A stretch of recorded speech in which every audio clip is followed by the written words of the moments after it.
Let's start with the segment 1, that is introduction to GST. So many of you might be knowing introduction to GST, but even then, so I will take this class assuming that you are attending for the first time only. Okay.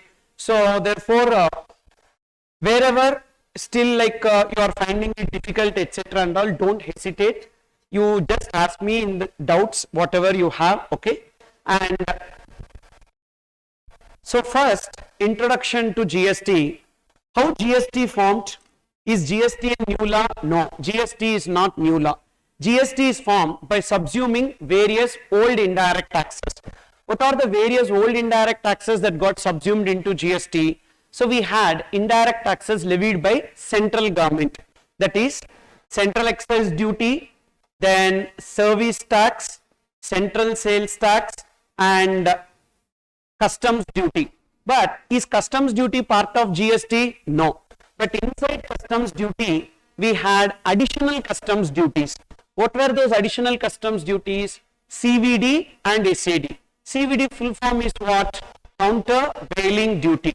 SAD full form is what? Special additional duty. So CVD is to counterbalance excise duty and SAD is to counterbalance sales tax. So let's try to understand what is the purpose of this CVD and SAD first of all. So that is, whenever a product is being imported, on import of that product, so there was no excise duty, but the same product, if locally purchased, there was excise duty. So to counterbalance that excise duty on imported article, they have levied something called as CVD. And excise duty got subsumed into GST or not? Yes.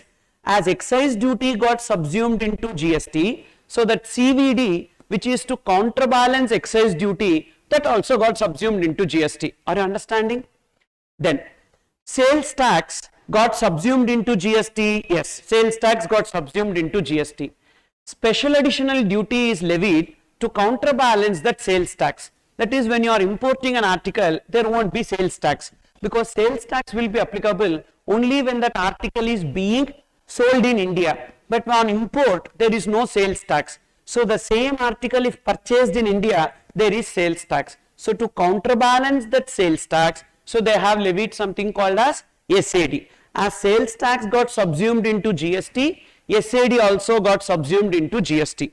So therefore, what is the first point that you need to remember? How GST is formed? All indirect taxes levied by, come on, all indirect taxes levied by central government except customs duty. But inside that customs duty, two additional customs duties were there. What are they? CVD and SAD got subsumed into GST. That is the first one. Then what about this service tax? Service tax also got subsumed into GST. Then when it comes to state excise duties, state excise duty or state VAT, like that, many state taxes were there. Whether all state taxes got subsumed into GST? No. Only 6 state taxes got subsumed into GST. They are value added tax. Whenever intra-state sale used to take place, value added tax used to be levied. That value added tax got subsumed into GST. Then purchase tax also known as octroi. Purchase tax also known as octroi, that also got subsumed into GST. Then taxes on lottery, betting and gambling. I am not talking about income tax, tax on lotteries, betting, gambling. So there, winning from horse races, bettings, etc., we have income tax. Previously, state government also used to levy some indirect taxes on lottery and betting. Even that also got subsumed into GST. Then entertainment tax, luxury tax and advertisement tax, even that got subsumed into GST. So total 6. What are the 6 specified state indirect taxes got subsumed into GST? Value added tax, purchase tax, lottery and betting tax, entertainment tax, luxury tax and advertisement tax. Now in MCQs, they will be giving question like this: which of the following is not subsumed into GST? In that, so say we have local body tax. Is it subsumed into GST? Local body tax. In the 6th, whether we have local body tax? No. Professional tax is there in the 6? No. And whether we have state excise duty in the 6? State excise duty? No. we have only central excise duty levied by central government got subsumed into GST. So you just write down what are the state government levies that are not subsumed into GST. So because that idea you need to know, so then only in MCQ properly you can select the answer. What are the state government levies not subsumed into GST? So I am just giving you some list. Local body tax,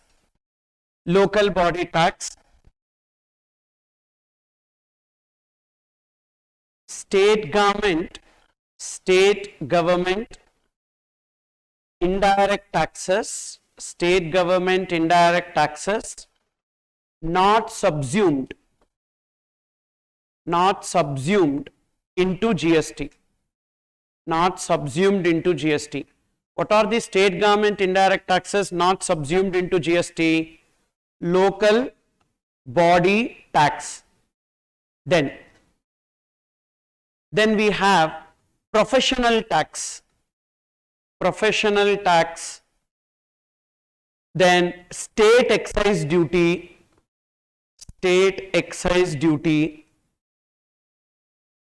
and number 4, municipal tax.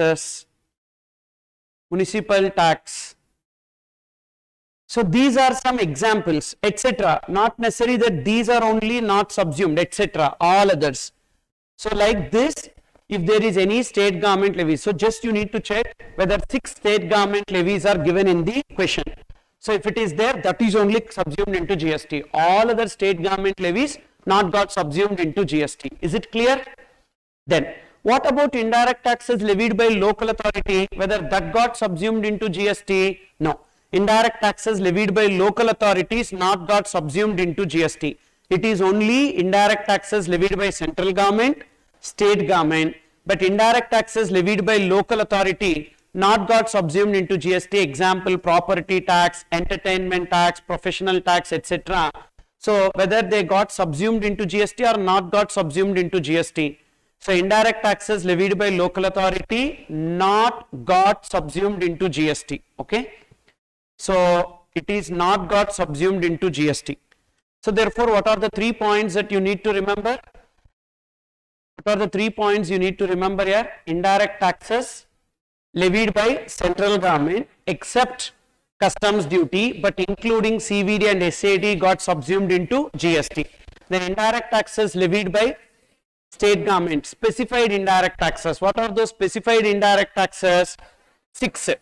Value added tax, purchase tax, entertainment tax, luxury tax, advertisement tax, betting tax. Okay, so these 6 indirect taxes levied by state government got subsumed into GST. Indirect taxes levied by local authority got subsumed or not got subsumed into GST? Not got subsumed into GST. So at present, what are the 2 major indirect taxes that we have?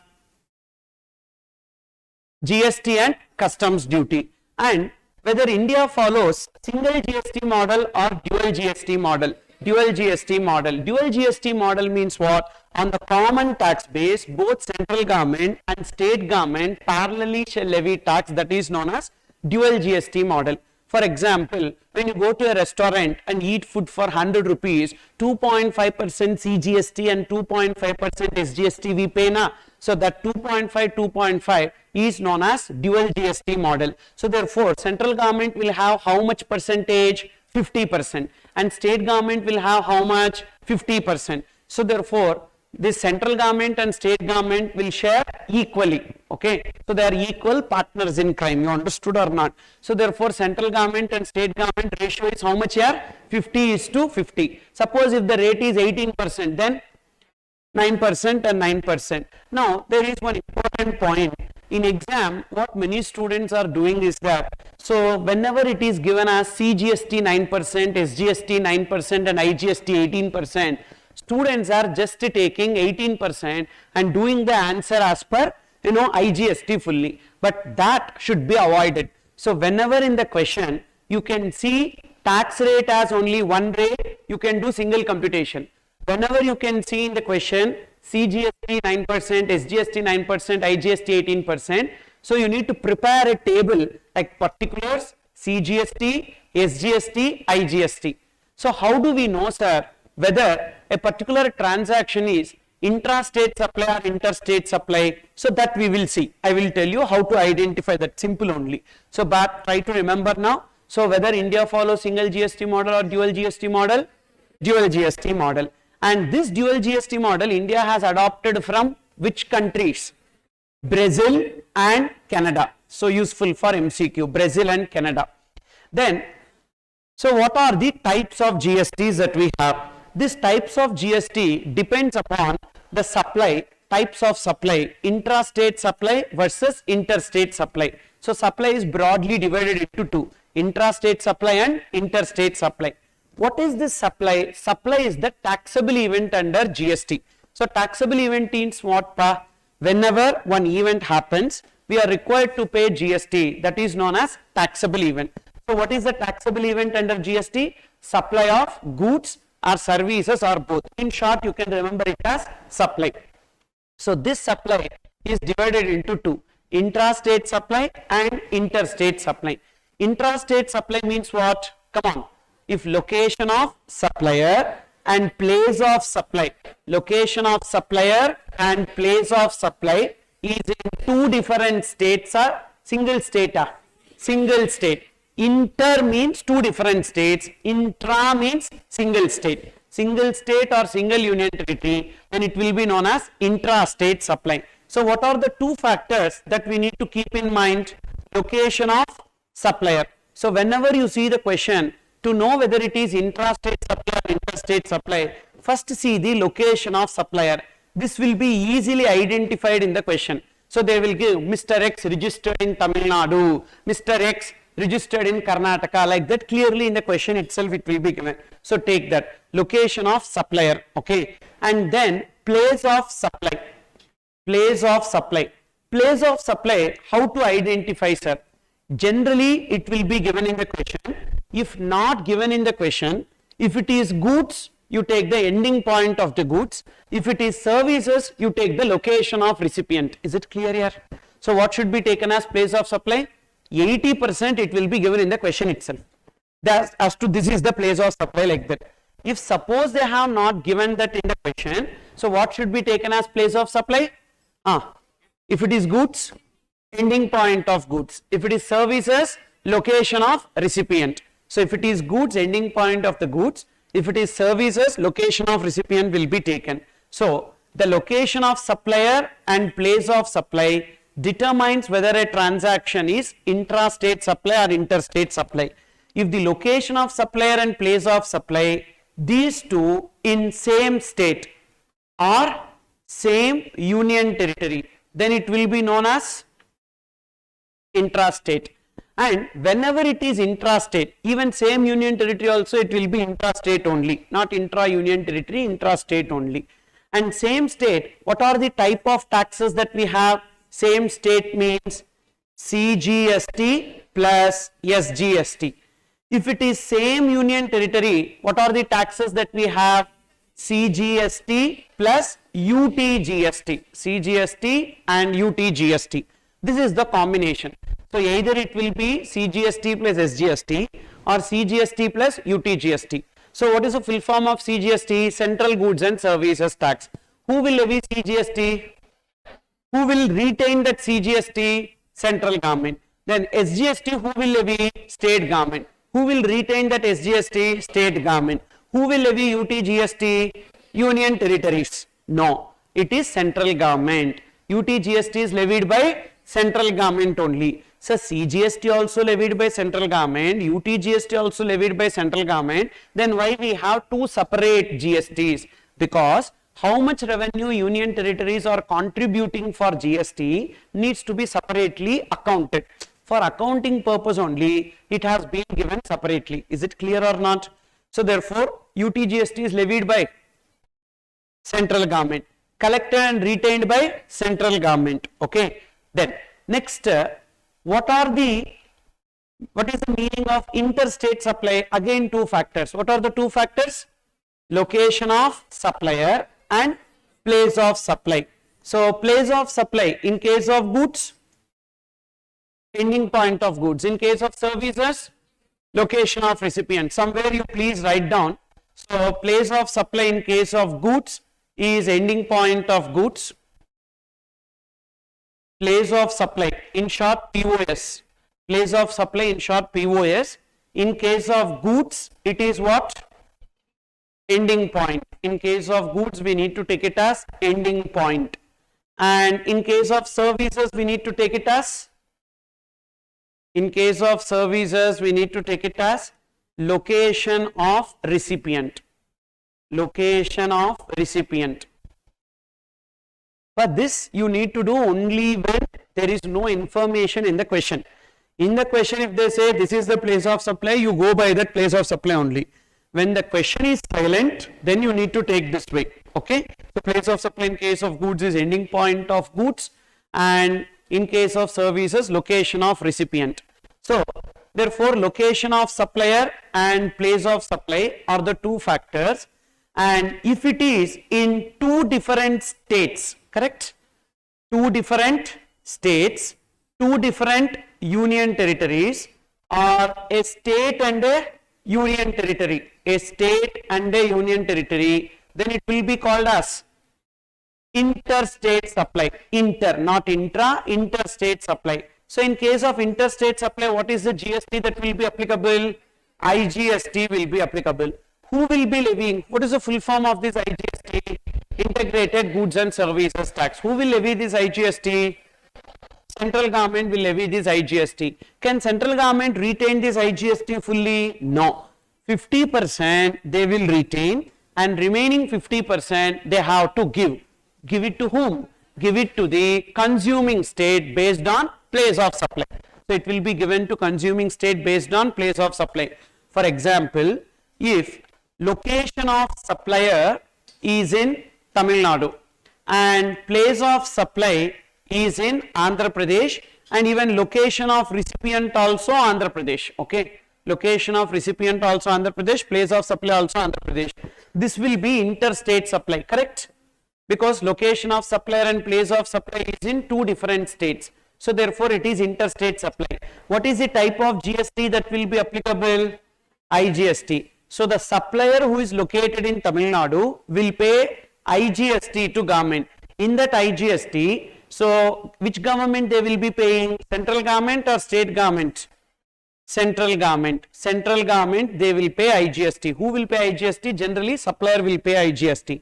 In this, 50% will go to central government and remaining 50% will go to state government of Andhra Pradesh, that is consuming state. Understood or not? So that's the reason why GST is called as dash, destination based consumption tax. Somewhere you write down GST is termed as destination based consumption tax. GST is termed as destination based consumption tax. GST is termed as destination based consumption tax. As 50% of IGST revenue, as 50% of IGST revenue is shared with consuming state, is shared with consuming state.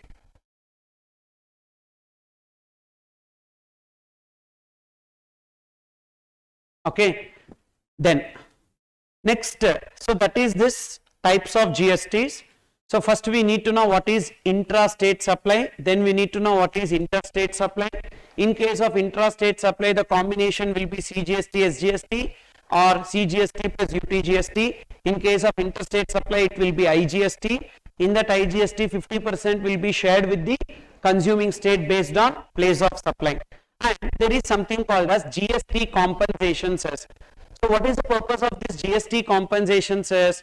So here what happens is that whenever interstate sale takes place, 50% will be given to the central government. Remaining 50% will be given to state government of Andhra Pradesh, that is consuming state. Then the originating state is not getting any GST revenue, correct or not? So therefore in that case, the originating state revenue will come down. To compensate that state on account of implementation of GST, we have something called as GST compensation cess. So what is the objective of GST compensation cess? To compensate the states on account of what? Loss of revenue.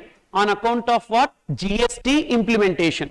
So whenever GST is implemented, there will be loss of revenue to states. All states or some states?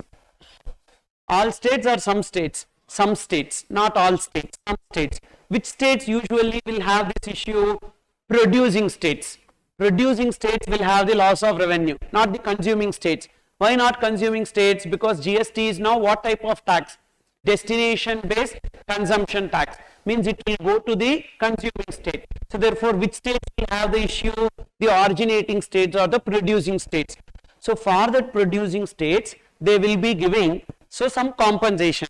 So what is the objective of GST compensation cess? So to compensate loss of revenue to states on account of implementation of GST. That is the objective. To compensate loss of revenue to states on account of implementation of GST.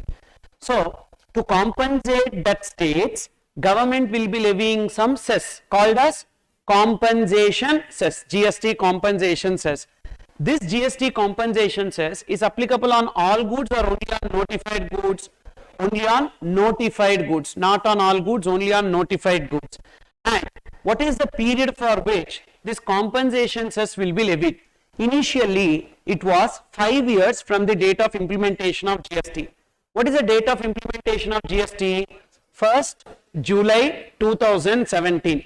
1st July 2017 is the date of implementation of GST. From there, 5 years. From there, 5 years means, so 2018, 19, 20, 21, 22. By 2022, it is over. So therefore, they have extended it further. So it is extended up to which date? 31st March 2026. That is an amendment we need to remember. So what is the period for which GST compensation cess is extended? Extended up to 31st March 2026. Now, see this illustration. So have a look into this. Location of supplier Tamil Nadu, place of supply Tamil Nadu. So what is the nature of supply? Intrastate or interstate? Intrastate. So what is the taxes that will be applicable?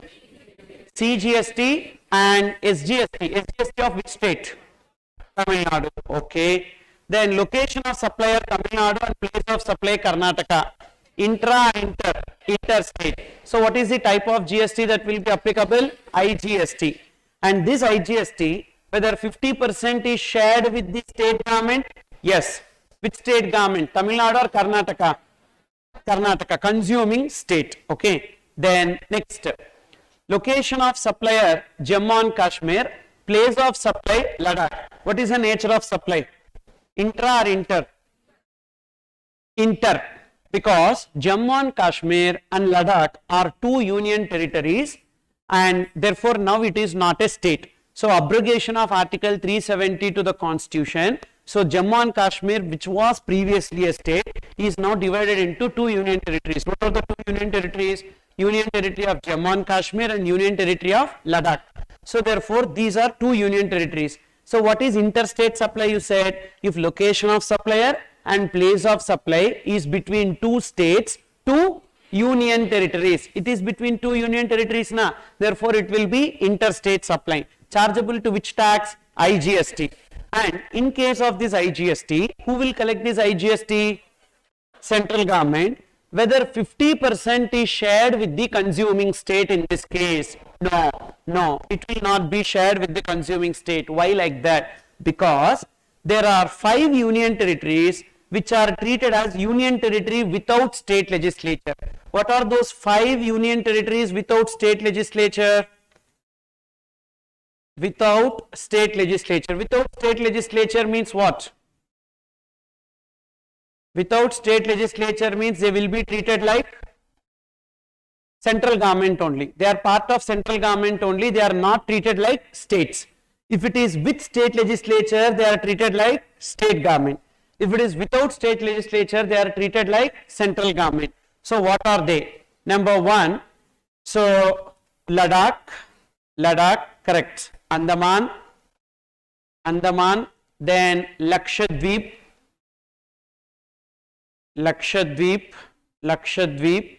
then Chandigarh,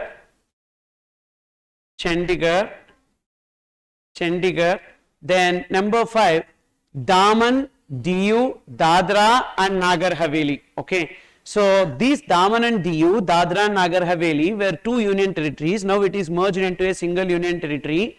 Dadra, Daman, Diu and Nagar Haveli. So these are the 5 union territories without state legislature. With state legislature or without state legislature?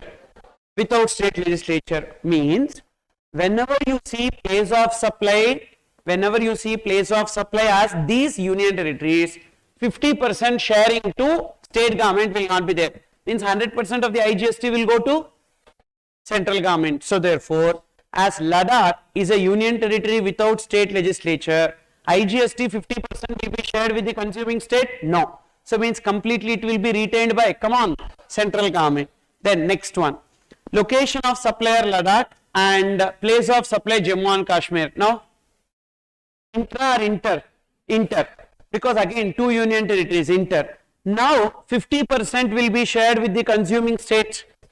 Yes. Why? Because whether we have these 5 union territories without state legislature in the list of place of supply? No.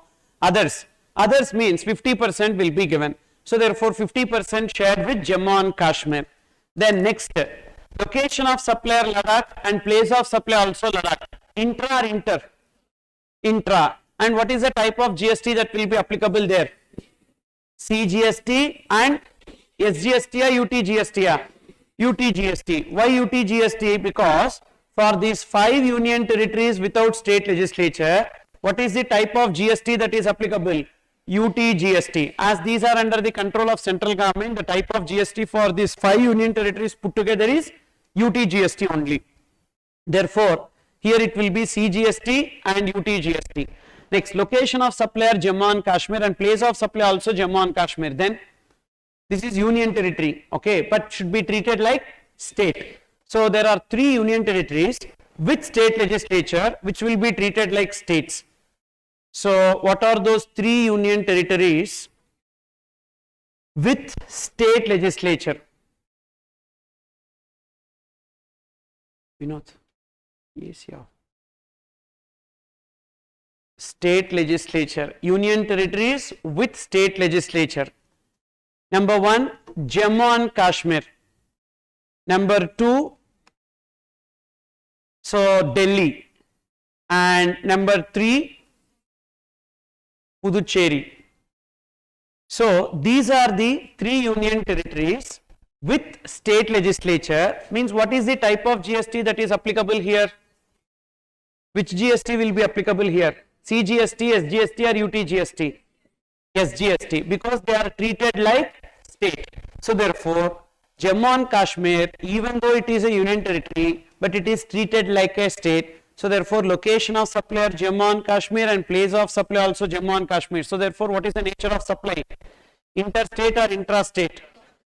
Intrastate. And therefore, the type of GST that will be applicable will be CGST and SGST. Then location of supplier Tamil Nadu, place of supply Puducherry. Puducherry is union territory with state legislature or without state legislature?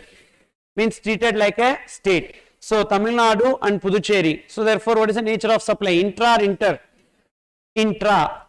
Sorry, intra or inter? Inter. Inter, correct. And in case of inter, what is the type of GST? IGST. Here 50% will be shared with Puducherry or not?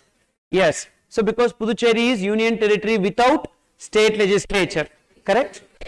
With state legislature. With state legislature means what is the type of GST? SGST. So therefore 50% will be shared with the consuming state. So that is with respect to this.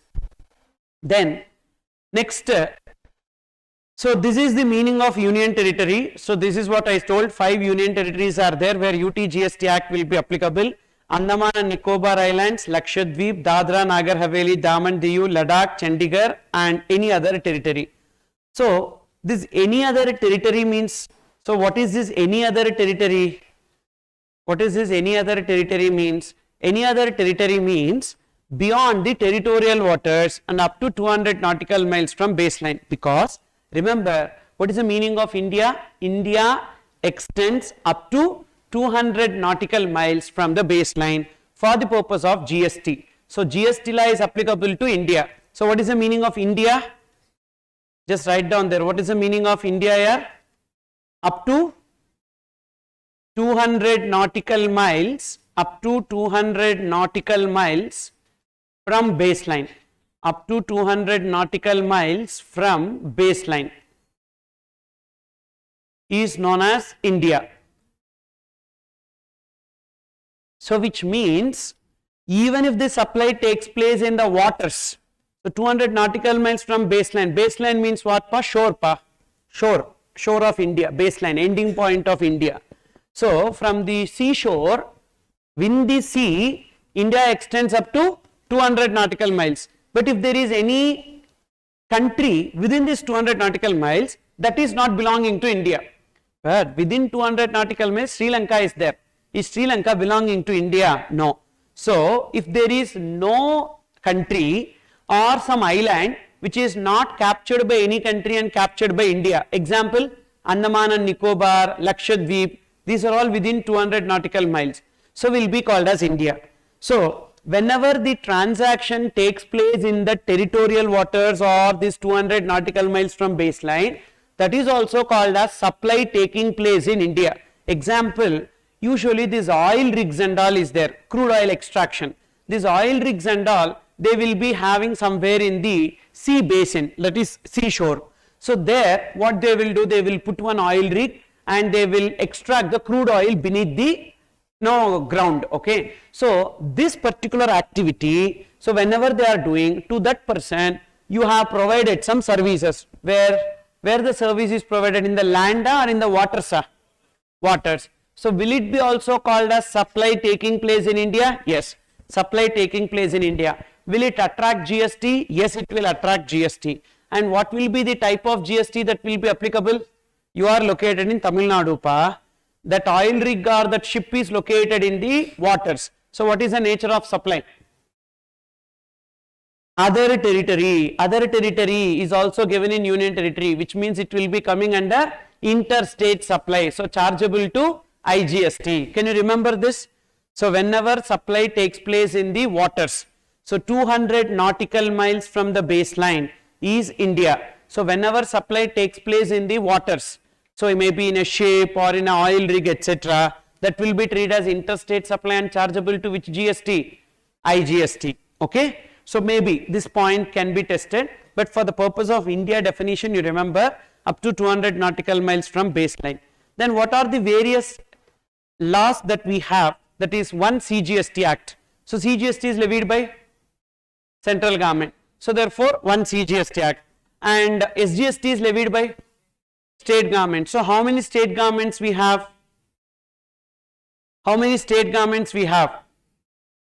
28 states, 28 states plus 3 union territories with state legislature. 3 union territories with state legislature. What are the 3 union territories with state legislature?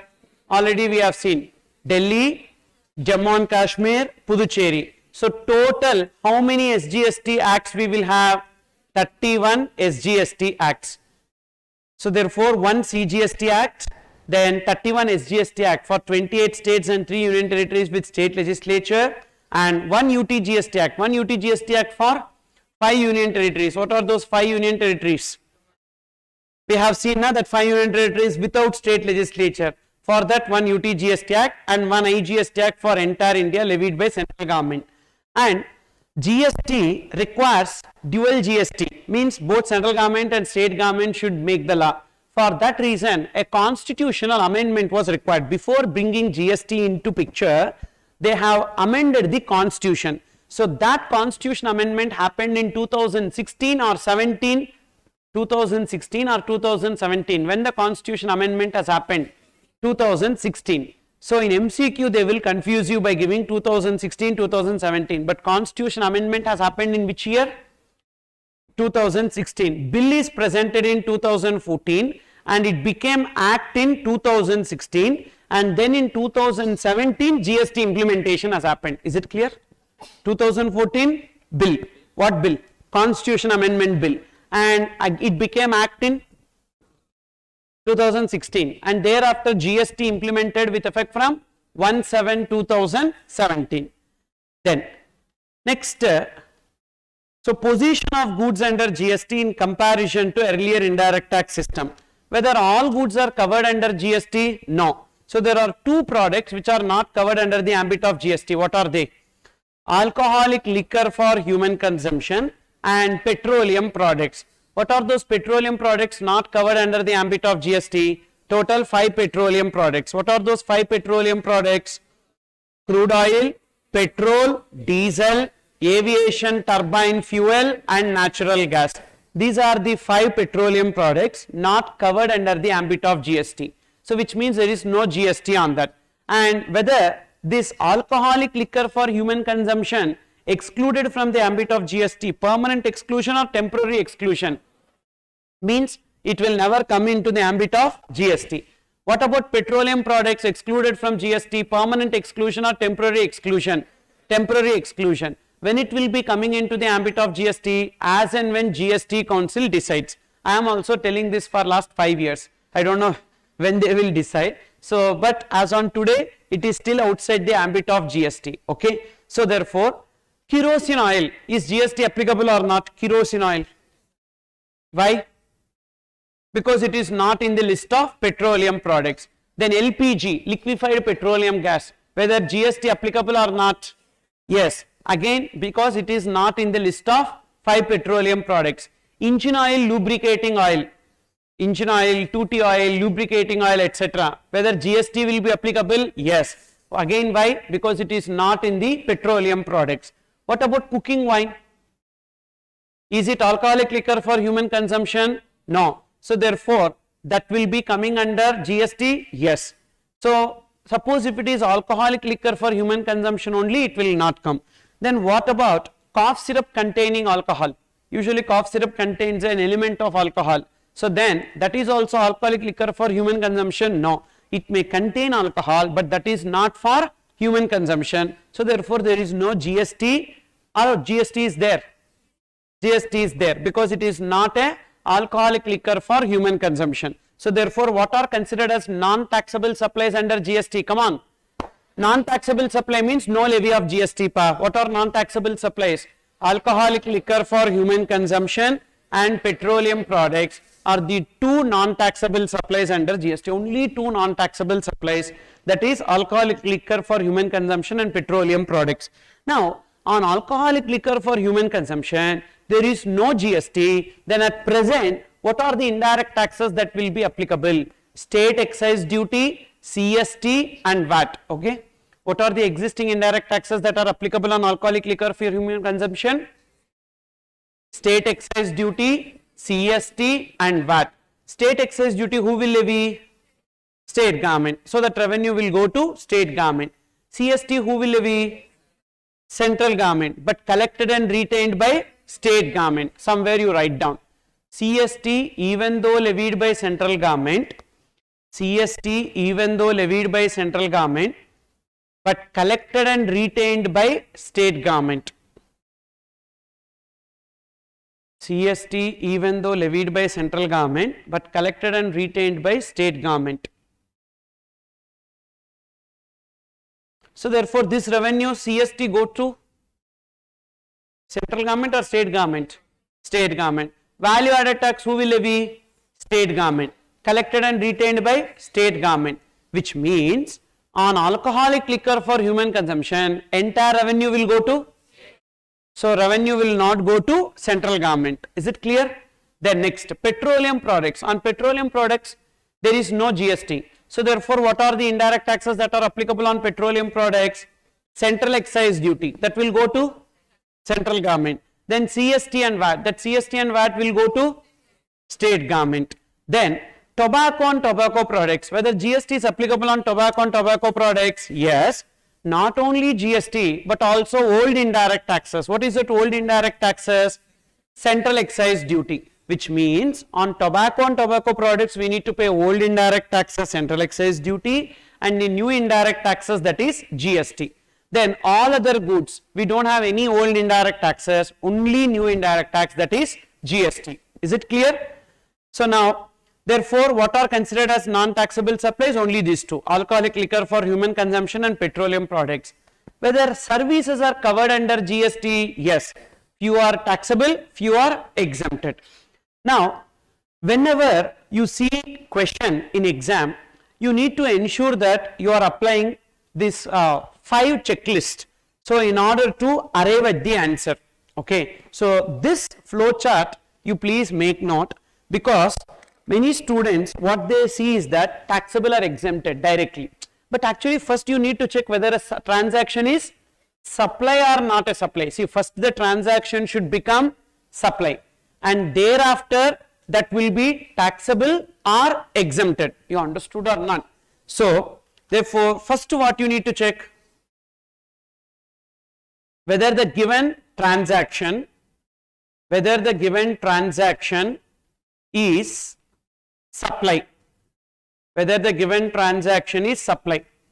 If the given transaction is supply, if the answer is no, then what is it you need to write in exam?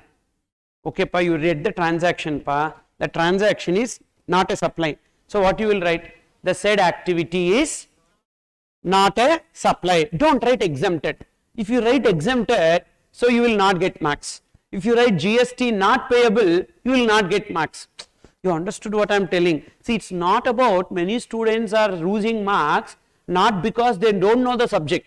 They know the subject, but they don't know what to properly write in the answer sheet. Are you getting this? So, therefore, when the transaction is supply, no, it is not a supply.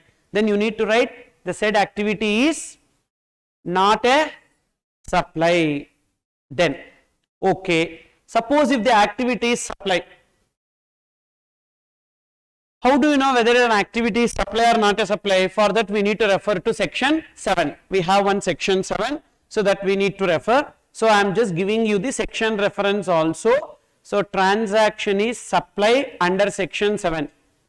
So supply under section 7, 7 of which act?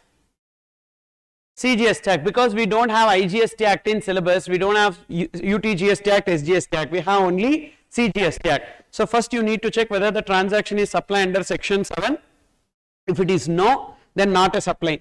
If it is yes, what is the next thing that you need to see? So whether it will be taxable or not. But before that, one more point also we need to check, is it goods or services? Okay, so supply of goods,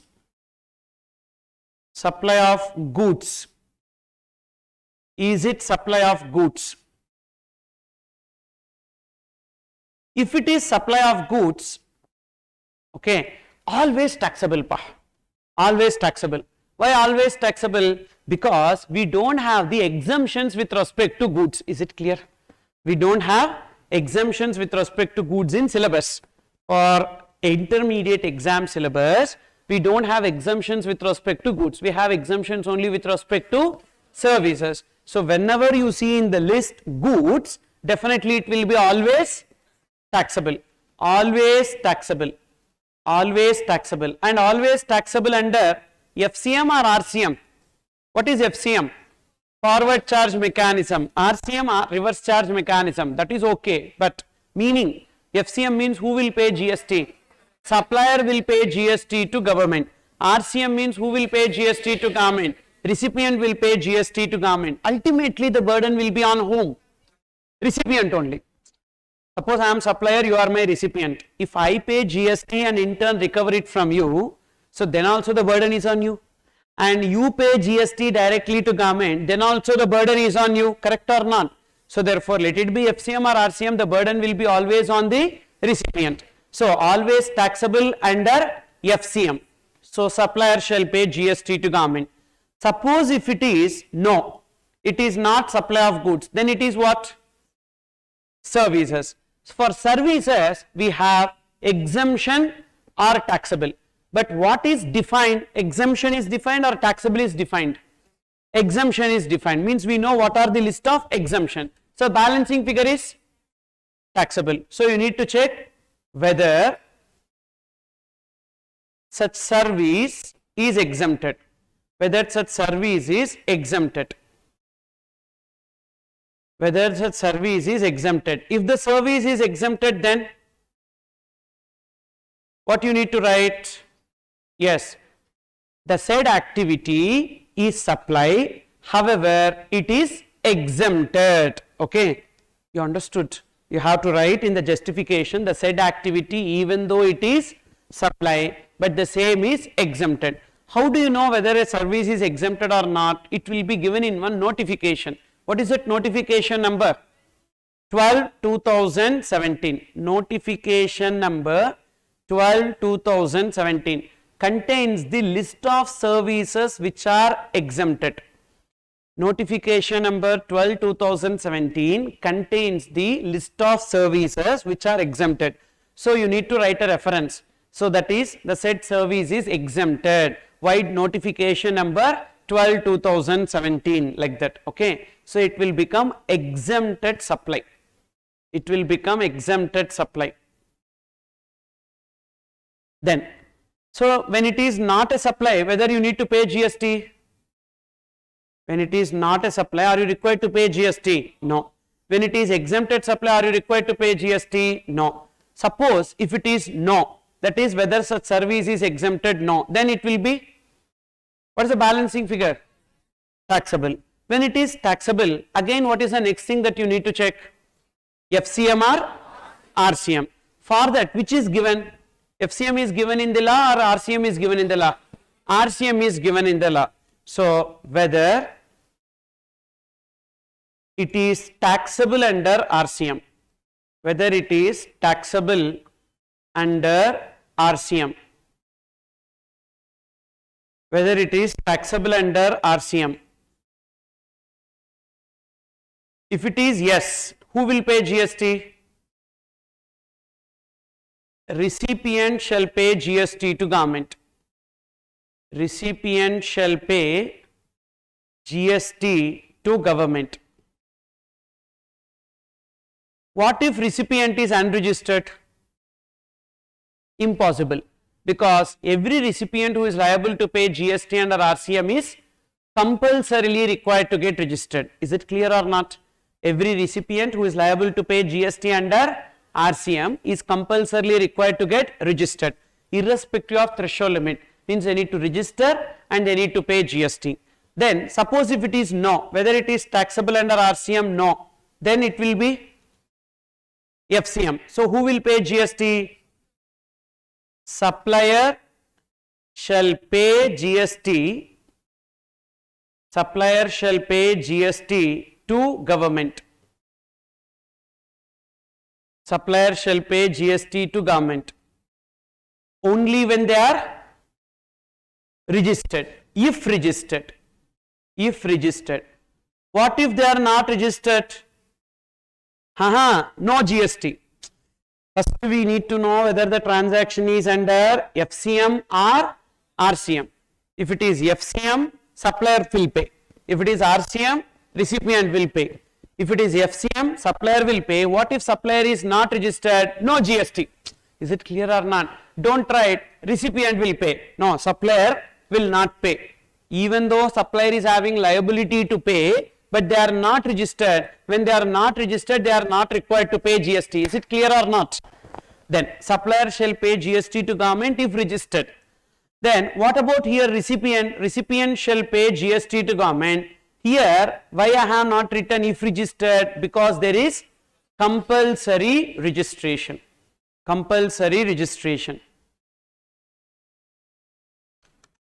So you know that service is taxable and you know that it will be covered under FCM, but actually supplier is unregistered because their aggregate turnover does not exceed the threshold limit for registration. Means are they required to pay GST? No, they are not required to pay GST. But what you need to write in exam? You need to write in exam that it is exempted? No, you have to write it as taxable even though supplier is liable to pay, but the said supplier is unregistered or not registered, hence GST not payable by the supplier. Are you understanding this?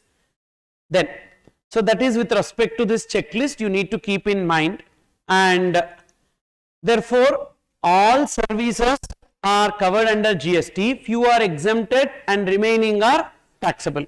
Now we are moving on to the next area, that is input tax credit in GST. So what is input tax credit? Means tax paid on inward supply. What is input tax credit? Tax paid on inward supply. What we can do with that input tax credit? We can take it as credit and adjust against what? Tax payable on outward supply. Inward supply means purchases. Outward supply means sales. So on sales we need to pay tax called as output tax. Got it? And on purchases we need to pay tax called as input tax. So what is the net GST payable? Output tax minus input tax. Again I am repeating, outward supply, sales means outward supply. On outward supply the tax payable is known as output tax. On inward supply the tax payable is known as input tax. So net GST payable equals to output tax minus input tax. Clear? So therefore this input tax is only called as input tax credit. So what we are doing? Tax paid on inward supply we are taking as credit and adjusting against the tax payable on outward supply. Now this taking credit should not be called as taking credit like that in exam. In exam you should write it as availment of ITC. This taking credit is known as what? Availment of ITC. Then this set off of credit or adjustment of credit is known as utilization of ITC. So see there, availment of credit and utilization of credit. What is the meaning of availment of credit? Taking credit. Then utilization of credit means adjusting credit or set off of credit with the liability. Now where this availment of credit and utilization of credit will happen? In one form. Which form? GSTR 3B. So GSTR 3B, this availment of ITC, utilization of ITC, all these things will happen in GSTR 3B. What is GSTR means? GST return. GST return. So this GST return is to be filed by every registered person. So in the GST return they need to avail the ITC and they need to utilize the ITC. Even one more terminology is also there called as reversal of ITC. What is reversal of ITC means? Reducing the ITC. Okay. So what are the three terms you need to remember when it comes to ITC? First, availment of ITC. Availment of ITC means taking credit. Number two, reversal of ITC, reducing the credit, and utilization of ITC, set off or adjustment with the liability. So whenever you are writing about decrease in ITC etc. and all, use the word reversal of ITC. Whenever you are writing about set off of ITC etc., so use the word utilization of credit. Now let's see a simple example to understand. There is a trader and this trader is having some outward supplies,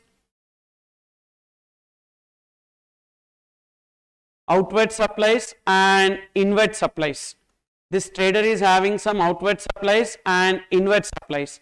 So on these outward supplies, say 10,000 rupees plus 1,800 is taken as liability. Then on inward supplies, so 5,000 rupees plus 1,200 is the GST.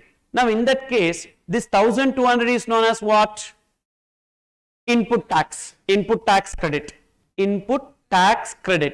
Okay. Then what is this 1,800 called as? Output tax, or in other words gross liability. Okay, output tax or gross liability. So how much we collect from our customer? 10,000 or 11,800 or 10,600. Why 10,600? Because how much I need to pay to government? 1,800 minus 1,200. So therefore 600 rupees I need to pay. So therefore whether I will collect 10,600 or 11,800. So therefore what is the journal entry for this sales? Sales. Journal entry for this sales. Bank account debit 11,800. 11,800. To sales, 10,000. To GST payable, 1,800. So GST payable, so bank account debit 11,800, to sales 10,000.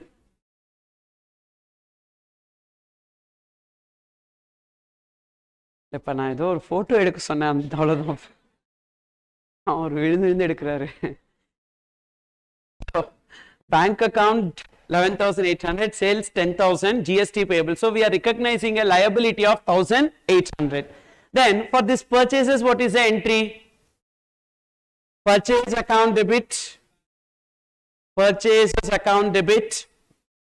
So 5,000. 5,000. Okay. Then this GST paid on purchase will be called as one name, input tax credit. So input tax credit will show a debit balance. So ITC account debit 1,200 to bank, that is 6,200. So this 1,200 we are creating as a asset. So that is input tax credit. So now we do the set off. So therefore 1,800 minus 1,200, the remaining amount we need to pay by cash. Okay. So what is that amount we need to pay by cash? So GST payable account debit, GST payable account debit 1,800 to input tax credit account 1,200 to bank 600, to bank account 600. So now this is what generally it happens, that is net GST payable equals to net GST equals to gross GST. What is the gross GST? 1,800 minus input tax credit. What is input tax credit? 1,200.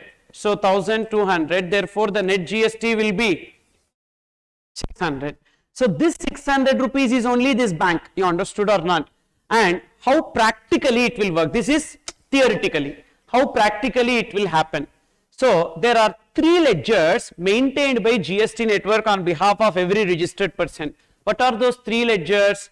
Electronic liability ledger, electronic credit ledger, and electronic cash ledger. The liability will be paid through electronic credit ledger as well as electronic cash ledger. How much liability will be reported in electronic liability ledger in this case? 1,800. How that will come in 1,800 in electronic liability ledger? We will file one return called as GSTR1 and GSTR3B. So based on our GSTR1 and GSTR3B, in liability ledger 1,800 will be shown as liability. Is it clear? GSTR1 is a return containing the details of outward supply. GSTR3B is a consolidated return that contains the details of all inward supplies and outward supplies. So now in the GSTR1, GSTR3B, we report some liability. So whatever we report as liability, that will only be coming into electronic liability ledger. Got it? Then this liability can be paid through credit ledger as well as cash ledger. Here, how much will be paid through credit ledger? 1,200. How that 1,200 will come into this electronic credit ledger? We will avail it as ITC. Where we will avail it as ITC? In GSTR3B. You understood? In GSTR3B, we will mention some amount as ITC. So that will be coming under electronic credit ledger. So then the balance 600 rupees has to be paid through electronic cash ledger. So whether this payment is separately after filing 3B or at the time of filing 3B. At the time of filing 3B. So we cannot file 3B and then pay the tax. Impossible. So at the time of filing 3B itself, we make the payment of tax. So that is this. All these things will happen in GSTR 3B. Now, whatever ITC that you are availing in GSTR 3B, that only comes in electronic credit ledger. Can I enter any number which I like? Can I enter any number which I like here? Input tax credit? No. Whatever I have purchased and that is reflected in GSTR 2B, that only I can take as ITC. Now there is one more return that came into picture. What is that? GSTR 2B. What is GSTR 2B? Say this. Now there is a recipient, Mr. A. There is a recipient, Mr. A, who is making purchases from Mr. X, Mr. Y and Mr. Z. So these three people are making sales to Mr. A, and they will prepare one invoice and they will be giving it to Mr. A, and they will be filing GSTR 1. Who will be filing GSTR 1? Mr. XYZ, that is the purchaser, that is supplier of Mr. A. Suppliers of Mr. A will be filing GSTR 1, and whatever details that is reported in GSTR 1 filed by the supplier will be added and will be made available to the recipient in GSTR 2B. So now Mr. X is selling to Mr. A for 10,000 plus 1,200 GST. Mr. Y is selling to Mr. A for 5,000 plus 600 rupees GST. Mr. Z is selling to Mr. A for 10,000 plus 1,800 as GST. So now, how much is the ITC as per the books for Mr. A? What is the ITC as per books for Mr. A? 1,200 plus 600 plus 1,800. So what is the ITC as per books? ITC as per books.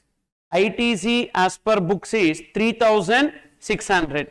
Now, if you see X has filed GSTR 1 10,000 plus 1,200. Y did not file GSTR 1 by the due date.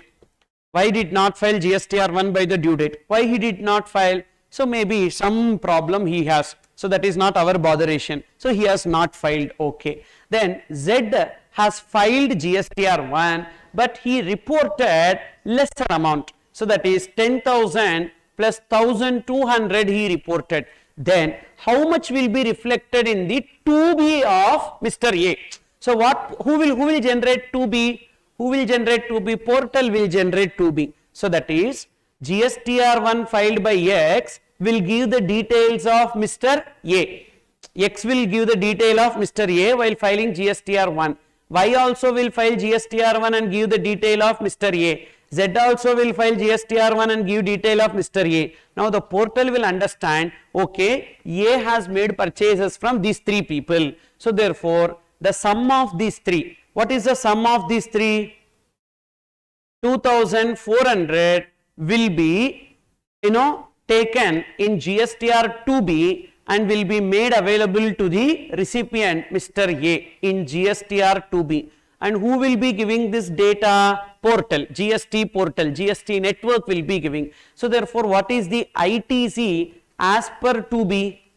What is the ITC as per GSTR 2B? 2,400. How much credit I can take in 3B? That is, I am Mr. A. How much I can take as credit in my 3B? 3,600 or 2,400? 2,400. So ITC availed in 3B. ITC availed in GSTR 3B is 2,400. So now you tell me, based on this discussion, what availment of ITC, how much ITC we can avail? Only those ITC which is reflected in GSTR 2B. How much ITC we can avail in 3B? Come on. Only those ITC which is reflected in 2B, GSTR 2B. From where GSTR 2B will come the information? From the GSTR 1 of the supplier. So from the GSTR 1 of the supplier, the data will be made available in GSTR 2B of the recipient. Whatever is there in 2B of the recipient, that much only can be taken as ITC in 3B by the recipient. Understood or not? Then, that is with respect to this availment of ITC. And in exam, what you need to do is that you need to check out this information. Definitely this attempt, so even last attempt also they asked, so definitely it will be tested. So they will give all ITCs, but they will say out of these invoices, 2 invoices, details are not reflected in 2B, which means for those 2 invoices related ITC you should not take. You understood or not? And last time one beautiful point has been given. So that is e-invoice. A person to whom e-invoice is applicable, not given e-invoice. If you buy from such person, even though you have invoice, you cannot avail ITC. So that point has been tested in the last exam. So therefore ITC related points will definitely be tested. So that's why I just told you is now itself. So what ITC can be taken in GSTR 3B? Only those ITCs which are reflected in GSTR 2B. So GSTR 2B of the recipient will contain the data based on GSTR 1 of the supplier. Now on import we pay basic customs duty, social welfare surcharge and IGST, because CVD and SAD got subsumed into GST na. So then in the place of CVD SAD there is something called as IGST. Can that IGST also be taken as credit? Yes. IGST also be taken as credit. IGST paid on import also be taken as credit. Then two important points. If my outward supply is exempted, can I take ITC on my inward supply? If my outward supply is exempt, my sales is exempted, can I take ITC on my inward supply? No. If my outward supply is taxable, can I take ITC on my inward supply? Yes. Say this, if outward supplies are taxable, ITC available with respect to inward supply. If outward supplies are exempted, ITC not available with respect to inward supplies. Then what if my outward supply is zero rated? Can I take ITC on inward supply? For that we need to understand what is zero rated. There are two supplies which are considered as zero rated supplies. What are they? Export of goods or services, supply of goods or services to SEZ is known as zero rated supplies. So once again, what are zero rated supplies? Export of goods or services, supply of goods or services to SEZ, special economic zone, is known as zero rated supplies. Why is it called as zero rated? Please concentrate. On my purchases, I will take ITC. And I have two options. Option number one, on my sales, I will pay IGST. How I will pay IGST? Using my ITC, using my input tax credit, I will pay IGST, and whatever IGST I paid, I will get it as a refund. For example, on purchases, I have ITC 15,000 pa. On sales, I have to pay GST of 25,000. So what I will do, 25,000 minus 15,000. So remaining 10,000 I will pay by cash. Now how much refund I will be getting? On purchases I paid 15,000. On sales I am paying 10,000. How much refund I will be getting? 25,000 I will get as refund. So for example, you see this. So one illustration is there below. Have a look into that illustration. Inputs, input services and capital goods are purchased by ABC Private Limited, an exporter. And the value of inputs is 1 lakh excluding GST at 12%. Value of input services is 50,000 excluding GST at 18%. And capital goods is 1 lakh 50 excluding GST at 12%. Using these three, the person has made export of finished goods. What is the value of finished goods exported? 8 lakhs. Excluding GST at 12%. You understood this question? Question you understood? Clear or not? What is the export value? 8 lakhs. How that exports are made? Using three. What are they? Inputs, input services, capital goods. Okay. And on inputs, how much they paid as tax? 12%. Means 1 lakh into 12%. 12,000. Okay. On input services, how much they paid as tax? 18% of 15,000. 50,000, that is 9,000. Then on capital goods, how much they paid as tax? 1,50,000 into 12%, that is 18,000. This much they paid. And they are making export of goods excluding GST at 12%. Now, is this export zero rated supply for them? Yes. What are zero rated supplies? Export of goods or services. Supply of goods or services to SEZ is known as zero rated supplies. Now in this case of zero rated supplies, please read above option number 1. Read option number 1. So on outward supply, are they paying GST or they will not pay GST? So they will not pay GST and they will avail ITC. And will they utilize the ITC? No, there is no utilization of ITC because they will not pay GST on outward supply and they will get the refund of ITC availed. Okay. Now we will apply this and we will see. And what is the second option? Another option, pay IGST and avail ITC and they will get refund of gross IGST. Okay. So just slight change. So this option 2 I am changing as option 1 and option 1 I am changing as option 2. So option number 1 is export upon payment of IGST and I will get refund of IGST. So there are two options. What are the two options? Pay IGST and get refund, or another option, don't pay IGST and get refund of ITC. Now first option we are solving, carefully listen. First, on this first option, whether I pay IGST, yes. How much is the IGST on sales? Please take your calculator. 8 lakhs into 12%. What is 8 lakhs into 12%? 96,000. So I have to pay 96,000. How I will pay 96,000?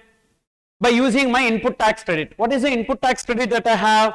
Just now you only told me we have 12,000 rupees plus 9,000 rupees plus 18,000 rupees. So total 39,000 rupees we have as input tax credit.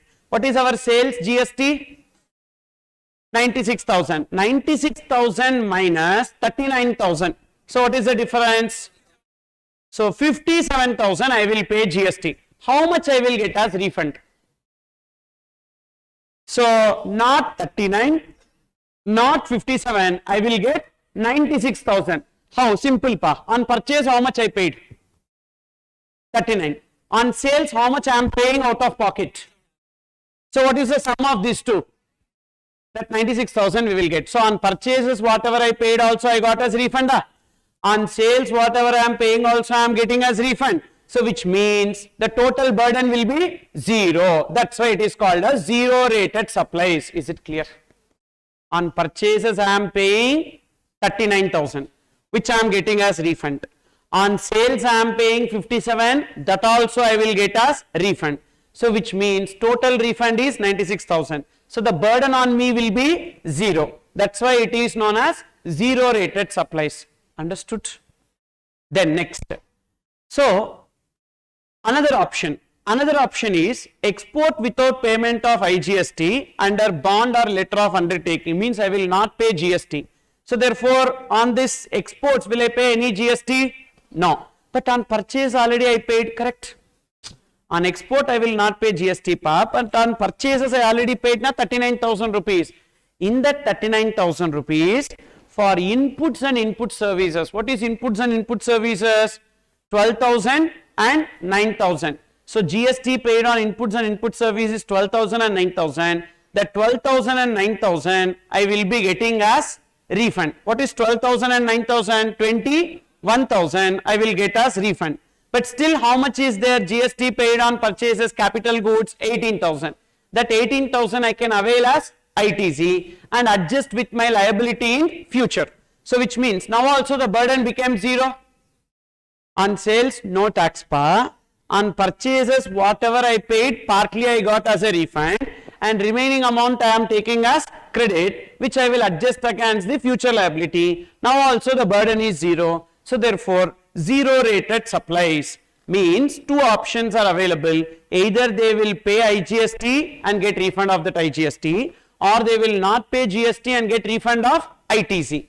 Now which option is preferable according to you? Option 1 or option 2? Option 1. Why option 1 is preferable? Full amount you are getting as refund, correct? On option 2, why it is not preferable? Because only part amount you are getting as refund, remaining is still in the form of ITC, correct? But option 1 has got a small disadvantage compared to option 2. What is that? Can you find and tell me? In case of option 2, I have to pay that 57,000 and get it as refund. So which means time value of money is involved, correct? First I will pay 57,000. I need to wait for some days and then I will be getting that 57,000. On option 2, we don't have that now. In option 2, we are not paying any GST on outward supply. Whatever we paid on inward supply only we are getting. So therefore, people will decide. If they don't have any money available for payment of tax, they will go for option 2. If it's okay, they have money, so definitely they will go for option 1. Also, if I have more credit on capital goods, I should go for which option? More credit on capital goods, I should go for which option? Option 1 or option 2 or option 1? Because in option 1 I will get the full refund of capital goods, but in option 2 I will not get the refund with respect to capital goods. What is capital goods? Capital goods means any goods which are purchased and capitalized in the books of the purchaser is known as capital goods. Is it clear? What is capital goods? Any goods purchased and capitalized in the books of the recipient, that is who is purchasing, is known as capital goods. Suppose if it is charged to P&L, then it will be called as inputs. What is the difference between inputs and capital goods? If you want, you write down somewhere. Goods purchased and charged to P&L is known as inputs. Goods purchased and charged to P&L. Goods purchased and charged to P&L is known as inputs. Goods purchased and charged to P&L is known as inputs. Goods purchased and capitalized. Goods purchased and capitalized is known as capital goods.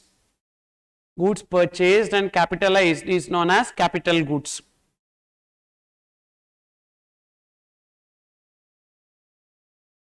Okay, so this is an untapped area, so definitely they can ask question on this. Zero rated supply, that's why I have given one illustration. Okay, then next one, GST Council. So in GST, who will take the decision? Central government or state government or both? Both, because GST is what type of GST? Single or dual? Dual. So which means both central government and state government should take the decision. For that reason, we have one council called as GST Council. So this GST Council, is it a constitutional authority or a government body? It's a constitutional authority, and it derives the powers from which article of the Constitution? Underline Article 279A of the Constitution. Article 279A of the Constitution empowers GST Council, and it is a constitutional authority, not a government body. And who will be creating this GST Council? President of India. President of India will constitute this council. And who are the members of this council? Total 33 members are there. Total 33 members. One union finance minister. For central government, one finance minister is there, na? One union finance minister. How many state governments are there? 31 state governments. How 31 state governments? 28 states plus 3 union territories which are treated as state governments. So therefore 31 state finance ministers. So one union finance minister, 31 state finance ministers plus one union MP in charge of the revenue for 5 union territories. These 5 union territories without state legislature is there, na? Ladakh, Daman, Diu, etc. For those 5 union territories, one union MP is appointed to look after the finance. So that person. So therefore total 33 members. So how 33 members? One union finance minister, 31 state finance minister, and one union MP in charge of revenue for 5 union territories. And out of these 33 members, in order to become a valid meeting, what is the quorum that should be present? So what is the quorum pa? 50%. 50% means how many members should be present? 17 members.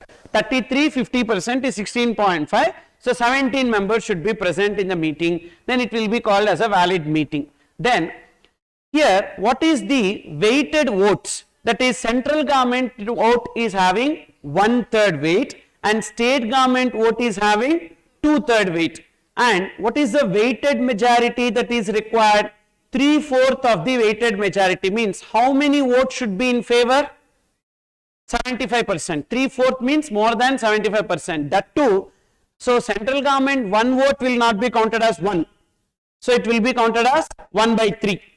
And state government one vote will not be counted as 1. It will be counted as into 2/3. So like that we need to take the weighted votes. And if the weighted votes is more than 3/4, then the decision is to be taken. For example, say this. So total number of votes in favor 1 central government vote and 18 state government votes, and then total votes if you see, so 2 central government votes, total votes, and we have some 25 state government votes. So now what is the weighted votes? Central government vote will have 1/3 weight, state government vote will have 2/3 weight. So what is the total of this? 1 into 1 by 3, 18 into 2 by 3, 18 into 2, 36, 36 plus 1, correct? 37, 37 divided by 3. Then here, so how 2 central government votes? How 2 central government votes pa? So 1 union finance minister, 1 union MP of the state, that is a union MP in charge of the revenue for 5 union territories. So therefore 2 into 1 by 3 plus 25 into 2 by 3. What is the total? So 2 into 1 by 3, 2 by 3. 25 into 2 by 3, 50. So 52 divided by 3. Correct? Now, what is the majority? Please check whether the majority is satisfied. 37 by 3 divided by 52 by 3. 3 you ignore. 37 divided by 52. 37 divided by 52. Is it more than 75% or less than or equals to 75%? 37 divided by 52 into 100, how much percentage? So it is less than. So due to that reason, whether the decision will be taken or will not be taken. So that is the meaning of 3/4 weighted votes that should be there. Is it clear? Then who will be the chairman of GST Council? Union Finance Minister. And GST Council will basically do decision making, and they give recommendations on what issues. Change in rates, exemptions, compliance, like what are the returns to be filed and when which return needs to be filed, etc. So they give recommendations to central government and state government. Mark it as important for theory. GST Council directly can be asked. So write a brief note on GST Council. These are the points that you need to write. So tell me what are the points that you need to write. First, GST Council is a constitutional authority and it derives the power from Article 279A of the Constitution, and then it contains 33 members. And who are those 33 members? 1 Union Finance Minister, 31 State Finance Minister, and 1 Union MP in charge of the revenue for Union territories. And then who is the chairman of the council? Union Finance Minister. Who constitutes this council? President will constitute the council. And what is the quorum for having a valid meeting? 50%. And what is the central government vote weight? 1/3. State government vote? 2/3. And what is the majority, weighted majority that is required? 3/4 weighted majority required. So these points if you write, that is enough. Then other points to remember, which is the first country to implement GST in the world? France. And India so implemented GST on account of the recommendations of Dr. Kelkar task force, and the effective date of implementation of GST in India is 1/7/2017. Then there is something called as GST network. GST network is the common portal, GST common portal. So GST network is a 100% government owned entity, but in that 50% is owned by central government, remaining 50% is owned by all state governments together. And this GST network will provide information technology infrastructure for the purpose of implementation of GST. So they will be providing services to central government, state government and taxpayers. And say this GST network provides information technology infrastructure. To whom they will provide? Central government, state government, union territory and other stakeholders for implementation of GST. So it is a government entity, 100% government owned entity, and central government owns 50% and all state governments owns 50%. What are the functions of GST network? You just write down there. What are the functions of GST network?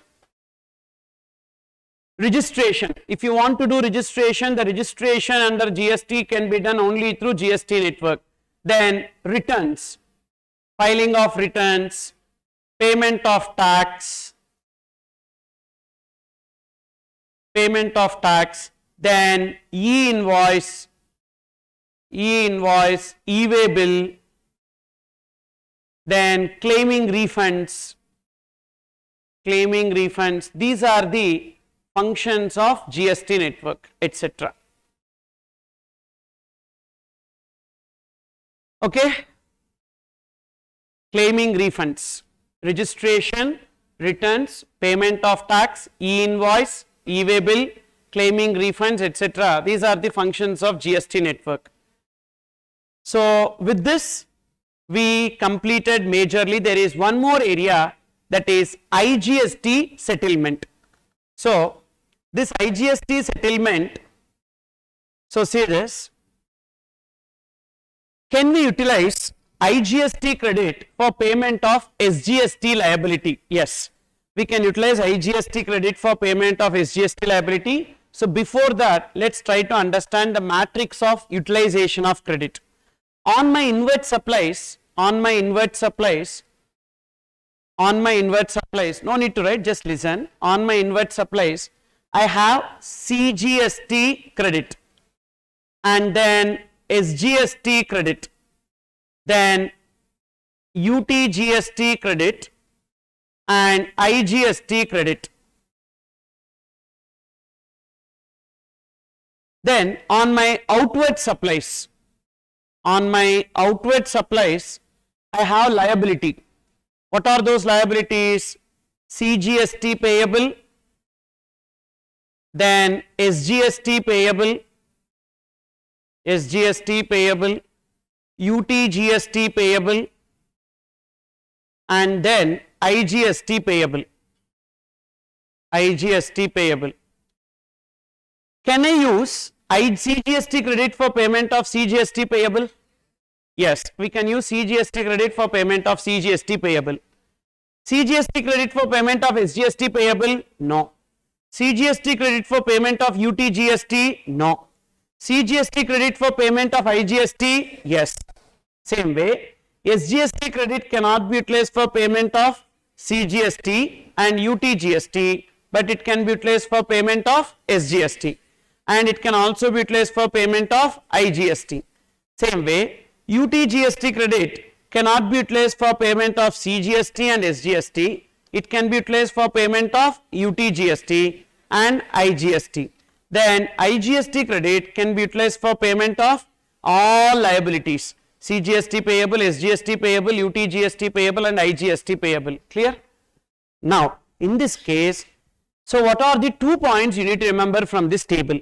Point number 1, there is no restriction with respect to IGST, which means IGST credit can be utilized for payment of any GST liability, and any GST credit can be utilized for payment of IGST liability. Okay, then with respect to the other 3, respective credit can be utilized for payment of respective liability.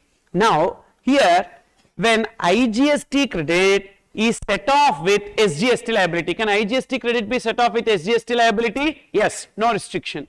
Same way, SGST credit be set off with IGST liability? Yes, no restriction. But when you do this settlement, so one government has to pay the amount to the other government, that is known as IGST settlement. How that will work out? See this. So my purchases is interstate. Interstate means what GST I would have paid? IGST I would have paid. My outward supply is intrastate, means what GST I will be paying? CGST and SGST. Now, so IGST 20,000, I am utilizing 10,000 for payment of CGST and 10,000 for payment of SGST. Now, this IGST credit is with which government? Central government. This CGST payable to which government? Central government. So there is no settlement. Why no settlement? I have to get some money from you, I have to give some money to you. Whether any settlement required? We can set off, correct? Physically, whether I have to give you any money and take money from you? No, we can set off. You are my debtor, pa. You are only my creditor. So whether any movement of cash is required? No. we can do the account transfer and we can settle, correct or not, we can set off. So same central government need to give us 20,000 and we need to pay to the central government 10,000. So mere set off is sufficient, no need of any settlement. And IGST central government, SGST payable to state government, when you do the set off, so now central government has to pay that to the state government. For example, you are my debtor, you are my creditor, I am telling you can set off, okay, then I came out of the transaction, but the debtor has to pay the money to the creditor, correct or not? Are you understanding this? One person is my debtor, another person is my creditor, then the debtor has to make that payment to the creditor, na? Like that, which government has to pay how much amount to which government? Central government should pay 10,000. How much we are setting off for SGST liability? 10,000. So central government should pay 10,000 rupees to state government under IGST settlement. Clear? Then this case, another example. Inward supply is intrastate. So CGST paid 10,000, SGST paid 10,000. Utilizing this CGST, SGST for payment of IGST 25,000. Now this CGST paid is with which government? Central government. This SGST paid is to which government? State government. Now when we are utilizing it for payment of IGST, so then when 10,000 rupees is utilized for payment of 25,000 rupees, so both are central government only, no need of any settlement. When this 10,000 is utilized for payment of 25,000, this is with which government? This is payable to which government? So therefore state government should pay 10,000 rupees to central government under IGST settlement. So IGST settlement comes in two situations. What are those two situations? SGST credit utilized for payment of IGST liability. IGST credit utilized for payment of SGST liability. Can you please repeat when IGST settlement will be applicable? Come on. SGST credit is utilized for payment of IGST liability, or IGST credit utilized for payment of SGST liability. Now which government will pay to which government? When SGST credit is utilized for IGST, which one we are utilizing? State. So state government has to pay that money to central government. When IGST credit is utilized for SGST liability, which one we are utilizing? Central government. So central government has to pay that money to the state government. Understood? So this also can be asked as a theory question, IGST settlement, or in MCQ also it can be tested. And first we have this information, difference between direct and indirect taxes. So that is simple, you know already. What is the difference between direct and indirect taxes? First, direct tax, who will pay? The person who earns the income. Can he transfer it to next person? No. But in case of indirect taxes, can he transfer it to the next person? Yes. So therefore, the person paying the tax directly bears the incidence of tax. But indirect tax, the person paying the tax collects the same from the ultimate consumer. And nature, direct tax is progressive in nature. Higher the income, more income tax. Whereas indirect tax is regressive in nature. Means whether you are earning more income or less income, every person has to pay the same amount. And tax burden, who will have the tax burden in case of income tax? The person who is paying. But here it can be shifted to another person. Example, income tax, GST, customs duty, etc. And so this is just, you know, how GST has traveled and the implementation of GST. Already I discussed that with you. 3 years you need to remember: 2014 bill, 2016 act, Constitution Amendment Act, 2017 effective date of implementation of GST. Okay, and with this we completed segment 1, introduction to GST. So in that the major important areas are the zero rated supplies, not yet tested in exam, and even this IGST settlement also not yet tested in exam, that can be asked. Okay, so upon students request that IGST settlement concept once again I am repeating. See, IGST settlement is simple. First I paid IGST to my supplier, he paid it to central government. Now that money is with central government. Now I have to pay SGST to my state government. So when I set off this, Central government has to pay that money to state government. That's it. Same way, when I have SGST credit, means what? I paid the money to my supplier, who paid it to state government. Now the money is with state government. Now when I am setting that off with central government liability, so state government has to pay that money to the central government. Okay. Then CGST credit, won't it be set off with IGST liability? Yes, but there is no problem because both are same government only. Only when there is different government, then only this IGST settlement concept will be coming into picture. Then entertainment tax is levied by both state government as well as local authority. But state government levy of entertainment tax got subsumed into GST, but local authority levy of entertainment tax not got subsumed into GST. Is it clear? Fine. Settle down soon. We'll start with supply. Second segment, segment number 2.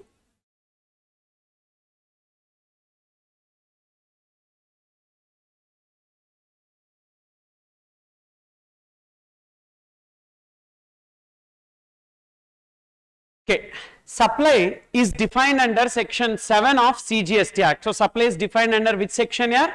Section 7 of CGST Act. In that supply, we need to remember 3 subsections. 7 subsection 1 deals with inclusions, 7 subsection 2 deals with exclusions, and then 7 subsection 1A is classification of supply into goods or services.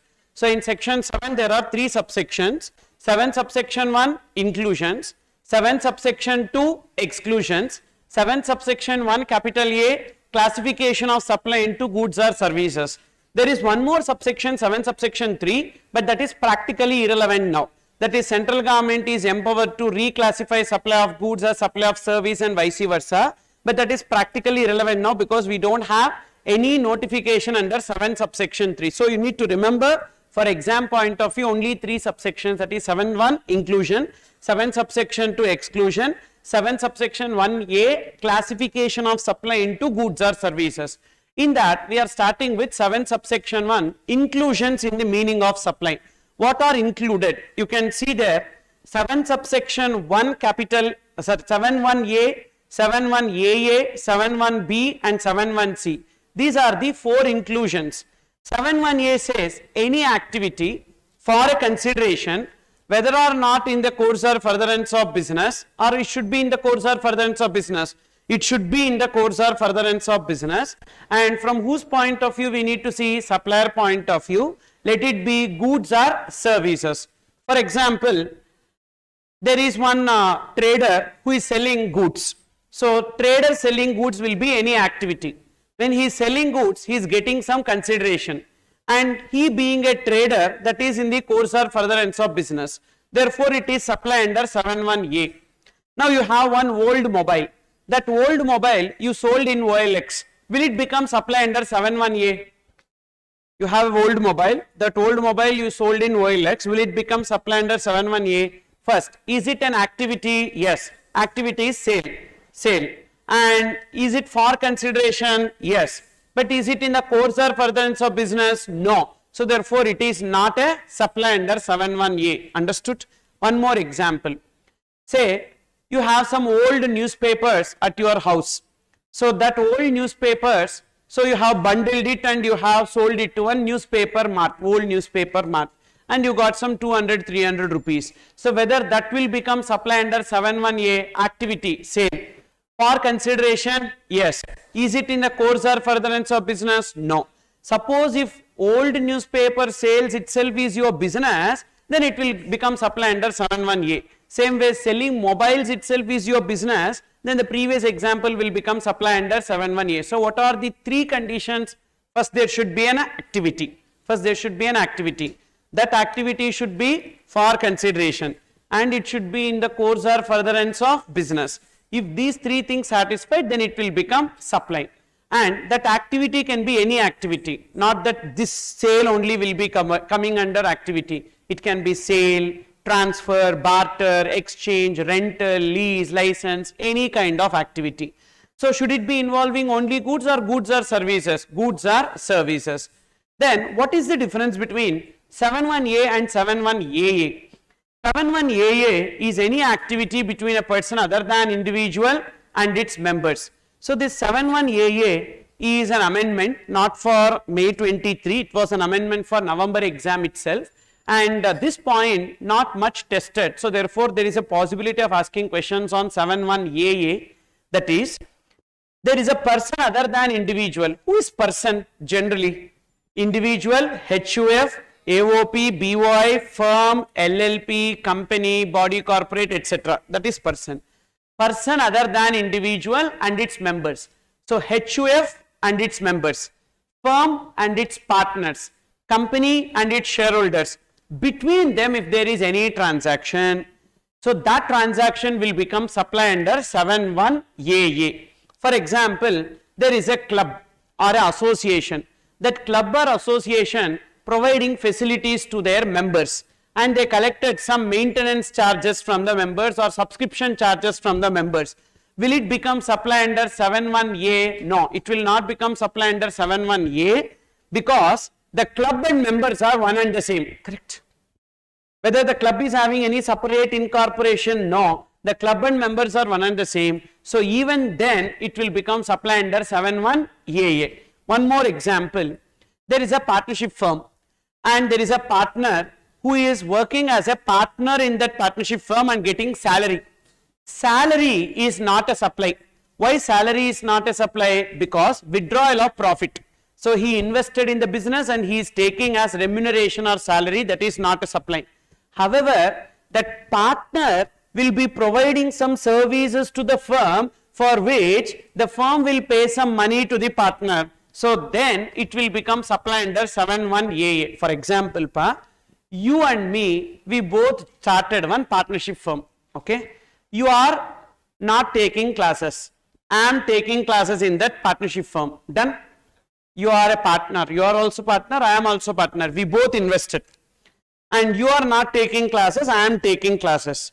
And because we both invested, we will take the salary or remuneration from the partnership firm, which is not a supply for both of us. Got it?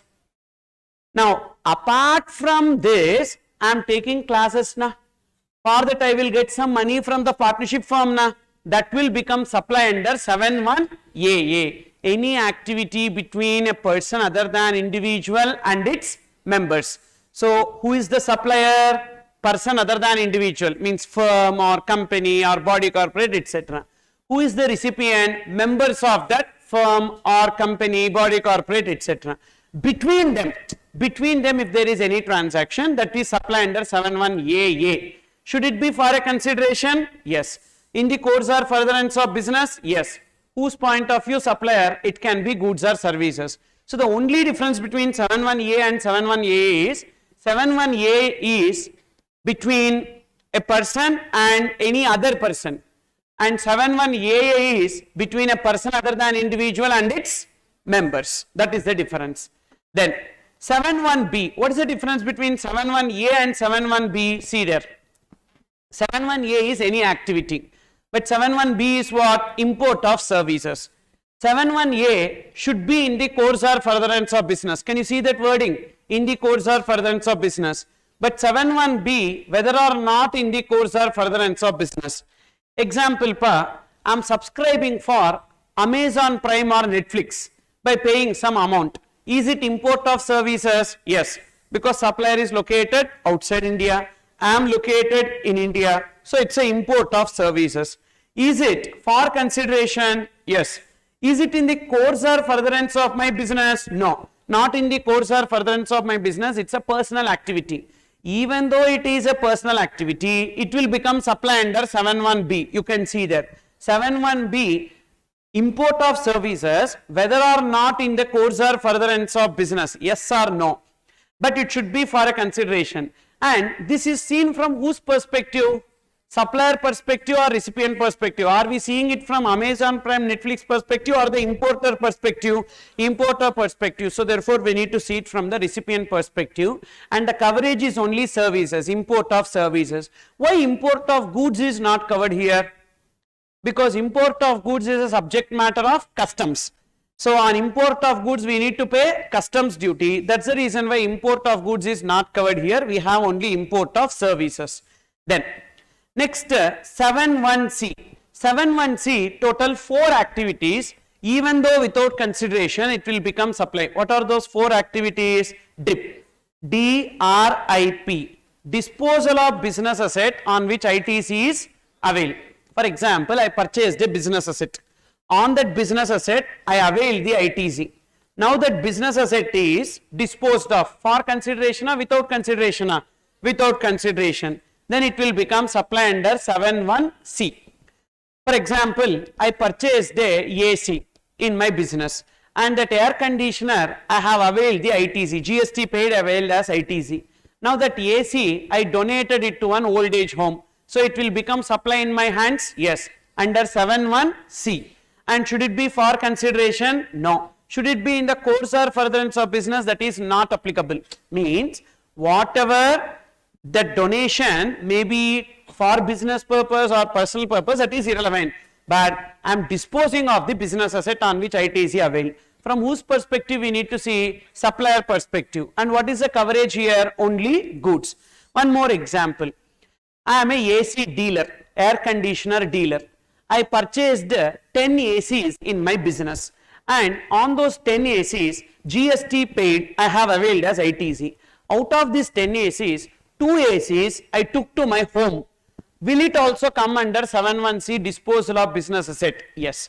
Disposal of business asset on which ITC availed, whether the owner has taken to his house or he donated it to someone else, that is irrelevant. But from business point of view, you need to see, is it disposal or not? Yes. So the 2 ACs is not in business. Here owner and business needs to be treated as separate. So therefore owner has taken away, that will also come under disposal of business asset on which ITC is availed. First there should be a business asset. On that business asset ITC should be availed, and that business asset should have been disposed of without consideration. It is supply under 7.1c. One more example. I purchased a car in the name of my business, and it is my business asset or not? Yes. But on car I cannot take ITC because it's a blocked credit. I cannot take ITC with respect to that car. Now that car I have donated it to an old age home. Will it become supply under 7.1c? No. Even though it is disposal of business asset, but on that business asset whether ITC availed or not availed? Not availed. That's why it is not a supply under 7.1c. Yet another example, listen. I am manufacturing one soap, okay, manufacturing one beauty soap, and that beauty soap I have manufactured and I gave it as free sample to the people to use it. Now will it become supply under 7.1c? Is that soap my business asset? Finished goods is my business asset. I have manufactured it, so it's my business asset. And is it disposal of business asset? Yes. Whether ITC availed on that asset? No, I manufactured it. So which means what I purchased? Raw material. What I manufactured is soap, what I purchased is raw material. I would have availed ITC on raw material. So therefore, whatever I have availed as ITC, that only should have been disposed of. Is it clear? What I disposed of here is a different product than what I have availed as ITC. So therefore, 7.1c will not be applicable. Suppose if I am a trader, I purchased a soap, and on that soap purchased I have availed ITC. Now that soap I have distributed as free samples. Now in that case it will become supply under 7.1c. Yes, disposal of business asset on which ITC is availed. Clear apa? Then next R for related party transactions, including transaction between distinct persons. R is what? Related party transaction including transaction between distinct person. Should it be for consideration or without consideration? Without consideration. Should it be in the course or furtherance of business? Yes, it should be in the course or furtherance of business. And from whose perspective we need to see? Supplier perspective. What is the coverage? Let it be goods or services. And who are related and who are distinct persons, I have given that below. So we'll see that. Let's complete 2 more points in this. I for import of services.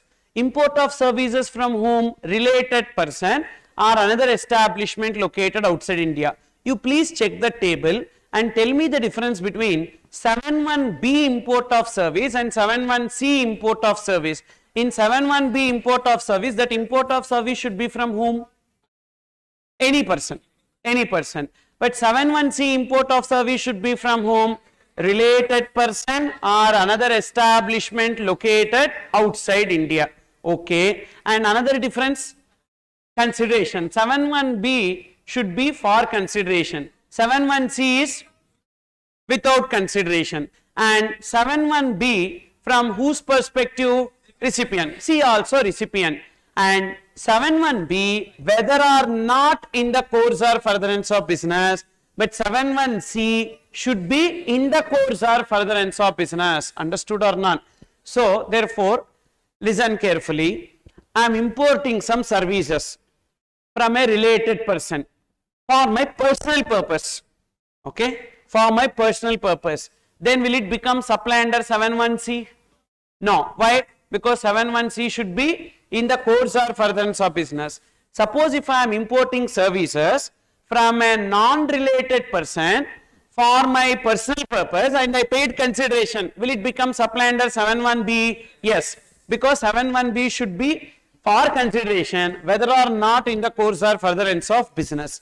Then P is principal agent transaction. Principal agent transactions also without consideration. Why principal agent transaction will be without consideration? Because I am principal, you are my agent. I will send the goods to you to sell that goods. Now, only when you sell the goods, you will pay money to me. Will you pay money to me today itself? No. Consignment chapter in foundation, you would have studied that consignment agent will sell the goods, will receive the money from the buyer, will deduct his commission and will remit the proceeds to the consignor, correct or not? So whenever the goods are sent to the consignment agent is not going to pay the money immediately, which means that, so whenever I am sending the goods to my agent is not going to pay me money now. So therefore it is without consideration, even then it will become supply. It should be in the course or furtherance of business. And what is coverage? Only goods. So principal agent transaction without consideration in case of services, it is not a supply. Very, very important point. Only in case of goods, it is supply. If it is services, it is not a supply. Only in case of goods, it will become supply. So that is with respect to this 7(1)(c) read with schedule 1. So therefore, what is the 4 activities which are covered under 7(1)(c)? DRIP, DRIP. So D for disposal of business asset on which ITC avail. R, related party transaction including transaction between distinct persons. I, import of service from a related person or another establishment located outside India. P, principal agent transaction. In this entire list, so recipient point of view, we have to see only one. What is that? Import of services. 2 import of services. Okay. So that is import of service normal and import of service from a related person. And in 2 places, we don't have to bother about whether or not in the course or furtherance of business. Where? Import of services and disposal of business asset on which ITC is availed. Correct? We don't have to bother about whether or like it should be in the course or furtherance of business. Then, so here generally it is goods and service. Coverage is goods and service. But in some cases only goods are covered. Disposal of business asset only goods, principal agent transaction only goods, and only service in which place? Import of service. Import of service only services. Now look into the next page. 7(1)(c). Whenever you are writing to 7(1)(c), you need to give a reference to schedule 1. There are total 3 schedules in CGST Act. Schedule 1 of CGST Act is containing activities even though without consideration constitute supply. Just now we discussed na DRIP, that is there in schedule 1. So therefore whenever you refer to 7(1)(c), you need to refer to schedule 1. And schedule 2, what is schedule 2? Activities which are classified into goods or services, that is section 7 subsection 1 capital A is schedule 2. And schedule 3, schedule 3 is activities which are excluded from supply, 7 subsection 2. And kindly remember this schedule 1, schedule 2 and schedule 3. Whenever you are writing the explanation, you need to write, suppose one activity, employee to employer is excluded from supply. You need to write as per section 7 subsection 2 read with schedule 3 of CGST Act 2017, services by employee to employer in the course of employment is excluded from supply. Like that we need to give the reference and write.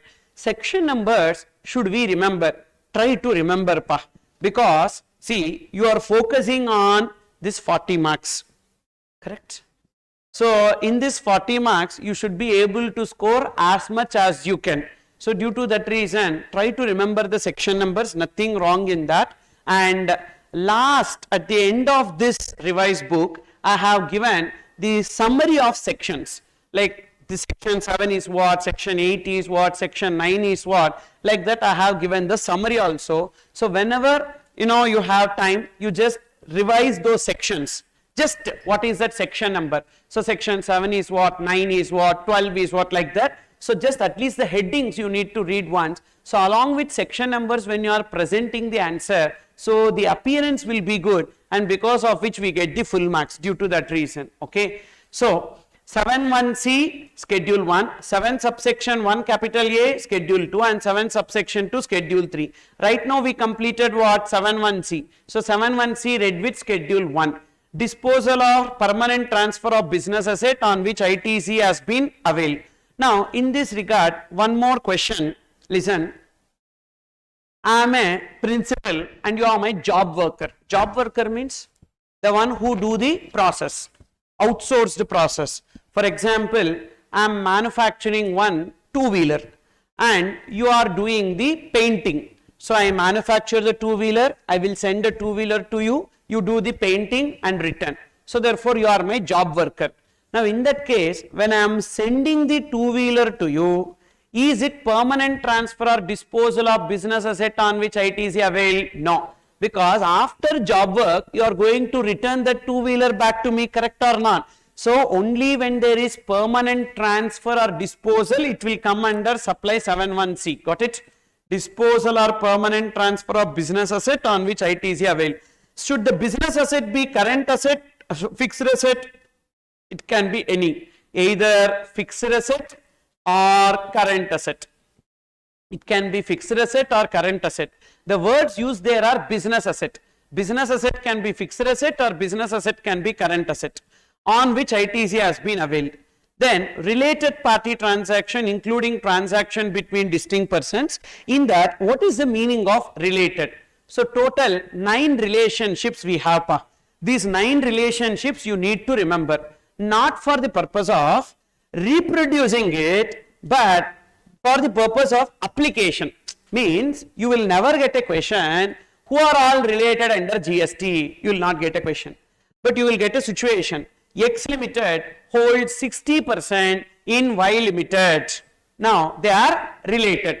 How they are related? So you need to know. One person directly, indirectly controls the another. So then they are related. Is it clear or not? So therefore, you don't have to remember as it is. So numbers is not important, but you need to know when you read a transaction, is it a related party transaction or not? So first, what are the points that we need to keep in mind? So total 9 points. In that first one, such persons are officers or directors of one another's business. Easily try to remember. That is, you are appointed as officer or director in my business, and I am appointed as officer or director in your business. Now we both have the mutual interest, correct? So we both are treated as related. Can you remember this here? So one person appointed as officer or director in another person's business.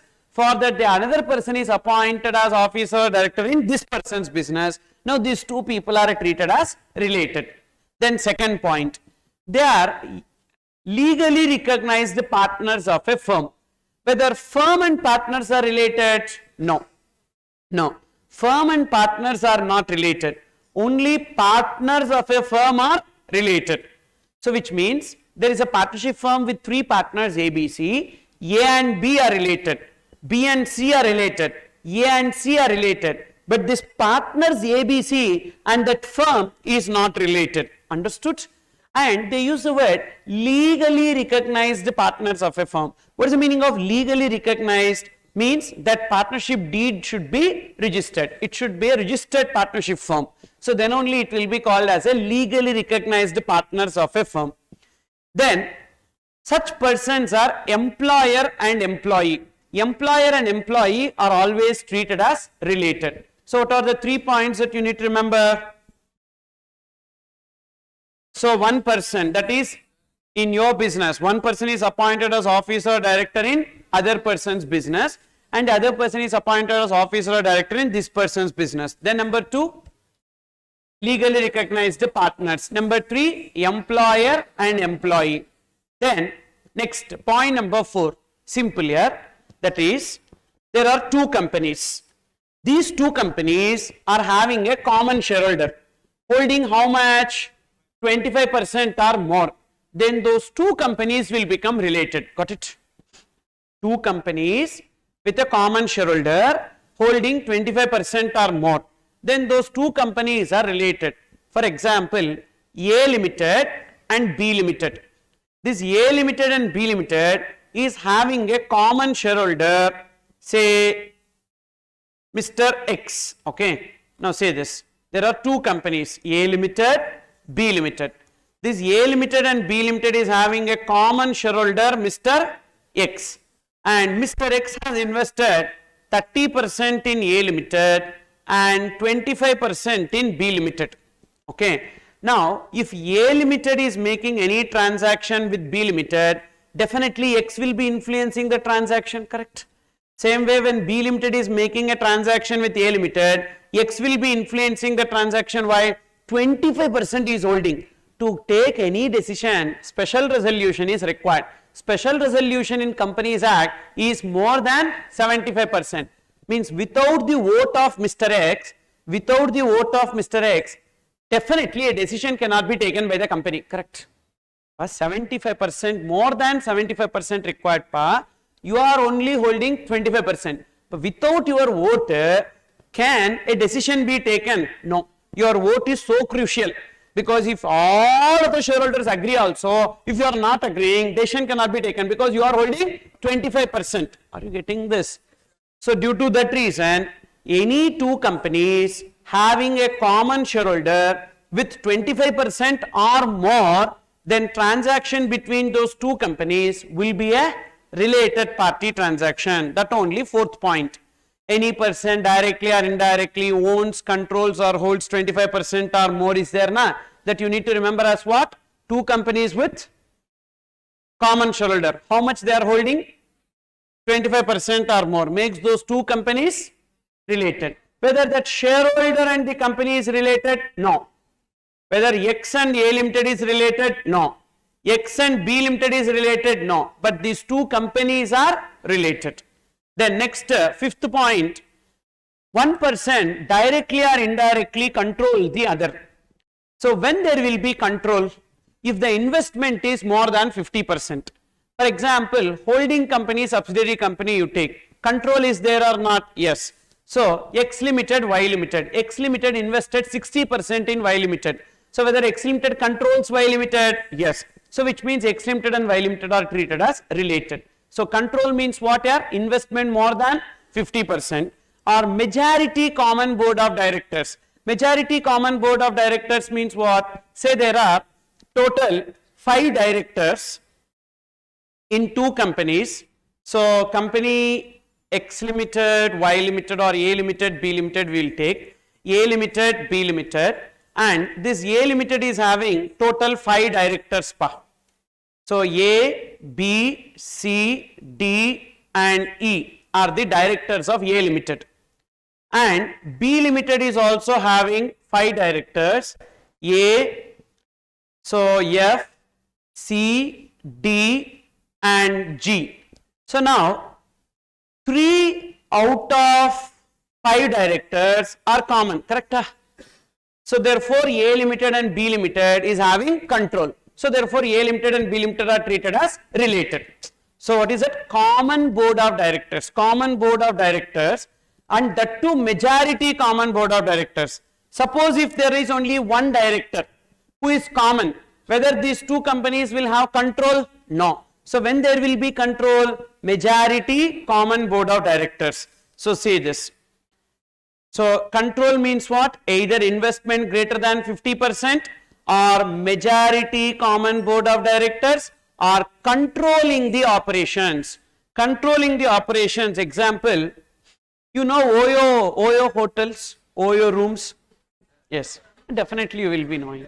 So, good experience you will be having now. So, this Oyo rooms, are they owning the hotel? Are they owning the hotel? No, they will not own the hotel. Then what they will do? Existing one hotel will be there, that they will take over under the brand name of Oyo rooms. So which means, so there is a hotel and that hotel is now operated by Oyo. You understood or not? Which means, are they investing? No, they are not investing. And are they like majority board of directors common? No, but controlling the operations. Are you understanding? So investment need not be more than 50 and controlling board of directors also not required. If controlling of operations is there, that is enough to be called it as control related. You understood or not? So tell me, what is the meaning of control? Come on. Investment more than 50% or majority common board of directors or controlling of operations. So that is the meaning of control. So one company controls the another. Then both of them are directly or indirectly controlled by a third person. So two companies having a common parent company. Okay. Two companies having a common parent company. So two people pa, same father pa, different mother, related yes, no, like that. Okay. So two companies having the common parent company. How it will happen? See this. A limited, X limited and Y limited. A limited controls X limited pa. A limited controls X limited. So as A limited controls X limited, A limited and X limited are related, no doubt. A limited controls Y limited. So A limited and Y limited are related. And X limited is not controlling Y limited. Even then they both are related. How? They both are having the common parent company. Common parent company. So which controls both. So due to that reason they both are treated as related. Understood? So 3 points, you tell me next 3 points. First 3 points. So officers are directors of one another's business. Number 2, legally recognized partners of a firm. Number 3, employer and employee. Over. Okay. Then next 3, common shareholder with 25% or more. Then one company controls the another. Control investment is more than 50%. Controlling operations or majority common board of directors. Third point, two companies which are under the common control of a third person. Okay. Then next one. Point number 7, together they directly or indirectly control a third person. Okay. Together they directly, indirectly control a third person. For example, two shareholders of a company. Two shareholders of a company, together they are having more than 50%. Means those two shareholders have the common objective or not? What is the common objective? That together they two can control the company.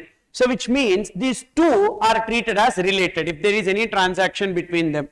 For example, I have given there, X limited has invested 28% in A limited and Y limited invested 30% in A limited. So together X limited and Y limited is how much? 28 plus 30, 58%. 58% means they are controlling the company na. So which means X limited and Y limited are treated as related.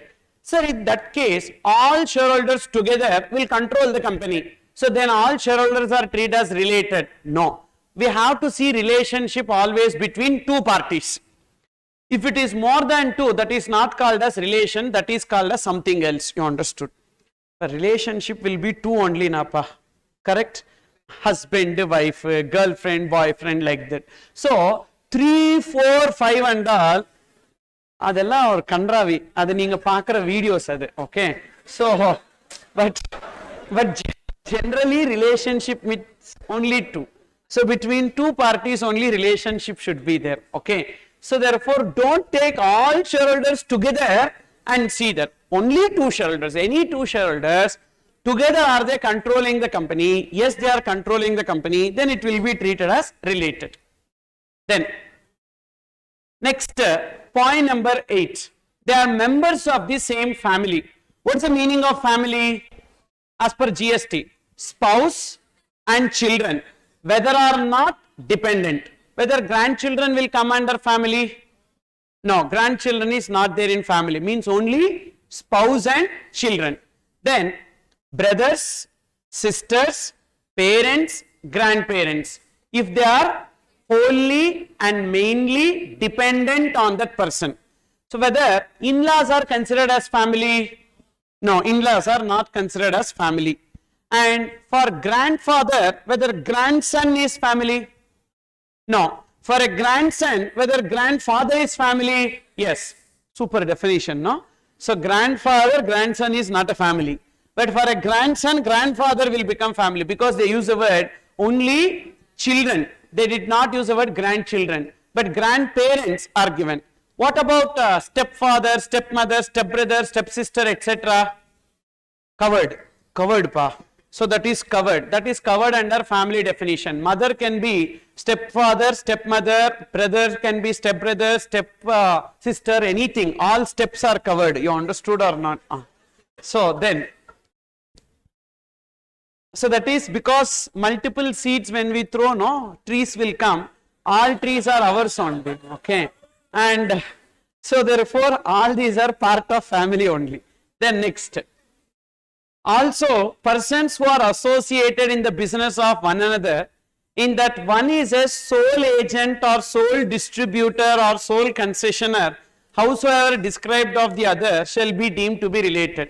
Sole agent means what pa? Sole means one agent. Okay, sole agent means one agent, means all my transactions I am doing through that agent only.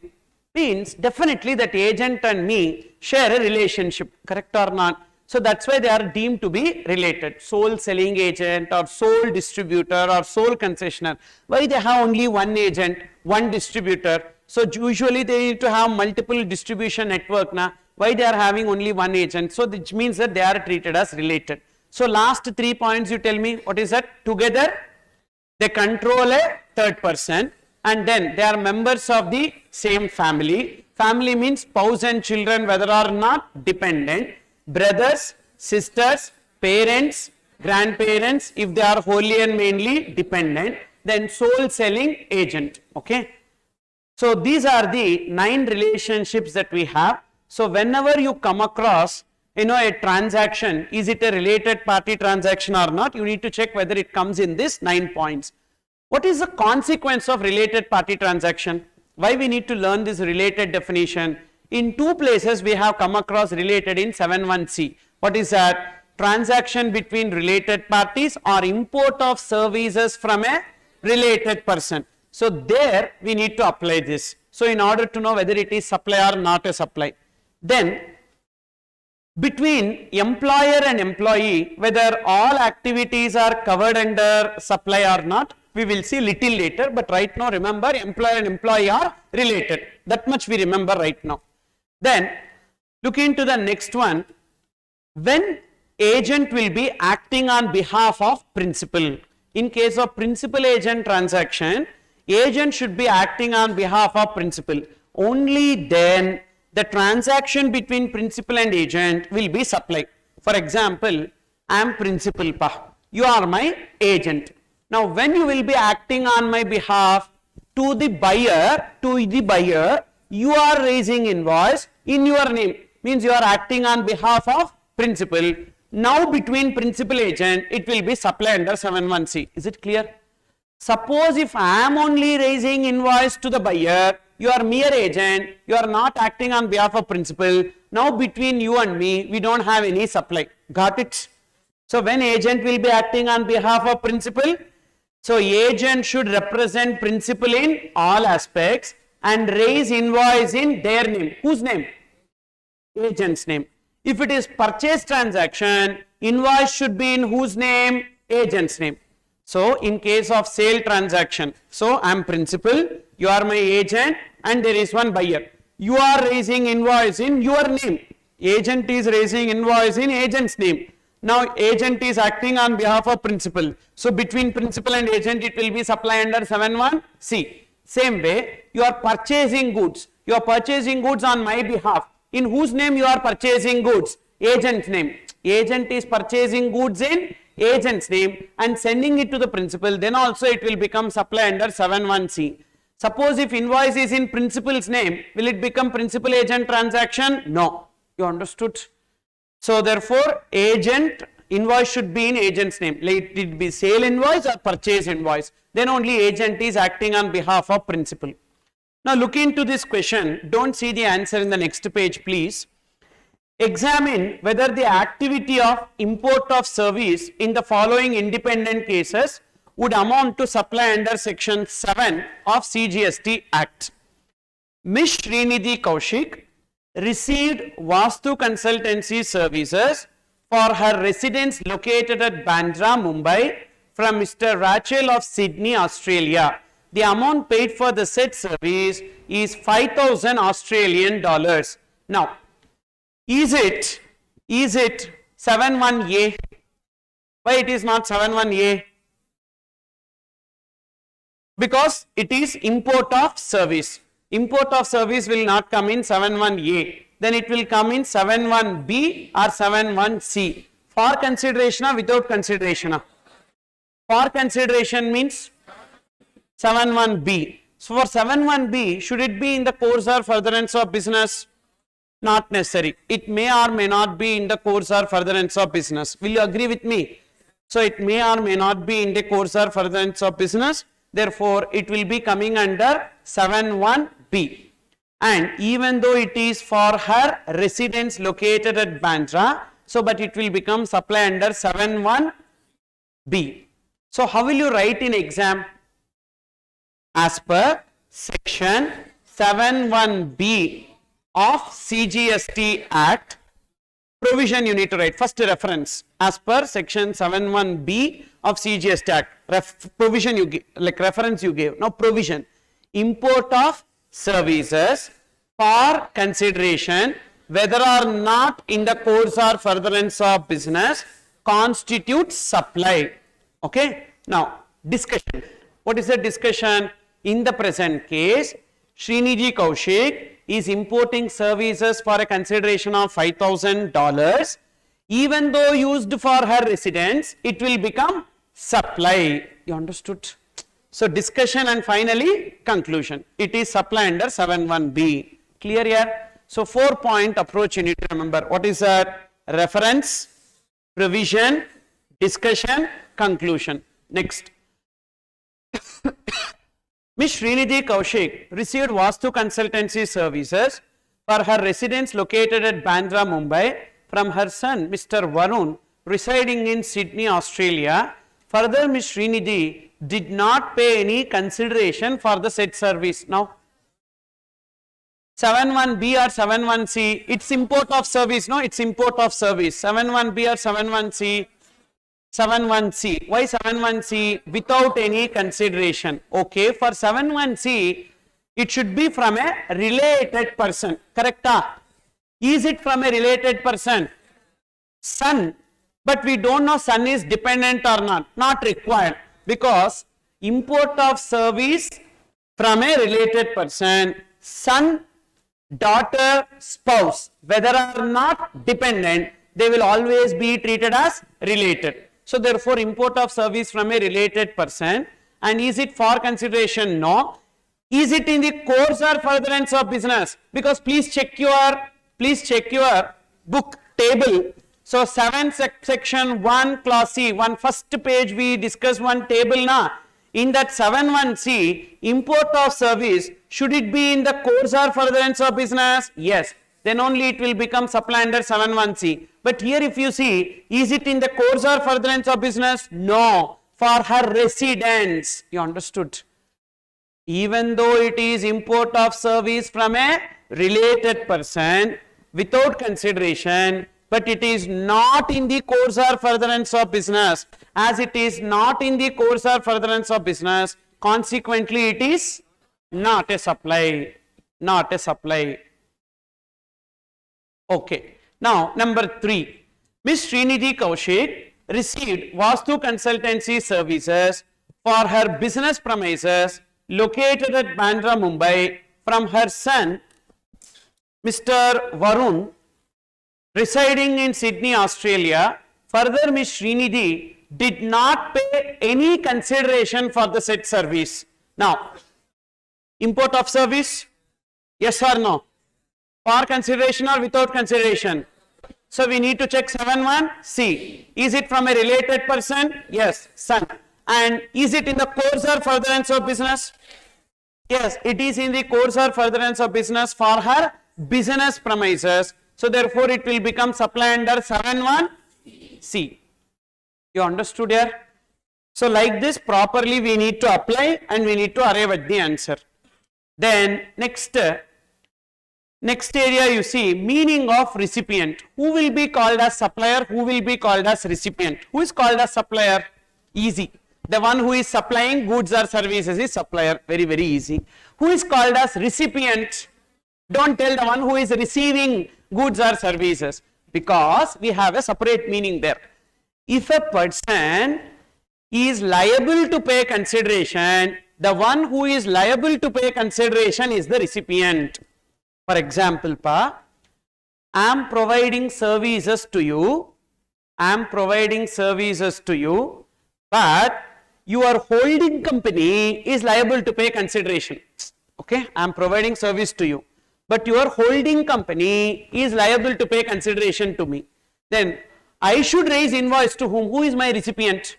Holding company, subsidiary company, holding company. Why holding company? The one who is liable to pay the consideration. So it is not the one to whom I am providing service or who is receiving service. The one who is liable to pay the consideration if consideration is payable. Suppose if there is no consideration. If there is no consideration, then in that case, normal, the one who receives the goods or the one who receives the services. If consideration is not payable, then the one who receives the goods or the one who receives the services. Easier, can you remember? If consideration is involved, who will be treated as recipient? The one who is liable to pay the consideration. If consideration is not involved, the one who received the goods or who received the services. Then next 7 subsection 3, I told you that practically it is irrelevant now, because central government is empowered to reclassify supply of goods or supply of service and vice versa, and have not done anything. So therefore for exam point of view it is not required. Then 7 subsection 2, exclusions from the meaning of supply. Exclusion from the meaning of supply is to be read with schedule 3. Schedule 3. So schedule 1 is 7.1c. 7.1c read with schedule 1. 7 subsection 2, exclusion from supply, read with schedule 3. What are the list of activities which are excluded from supply? Remember the keyword spelled slow. Yes, for sovereign functions of government. Sovereign functions of government means all activities of government is excluded from supply except 4. Only 4 activities are covered under supply. What are those 4 activities which are covered under supply? Come on, do you remember? So 4 activities which are covered under supply are Department of Post, Airport or Port Services, transportation of goods or passengers, and services to business entities. These 4 activities only covered under supply. All activities of government is excluded from supply. Is it clear? So all activities of government excluded from supply. So you just remember that now. All activities of government excluded from supply. So what are the activities which are covered under supply? Which are covered under supply except covered under supply is Department of Post. So 4 activities covered under supply. Just write there 4 activities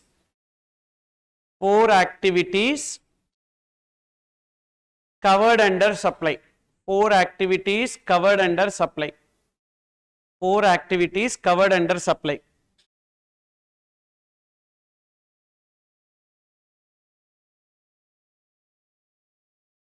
That you can see in exemptions. So there I have specified that.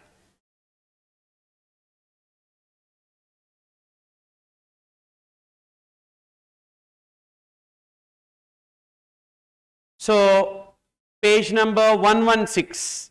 Page number 116. So what are the 4 specified activities which are covered under supply? Department of Post, transportation of goods or passengers, services to an aircraft or vessel inside or outside the precincts of an airport or port, and services to business entities. These 4 specified activities are covered under supply and all other activities are excluded from supply. Okay. So there you just give reference to page number 116. That is here you give the reference, refer page number 116.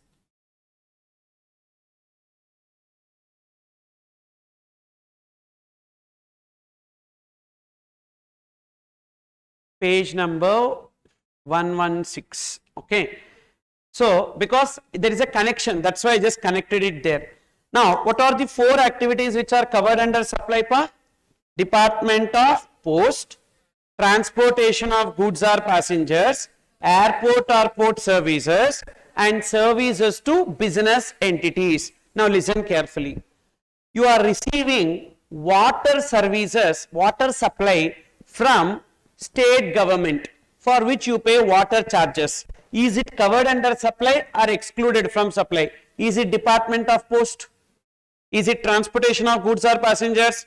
Is it airport or port service? Is it services to business entities? No. So it will be others. Therefore it is excluded from supply.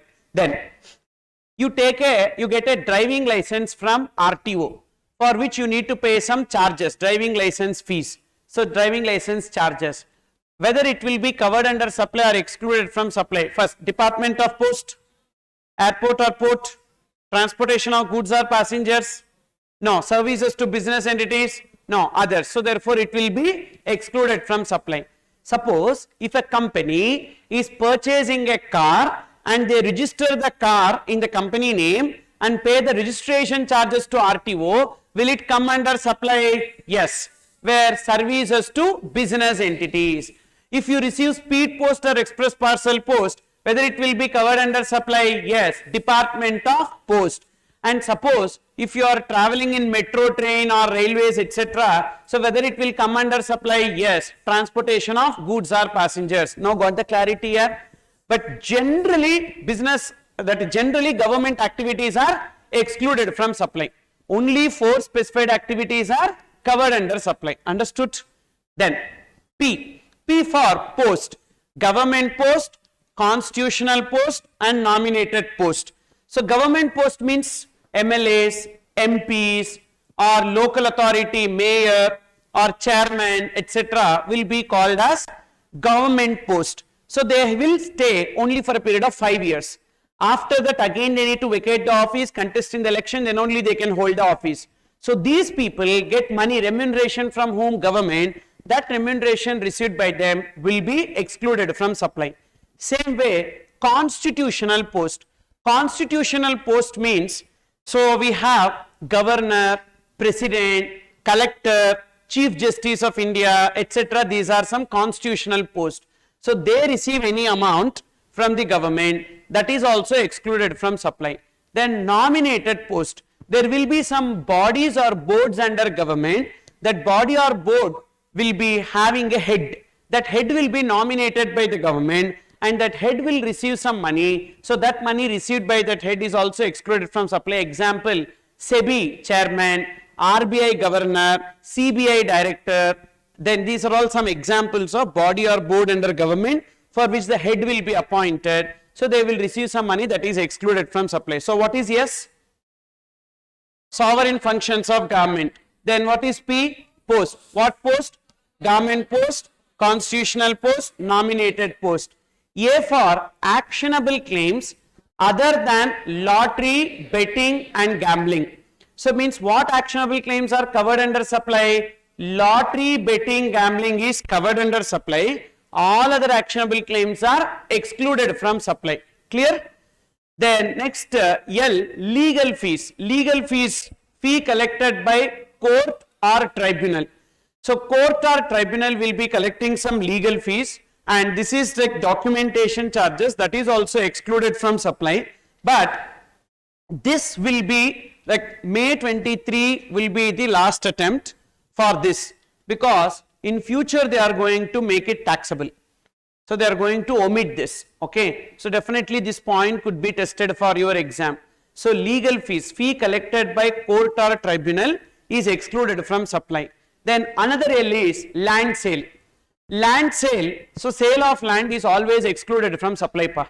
But sale of building is excluded from supply when entire consideration is received after obtaining completion certificate or first occupation, whichever is earlier. Simple, listen. So completion certificate means what? Whenever the project is completed, building is completed, we get the completion certificate from the local authority. First occupation means what? Whenever out of the apartment one flat is occupied, that is known as first occupation. So therefore completion certificate is obtained. Before obtaining completion certificate itself, if the consideration is received, whether that flat will be chargeable to GST or excluded from supply? Chargeable to GST. Why? Because entire, see this, entire consideration is received after obtaining completion certificate or first occupation, whichever is earlier. So this information, GST on sale of flats, I have given in a different place. So you can see that in page number 29. In page number 29 you can see GST on sale of flats or buildings. So entire consideration received before obtaining completion certificate, covered under supply or excluded from supply? Entire consideration received before completion certificate, covered under supply. What is excluded from supply? Entire consideration received after completion certificate. Suppose if entire consideration is received after completion certificate, is it covered under supply or excluded from supply? Excluded from supply. What if part consideration is before and remaining consideration is after? Covered under supply or excluded from supply? Covered under supply. So when it will be excluded from supply? When the entire consideration is received after obtaining completion certificate or first occupation, whichever is earlier. Now listen pa. There is a under construction flat pa.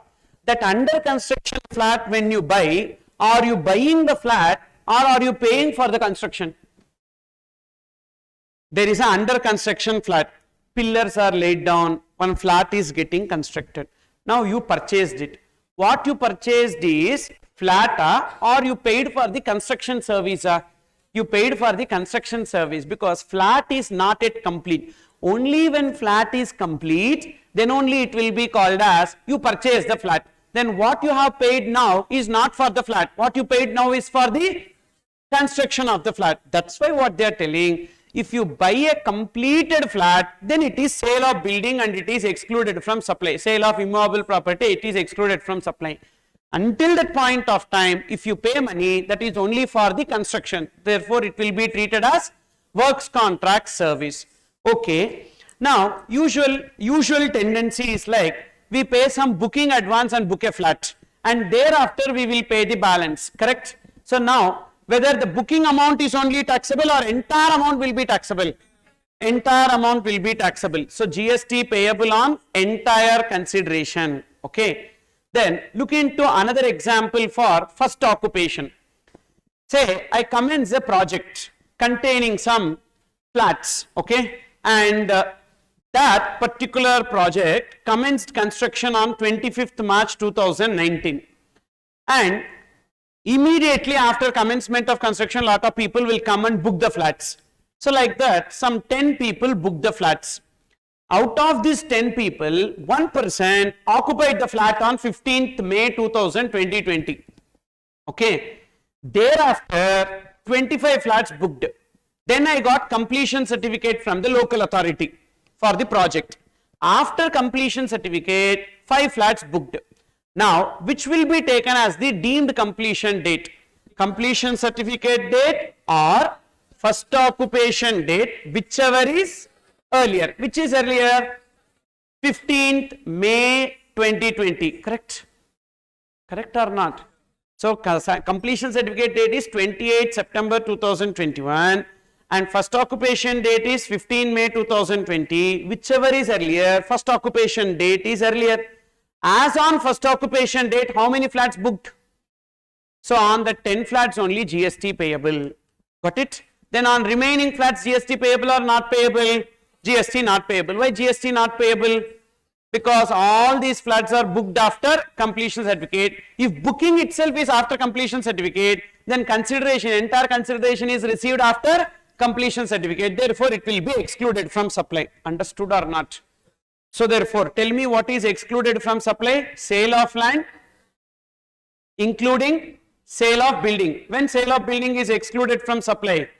When entire consideration is received after obtaining completion certificate or first occupation, whichever is earlier.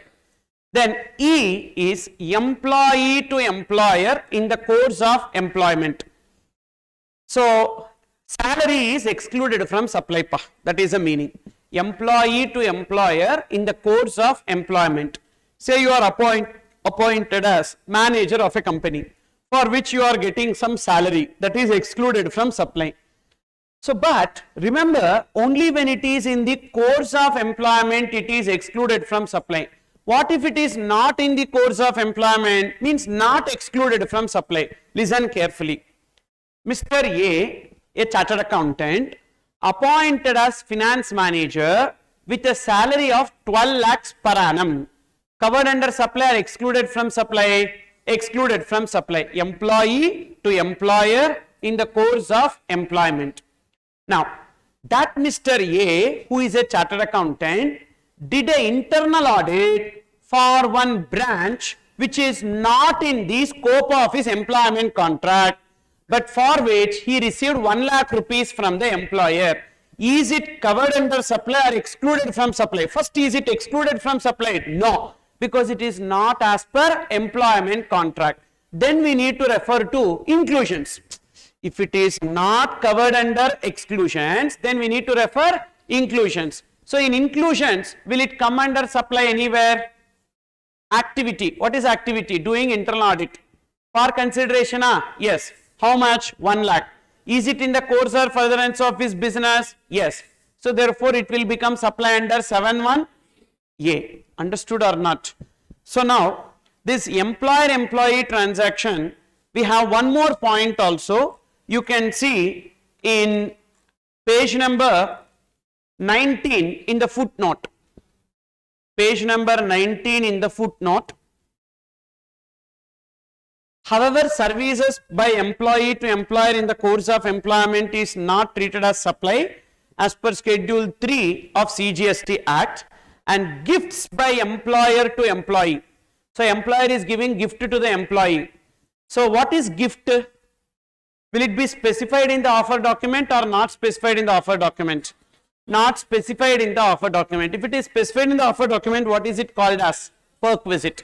If it is specified in the offer document, it is called as perquisite. If it is not specified in the offer document, it is called as gift. So, gift by whom to whom? Employer to employee. Not exceeding 50,000 per annum per employee is excluded from supply. Suppose if the gift exceeds 50,000 per, fully it will be treated as supply. For example, gift is 55,000, only that 5,000 rupees is treated as supply or entire 55,000 treated as supply? entire 55,000 treated as supply. But sir, for gift there is no consideration. Not necessary, because it will become supply under 7.1c. Why 7.1c? Because employer and employee are treated as related. So even though there is no consideration, it will become supply under 7.1c. Also, any benefit covered under salary of a document forms part of salary and is excluded from supply. Now, what you need to remember is supply by employer to employee. Kindly make note. Supply by employer to employee. Supply by employer. Supply by employer to employee. Supply by employer to employee.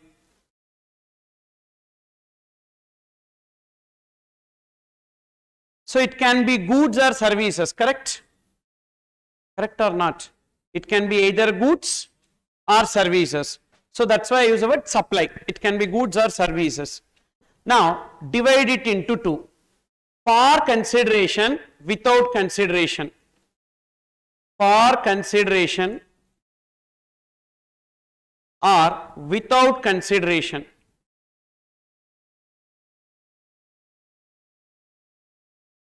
Is it for consideration or without consideration? So can you give me example of for consideration? Supply by employer to employee for consideration.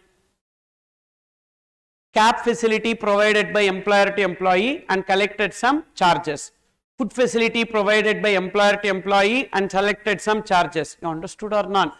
So some charges they collect na nominal charges. So for food daily 15 rupees or 20 rupees like that they will collect. For travel also some charges will be collected. That is supply by employer to employee for consideration. Is it covered under supply or excluded from supply? Covered under supply. And which section? Consideration is there. So 7.1a. Supply under section 7.1a. Supply under section 7.1a. Suppose if it is without consideration, we cannot directly classify it as 7.1c. We should check whether it is perquisite or gift. So what is the classification there? How do we know whether it is perquisite or gift? So this without consideration is divided into two. Perquisite or gift. So when it will be perquisite? Contract of employment. If it is specified in contract of employment, it is perquisite. If it is not specified in contract of employment, it is gift. So perquisite covered under contract. Covered under contract. Gift is not covered under contract.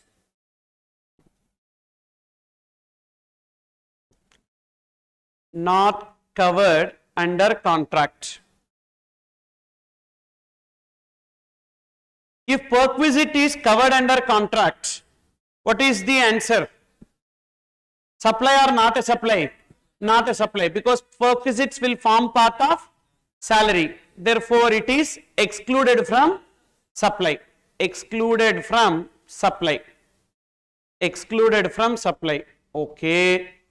What if it is gift? Again, it is divided into two. So, does not exceed 50,000 per annum per employee or exceeds 50,000. So value, we should take value pa. Value does not exceed 50,000. Value less than or equals to 50k. Value less than or equals to 50k per annum per employee. Value greater than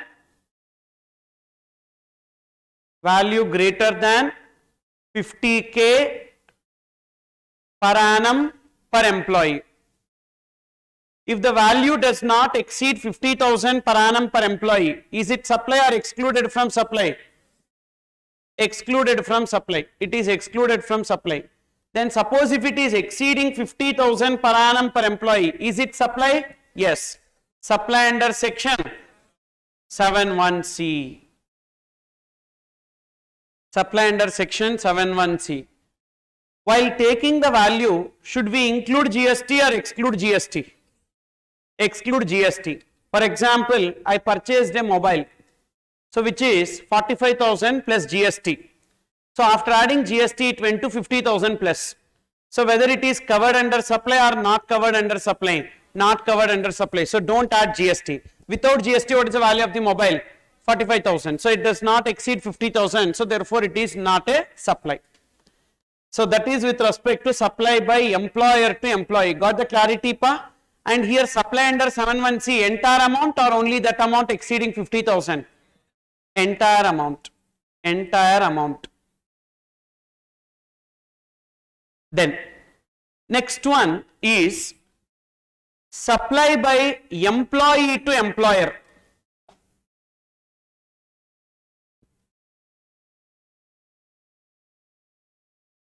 But what will be given by employee to employer? Services.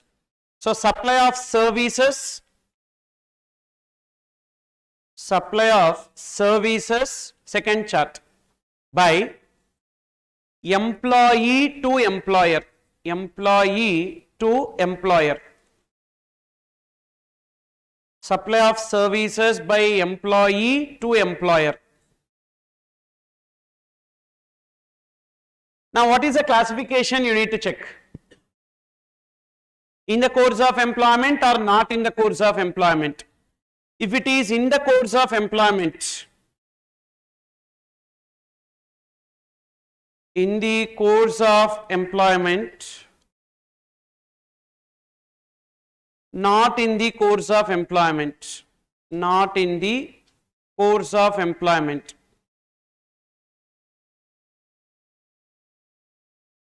If it is in the course of employment, what is your answer? Excluded from supply. Excluded from supply. If it is not in the course of employment, then we need to apply section 7 subsection 1. Correct? If it is not in the course of employment, means not excluded from supply. When it is not excluded from supply, then we need to refer to inclusion 7 subsection 1. So therefore, again in 7 subsection 1, what is the criteria? In the course or furtherance of business or not in the course or furtherance of business? Correct or not? Because here 7(1)(a) is what? For consideration in the course or furtherance of business. So that we are checking. In the course or furtherance of business. In the course or furtherance of business. In the course or furtherance of business. Not in the course or furtherance of business.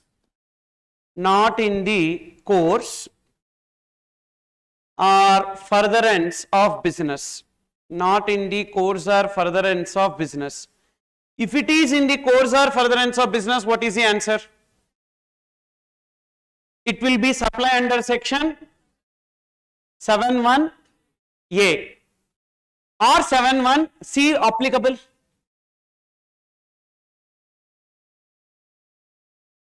Okay, without consideration, if it is there, okay, fine. Again, another division we are seeing. For consideration, without consideration. For consideration and without consideration. If it is for consideration, what is your answer? 7(1)(a). Superb. I will agree with that, no doubt. If it is for consideration, it will be supply under section 7(1)(a). Supply under section 7(1)(a). Okay, if it is without consideration, no, 7(1)(c) will not come. That is a mistake which we are doing. It will not be 7(1)(c). Why it will not be 7(1)(c)? Concentrate. If it is not in the course of employment, first of all, are they employer-employee? If they are not employer-employee, then how come you can bring them under related? Are you getting this? Again, I am repeating, if it is not in the course of employment, they are not employer-employee. If they are not employer-employee, first of all, related will not come. means 71C will not be applicable. Are you understanding? So therefore, if it is without consideration, the answer is what? Not a supply. Not a supply. Okay. Suppose if it is not in the course or furtherance of business, then also it is not a supply. Why it is not a supply? First, 71A you check. For 71A it should be in the course or furtherance of business. Yes. 71C also it should be in the course or furtherance of business. Yes or no? So which means if it is not in the course or furtherance of business, then also it is not a supply. Now, there is one circular, recent circular related to perquisites. So, CBIC gave a circular, recent circular stating that, so whenever any product or service which is given by the employer to employee is covered under the contract, it is perquisite and forming part of CTC and it is excluded from supply. Because of that circular, so this concept may be tested in May 23 exam. So that's why I have discussed in detail. So these two charts you need to keep in mind. Okay. One is employer to employee. Another is services by employee to employer. Okay. Then next one, you see the next exclusion. So we have completed so far S, P, A, L, L, E. S for sovereign functions of government. P, post, that is government post, constitutional post, nominated post. A, actionable claims other than lottery, betting, gambling. L, legal fees, that is fee collected by court or tribunal. Another L, land sale including sale of building where entire consideration is received after obtaining completion certificate or first occupation, whichever is earlier. E, employee to employer in the course of employment. D, death related activities. All death related activities is excluded from supply, that is funeral, burial, crematorium, mortuary, including transportation of deceased, at least post death. So let them die peacefully. So don't need to pay any GST, etc. Then yes, you see next one, stalled we completed. Yes, SLOW, sale in high seas. This sale in high seas, so many students were finding it difficult to understand. That's the reason why this time I have given one chart related to that. Have a look into this chart below. So what is this sale on high seas basis? So visible properly? Okay, see the first point you see. So there is a importer, Mr. Rajesh, who is a original importer. This Mr. Rajesh placed an order for goods worth rupees 10,000, worth $10,000 to foreign seller. First point you got the clarity. Then what that foreign seller did, he handed over the goods to the shipping company. And then the shipping company is giving a document of title to the goods. What is the document of title to the goods? Airway bill or bill of lading. AWB means airway bill, BOL means bill of lading. So that airway bill or bill of lading is sent by the foreign seller to Mr. Rajesh. Now Mr. Rajesh is having airway bill or bill of lading, which means he is the owner of the goods. Is it clear? Up to this clear? 4 points. First point, Rajesh placed an order with the foreign seller. Second point, foreign seller has handed over the goods to the shipping company. And number 3, shipping company has given airway bill or bill of lading, and that has been sent by the foreign seller to Mr. Rajesh. Got it? Now, the goods are in transit. The goods have not yet reached India. The goods are in transit. When the goods are in transit, what Mr. Rajesh did, he transferred that airway bill or bill of lading to Mr. Satish, a subsequent buyer, for which Mr. Satish paid $11,000. This sale is only known as sale on high seas. This sale is only known as sale on high seas. Now, Mr. Rajesh is receiving $11,000 now from Satish. That is excluded from supply. You understood? That is excluded from supply. Sale on high seas basis is excluded from supply. So Rajesh gets $11,000 from Satish, that is excluded from supply, means Rajesh is not required to pay any GST on that $11,000. Why like that? Why like that? Because Satish will pay the customs duty on that goods. Now look into the step number 7. Now goods have unloaded. So after we have, that is after Rajesh has sold it to Satish, document of title, then the goods have been unloaded in the port, customs port. Now who will be called as importer? Rajesh or Satisha? Satish, because Satish is having the document of title na. Now Satish will be called as importer. Satish will file the bill of entry, airway bill, etc. and pay the customs duty including IGST on how much? $11,000. Therefore release of goods. So that's the reason why on $11,000 already Mr. Satish is paying. So Mr. Rajesh is excluded from supply. You understood or not? On this $11,000 IGST is already paid. Who is paying? Satish. Suppose if Rajesh also pays IGST on $11,000, what he will do? In turn collect it from Satish. Means Satish will have 2 times IGST burden on the same $11,000. Correct? First at the time of import he pays IGST on $11,000.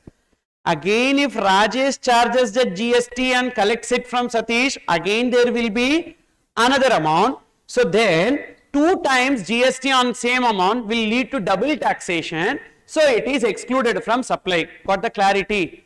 So now what you need to remember from this example, sale on high C basis is excluded from supply. Got it? What is sale on high seas? Sale by way of transfer of documents to title before import or after import? Before import. What is sale on high sea basis? Sale by way of transfer of document to title before import or after import? Before import. That is this sale on high seas. That is sale before import. Then L refers to liquor license by state government. So state government will be giving liquor license, that is license to sell liquor, for which they collect a licensing fee that is excluded from supply. Now say for example I paid some 30 lakhs and I got the liquor license, and the 30 lakhs collected by the state government is excluded from supply. Now I transfer this liquor license to another person. So for 40 lakhs, whether that 40 lakhs is also excluded from supply? No, because only liquor license granted by state government, underline that, by state government.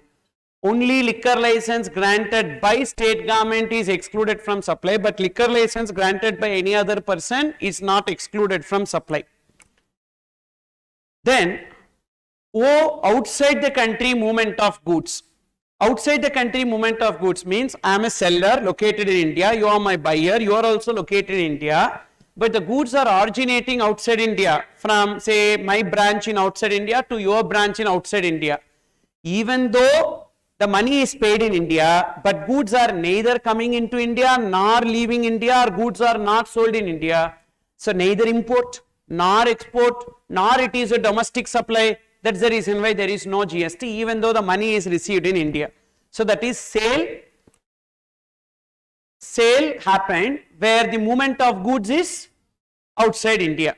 Then warehoused goods under customs sold. Like how sale of goods on high seas basis, sale of warehoused goods also is taking place.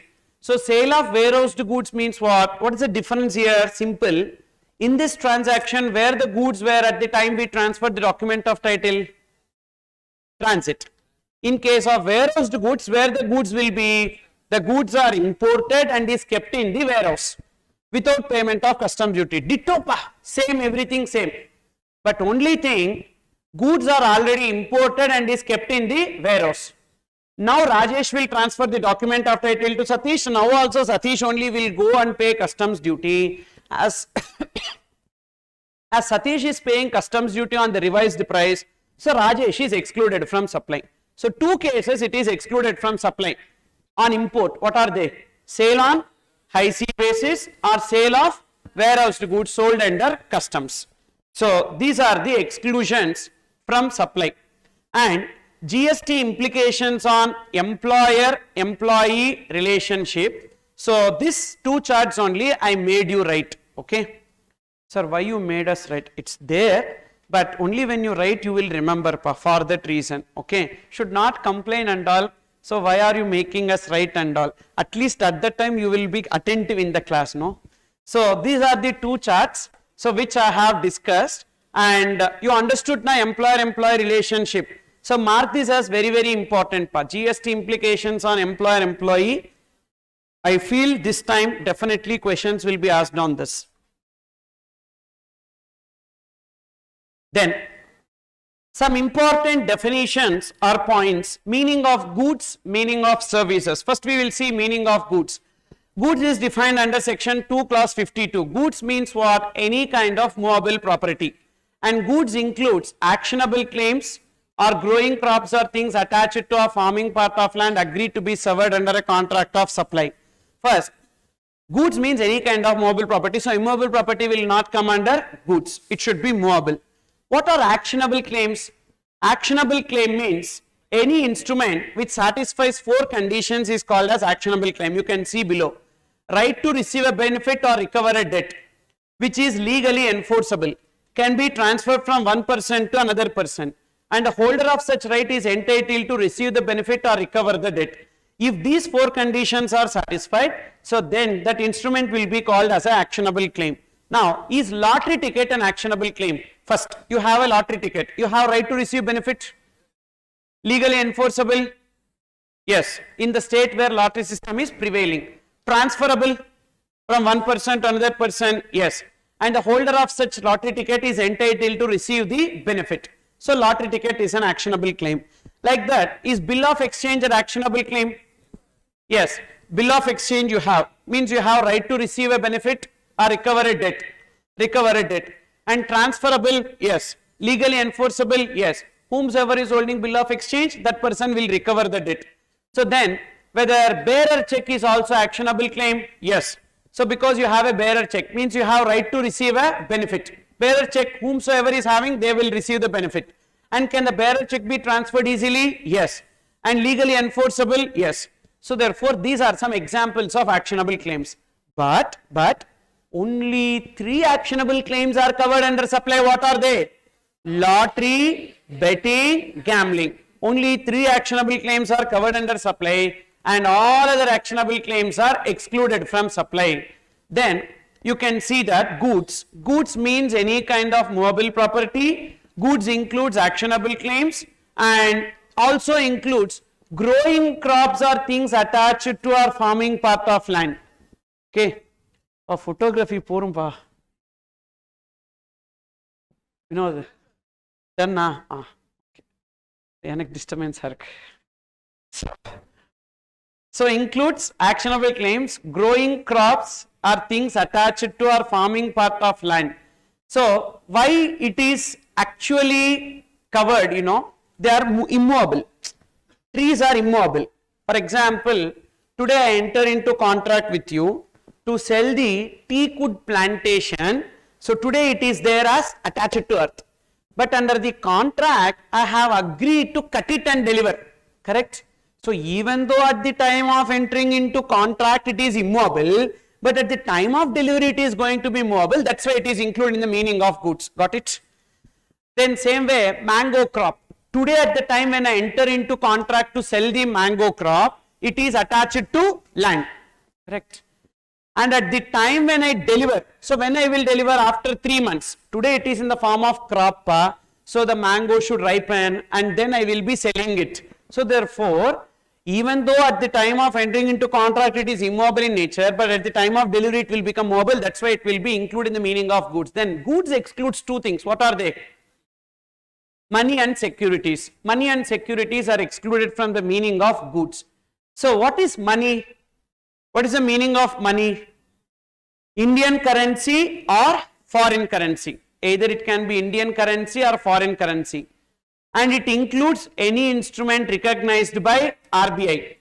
And it excludes currency held for numismatic value. Means old coins, old currency notes will be called as currency held for numismatic value. Sale of old coin. So in OLX and all, if you search, old coins like that. So lot of people will be willing to sell old coin. So one person has posted one ad, that is this 200-year-old coin, and the 200-year-old coin, where on the back side of the coin this Lord Rama, Hanuman and all is there printed on that coin. And you know that coin is posted for 15 lakhs. 15 lakhs it has been posted, and people are ready to buy that. Now that coin is not in Indian legal tender today, but people are ready to buy that particular coins. Are you understanding this? So yes, people are crazy over old coins. There are a lot of people, you and me, we will not buy, but there are a lot of people who will be purchasing it. Now whether this will be covered under supply of goods or not? Yes, because if you see, goods definition excludes money. Goods definition excludes money. Service definition, if you see, service definition also excludes money. But money excludes currency held for numismatic value, which means old coins is not money, means it will come under goods. So therefore it will be chargeable to GST. So please write down in page number 24 below that chart, sale of old coins, sale of old coins, sale of old coins treated as, sale of old coins treated as supply of goods, treated as supply of goods. Then next, this 10 rupee coins and all, not many people are accepting in every state. So Tamil Nadu, no restriction. Tamil Nadu 10 rupee coins and all is circulated.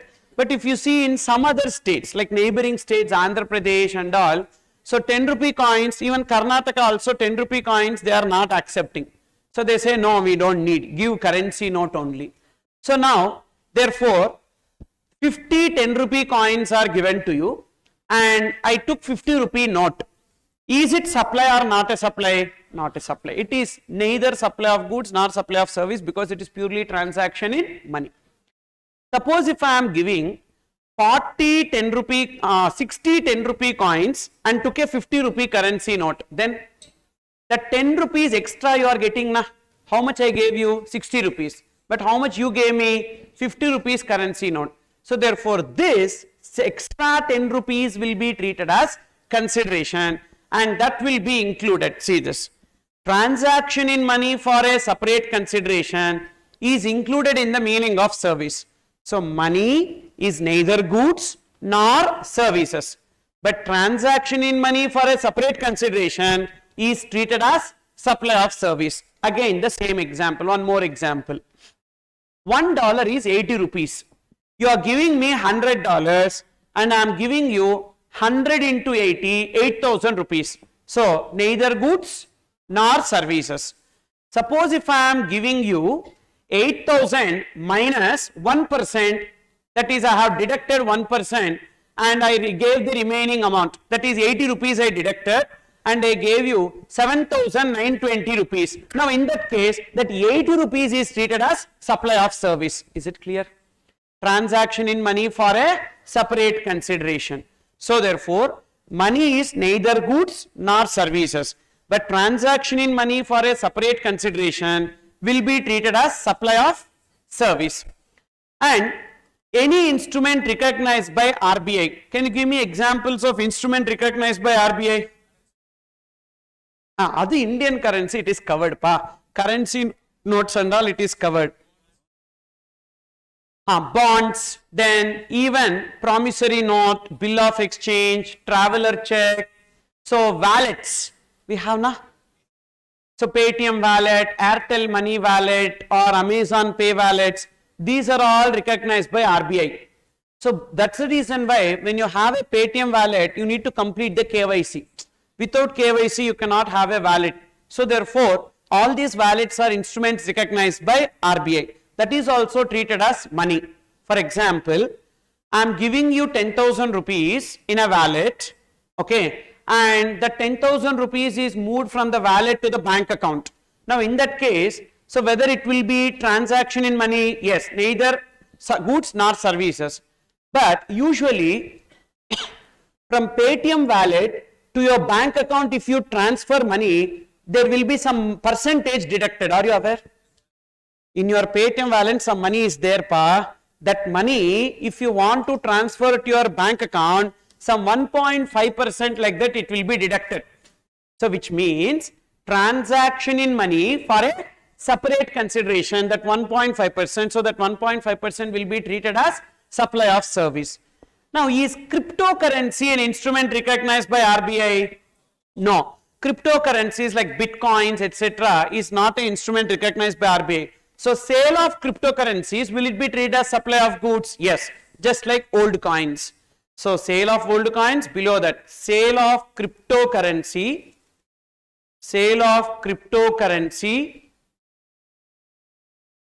treated as supply of goods. Sale of cryptocurrency treated as supply of goods.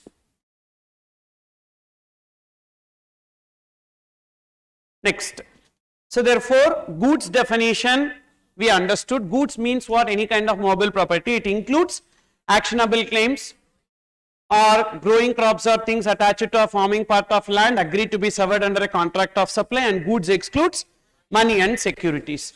And actionable claims, only 3 actionable claims are now covered under supply. What are they? Lottery, betting and gambling. Then what is the meaning of service? Service means, you see, service means anything other than goods is service. Simple definition. Anything other than goods is service. And service also excludes money and securities. Service includes, so transaction in money for a separate consideration, or facilitating or arranging transaction in securities. Facilitating or arranging transaction in securities means stockbroker services, depository services, etc. That is, I am not doing transaction in securities, but I am facilitating a transaction in security. So that will be coming under supply of service. Then meaning of consideration. See there, consideration as per section 2 clause 31 includes monetary consideration or non-monetary consideration. Monetary means money, and non-monetary means it can be in the form of goods or it can be in the form of services. And consideration excludes subsidy from central government or state government. So subsidy is something which is gracious payment which is made. There is no contract and all for subsidy. So some grant which is given by central government or state government, that will not be treated as consideration. What if the subsidy is given by some other person? Will it be treated as consideration? Yes. Subsidy from NGO, treated as consideration? Yes. Subsidy from holding company, treated as consideration? Yes. Only subsidy from central government or state government, not treated as consideration. And consideration is also excluding refundable security deposit. Refundable security deposit also not treated as consideration. What if it is non-refundable security deposit? Treated as consideration. For example, you take a LPG connection. For that LPG connection, you have to pay 2000 rupees non-refundable security deposit. The 2000 rupees is treated as consideration. Suppose if you get, like you take a house on rent or a commercial property on rent. So there you need to give 6 months rent as security deposit. Whether that is refundable or non-refundable, refundable. That will not be treated as consideration. Then this consideration can be received from recipient or any other person. So what we need to see is presence of consideration. For example, when you buy a 2-wheeler or 4-wheeler, that dealer will do the free after sale service. Is it really free? No, it is not free. Why it is not free? Because so the manufacturer of the 2-wheeler or 4-wheeler will pay money to the dealer who is doing free after sale service. That's the reason why whenever free after sale service is done, they take one coupon from you. So one coupon, one manual will be given to you, one coupon you will pay. So one coupon you will give, you will not pay money, you will give that coupon. So that coupon, the dealer will redeem from the manufacturer and they get the money. So therefore, even though they are not getting consideration from the recipient, but for the transaction, are they getting consideration or not? Yes, there is consideration. So consideration can be received from recipient or any other person. What we need to see is presence of consideration is there or not. Then consideration should be in respect of, in response to, or for the inducement of supply of goods or services. In response to, say for example, one producer of a movie will gift to the director one car. So that car given as gift to the director is in response to making a super hit movie, correct or not? Otherwise will the producer will give? No. So therefore that will come under consideration. You understood or not, pa? So therefore director or hero, heroine, etc., when they receive so some gift from the producer, once the movie becomes super hit, so whatever gift that they are getting is in response to supply of goods or services that is acting in the movie, so that will become consideration. Because these people who give it as gift, they will not give it as gift in 4 walls. So what they will do, they will put ad, so all these things. So everywhere it will be known, correct or not? In Instagram and newspaper, everywhere it will be given. So which means department will know that. So therefore you have to treat it as consideration and GST is payable on the same. Then for the inducement of means, say for example, one hero is there, producer come hero, and so he wanted one heroine to be acted next to him, and no heroine is accepting. Heroine is telling, no, I will not act next to you, like that. So now that producer is very rich person, so has lots of property. Now he will give one property to a heroine, asking the heroine to sign the movie. After signing the movie, remuneration is also paid. That remuneration paid for the movie will come under in respect of, and giving a property and making her sign the movie is for inducement of. Understood or not? So consideration should be in respect of, in response to, or for the inducement of supply of goods or services. Then activity without consideration or consideration without activity is not a supply under 7(1)(a). Activity without consideration means what? I am not getting any consideration for doing that activity. Like free activities or charities, etc. and all will be coming. Okay. For example, this batch I am not collecting any amount from you. So therefore activity without consideration, not a supply under 7(1)(a). Not required. For that I did not tell, or example kaga sonna. Okay. So because already I have collected from you some way or other, so therefore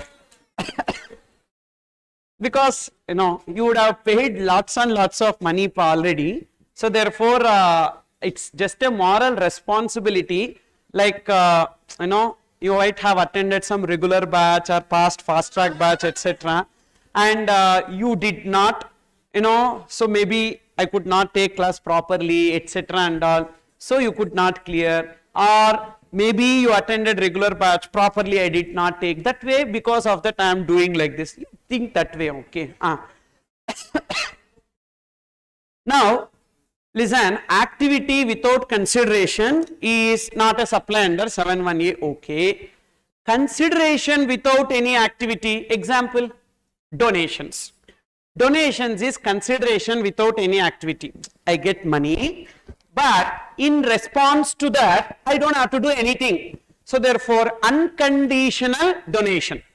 Unconditional donation means what? We receive money, and against that money, we don't have obligation to do anything. What if it is a conditional donation? Will it become supply? Yes. So donations are divided into two: conditional donation, unconditional donation. Conditional donation means I have an obligation to supply goods or services against the donation, so it should be treated as consideration, and that will become supply under 7(1)(a). Unconditional donation means, so I don't have obligation to supply any goods or services against the donation, so therefore it is not treated as consideration and it is not a supply. For example, I am constructing one temple, and you gave me a donation. and you are asking me to display your name. God name also next, my name only should come first. Now it is what donation? Conditional donation. So that will be treated as consideration and it will become supply under 7(1)(a). Suppose if you are giving money and you are telling, sir, you don't display my name anywhere. So this is just because of love and affection I am giving. So now it will be what donation? Unconditional. But I displayed your name. Still it is unconditional donation. Still it is unconditional donation. But concentrate. If this display of name gives you a business advantage, then it is deemed as conditional donation. Again I am repeating. You are giving money. You are asking me to display the name. So type of donation, conditional donation. Supply under 7(1)(a)? Yes. You are giving money and you are not insisting me to display the name, but I am voluntarily displaying the name. What type of donation? Unconditional donation. Not treated as consideration, not a supply under 7(1)(a). However, if the display of name gives you a business advantage, then it will be treated as supply under 7(1)(a), deemed as conditional donation. So, if donor name displayed anywhere in the premises against donation out of gratitude but not as a compulsion, display of name results into business advantage to the donor, then it is supply under 7(1)(a). If individual name is displayed, means no business advantage, then it is not a supply. For example, have a look into this illustration. The temple of ancestral deity of Mr. Aman Goyal and his family is located at Beri, Haryana. The temple is run by a charitable organization registered under 12A of Income Tax Act 1961. The family has got unshakable faith in their ancestral deity. Mr. Aman is big entrepreneur having flourishing business of tiles in Gurugram. Upon the birth of their first child, he donated 10 lakhs to the said temple for construction of a sitting hall in the temple. On the main door of the sitting hall, a name plate was placed stating donated by Mr. Aman Goyal upon birth of his first child. Any business advantage? No. So therefore it will be coming under what type of donation? Unconditional donation. And will it be treated as consideration? No. And therefore it is not a supply. So this donation, so the purpose is philanthropic and not an advertisement, and hence GST is not leviable. Suppose if you see here, some light boards and all are given. On left side and right side you can see some light boards are given, light board, and on that light board the brand name is mentioned, correct? Adu donation pa. On a donation there is a brand name mentioned, so therefore it will be coming under. So even though no obligation, but the brand name when we mention, automatically we are giving like an advertisement, correct or not?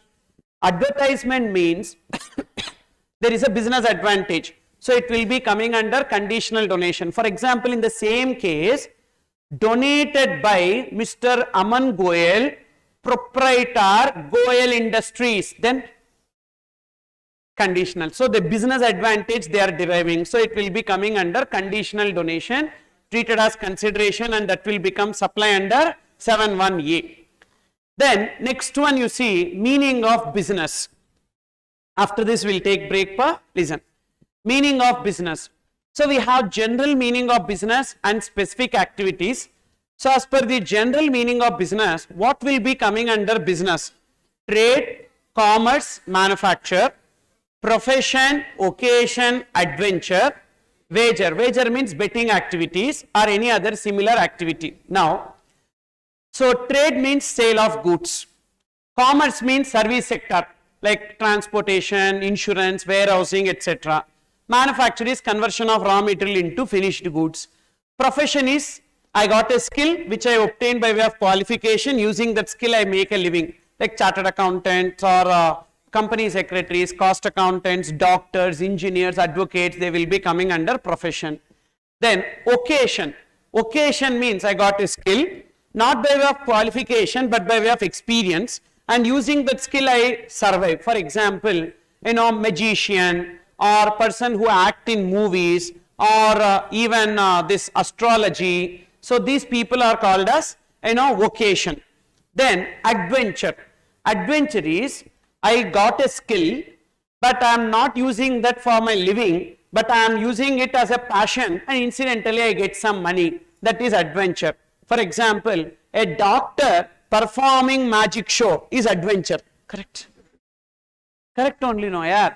And a chartered accountant acting in movie is adventure. Yes or no? Then an actor making a painting is adventure. How, sir? Sir, being an actor is occasion. They make a painting and get money, that is a different skill, adventure. Being a doctor is profession. When they perform the magic show, that will be coming under adventure, not occasion, because that is not for their living. For their living already they have being a doctor, profession. Same way, being a chartered accountant is profession, acting in a movie will be coming under adventure. Okay, so adventure is some other skill used as a passion. Wager means betting activities, any other similar activities. So its incidental or ancillary is also covered. What is incidental or ancillary means? Supporting activities. For example, a chartered accountant, and chartered accountant taking classes, authoring books, giving seminars will come under incidental or ancillary to his profession. Understood or not? Same way, irrespective of volume or frequency. Irrespective of volume or frequency means it can be one-time activity or it can be a recurring activity. Whatever it may be, it will be treated as business. Whether or not for a pecuniary benefit. Pecuniary benefit means profit motive.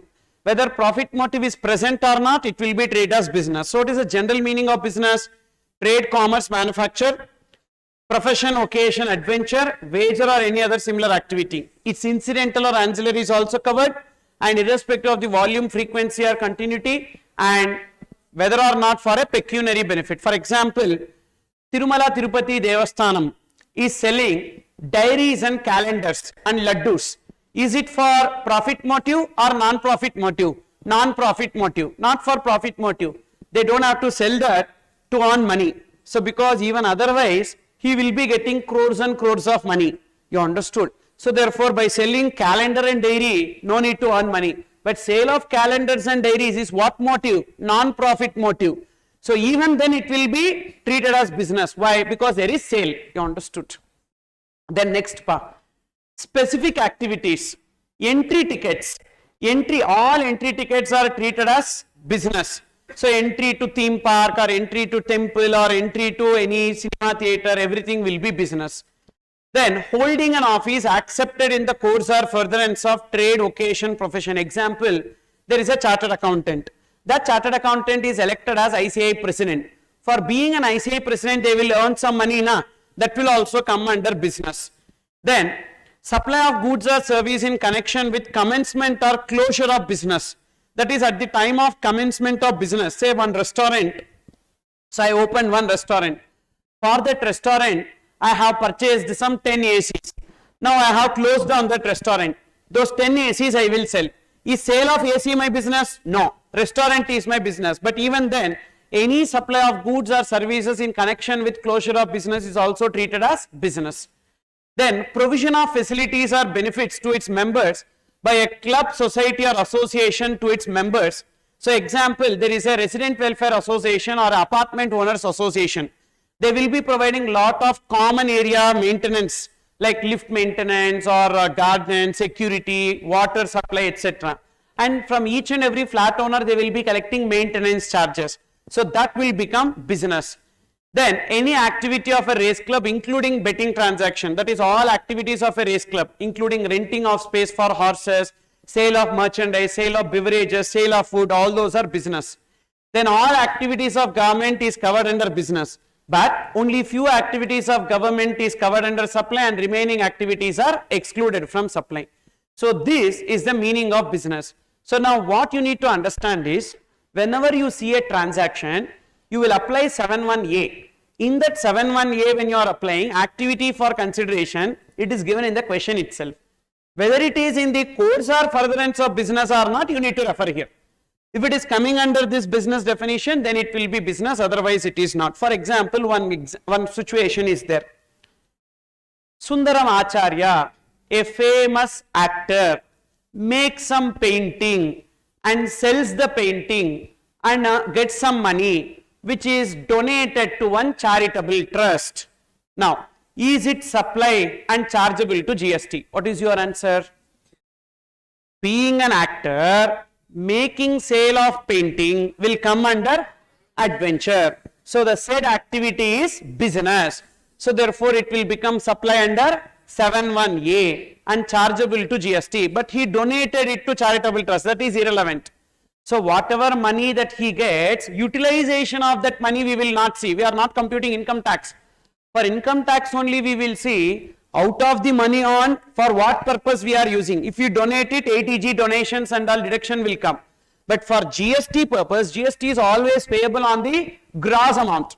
Gross amount means the total amount, not on the profit. You understood? GST is payable on gross sales or receipts, etc., not on the profit. So therefore, even if they donated it to one charitable trust, or that Sundaram Acharya buys a necklace for his third wife, that is irrelevant for us. So he got money, on that we need to pay GST. Clear? So that is about business definition. So far we have come across meaning of goods, meaning of services, and meaning of consideration and meaning of business. Now have a look into meaning of person. So person under GST is same as person under Income Tax Act except central government and state government. So central government and state government is not a person under Income Tax Act. So which means they are not required to pay income tax, but they are required to pay GST. So therefore person under GST includes central government, state government. In addition to that, other persons under Income Tax Act like individual, HUF, AOP, BOI, all those are also included in GST. Then next, meaning of various supplies you can see. We have taxable supply, exempted supply, non-taxable supplies and zero rated supplies. These are the four supplies. Zero rated already we know. What are zero rated supplies? Export of goods or services, supply of goods or services to SEZ is known as zero rated supplies. What are non-taxable supplies? Two, alcoholic liquor for human consumption and petroleum products. And what are exempted supplies? Exempted supplies for payment of GST is three: notified as exempted, nil rated and non-taxable. These three are treated as exempted. So come again, what are exempted supplies under GST? Notified as exempted. So government from time to time will notify certain transactions as exempted, that is notified as exempted. Nil rated means the rate of GST is nil. And non-taxable. So non-taxable already we know what are non-taxable. These three will come under exempted supplies. So the balancing figure is taxable supply, which means whether taxable supply includes exempted supply? No. Taxable supply will not include exempted supply. Why? Because exempted supply includes non-taxable supply. So taxable supply will not include exempted supply. You can see the chart below. So supply of goods or services, if it is chargeable to GST, that is GST is payable, then it will be called as taxable supply. If it is not chargeable to GST, why is it not chargeable to GST? Maybe it is notified for non-payment, or maybe it is nil rated, or maybe it is not at all covered. So which means taxable supply is the balancing figure. So it is a conclusion that we can draw from this: taxable supply does not include exempted supplies. So one final time, what is the meaning of exempted supply? Notified as exempted, nil rated and non-taxable. These three are treated as exempted supply. So taxable supply is balancing figure. Now we have meaning of aggregate turnover. This aggregate turnover is important because some attempts they have given questions on aggregate turnover. So like, what is the meaning of aggregate turnover? Just now we saw four supplies. Now all those four supplies will come in aggregate turnover. So what are they? Taxable, exempted, exempted includes non-taxable, then zero rated, that is exports, and supplies to SEZ. Supplies to SEZ is interstate supplies. So everything will come in aggregate turnover, and aggregate turnover should be computed state-wise on our all India basis. All India basis. Aggregate turnover should be computed on all India basis. And aggregate turnover excludes two. Two things will not come in aggregate turnover. What are they? So inward supplies on which GST is payable under RCM and CGST, SGST. Why inward supply will not come in aggregate turnover? Generally turnover means what? Outward supply, inward supply. Generally turnover means outward supply. So inward supply, even though you pay GST under RCM, will not be included in your aggregate turnover, means it will be included in whose aggregate turnover? Supplier's aggregate turnover. For example, you see this pa, A Limited is making supply to B Limited, which is covered under RCM. Supply under RCM. Okay. Supply under RCM. Then who will pay GST to government? B Limited. A Limited is making supply to B Limited, which is covered under RCM. Then who will pay GST to government? B Limited. Now this supply is included in whose aggregate turnover? A Limited aggregate turnover, B Limited aggregate turnover? A Limited aggregate turnover only. To whom it is turnover? To whom it is sales? A. So it will be included in the aggregate turnover of A Limited, but not in the aggregate turnover of B Limited. Then one more point, say Mr. A is having a 1% company, A Limited, A Private Limited, like that 1% company is there, 1% company. Now some sales is made by A, which is 8 lakhs, and some sales is made by A Limited, 1% company. So means only A is the owner, okay, and sales made by A Private Limited is 7 lakhs. Now what will be taken as the aggregate turnover of A? What is the aggregate turnover of A? 8 lakhs. So whenever we have this 1% company, don't include, we don't have clubbing provisions in GST. So we should not include the other business turnover into that person's turnover. So that A Limited, A Private Limited's turnover is 7 lakhs and Mr. A's turnover is 8 lakhs. So this A Private Limited, even though he is the only owner in that business, even then it should not be included in Mr. A's turnover because we don't have clubbing provisions in GST. Same way, there is ABC and company in which A is a partner. A is a partner and ABC and company turnover is 12 lakhs. Whether we will include this 12 lakhs, A's share in A's turnover? No, we don't have. Again, we don't have anything like that. So whatever is the aggregate turnover of Mr. A, that will only be taken. Is it clear or not? And what is the purpose of aggregate turnover here? Why aggregate turnover we determine? Mainly to determine the threshold limit for registration. So whenever aggregate turnover of a person exceeds a threshold limit for registration, like 20 lakhs or 10 lakhs or 40 lakhs, then they are liable to get registered for that purpose. So tell me, what is the meaning of aggregate turnover? Come on. Taxable supplies, exempted supplies, non-taxable supplies, zero rated supplies. Computed on what basis? All India basis. It excludes inward supply covered under RCM and it excludes taxes, CGST, SGST, etc. Then now we are moving on to classification of supply into goods or services. Section 7 subsection 1 capital A read with schedule 2. Schedule 1 is what? Schedule 1 7(1)(c) activities without consideration. Schedule 2 is classification of supply into goods or services. Schedule 3 7 subsection 2 exclusions from supply. Now listen. Once an activity becomes supply, then only we will classify it into goods or services. If activity is not at all supply, we will not classify it as goods or services. So first we need to see the activity as movable property. That movable property, if there involves a transfer of title, then it will be supply of goods. That title can be transferred at present or it can be transferred at a future date. For example, I have a car. I give you the title to that car, which means it is supply of goods. This title I may give today or I may give at a future date. What is an example of transfer of title at a future date? hire purchase or installment transaction. Today I am giving you the possession, but the ownership I will be transferring at a future date. Let it be, it will be treated as supply of goods. I am not giving you the title of the car, but I am giving you the right to use the car. Then it will be coming under supply of service. Understood? So movable property, when it will come under supply of goods, come on, transfer of title. When it will come under supply of service, transfer of right to use. Then immovable property, will it come under supply of goods? No. Why it will not come under supply of goods? Because goods means any kind of movable property. So immovable property not treated as goods.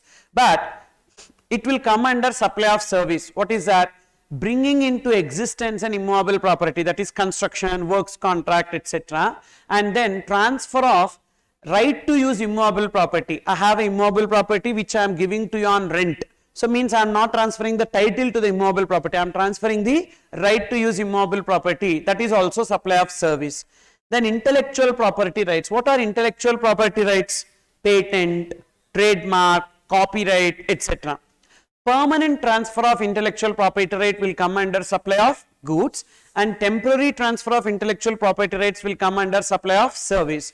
A music director composing music for a particular movie and get some money from the producer, and that music he can even use for some other movie also.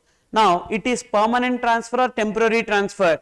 Temporary transfer. So that will become supply of service. Suppose if the same music director composes a music and gives it to the producer of that movie, and he cannot use that music to any other company, or any other movie or any other production company, etc. Then in that case it will be called as permanent transfer of IPR. Permanent transfer of IPR is treated as supply of goods. Then carrying out process on the goods belonging to other person. Listen carefully. I am a tailor pa. You give me cloth. I do the stitching and I return you the garment. Now the major material is what? Cloth. Who gives that cloth? Recipient. So therefore it will be treated as supply of goods or supply of service for me? Supply of service. Because the major substantial material required for the process is given by the recipient. Supplier just adds some material like what? Thread, then buttons, etc. he will add. Just because supplier is adding some material, will it become supply of goods? No, it will still be supply of service, because the major material required for the process is given by the recipient. Some places what you need to do is that you need to go to that shop, buy the cloth there, then only they will do the stitching. Okay, you need to buy the cloth there, they will do the stitching. Say for example, you are coming to my shop, selecting the cloth, and I am only doing the stitching and giving to you, but some extra material required for this you have given, some extra hangings, danglings, etc. and all. Now in this case, substantial material, who is supplying? Supplier. Therefore it will be treated as supply of goods. So therefore the classification is simple. Carrying out process on the goods belonging to other person, whether that is substantial material given by the other person or minor material given by the other person. If substantial material is given by the other person, it will be treated as supply of service. If only minor material is given by the recipient, but major material required is purchased by the supplier only, then it will be treated as supply of goods. As per contract, supplier should purchase those goods and process the same, and some material is given by the recipient, still it will be supply of goods.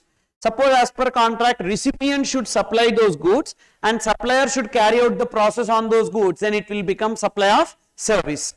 Then next, supply of goods along with services, means in a transaction there will be both goods element as well as service element.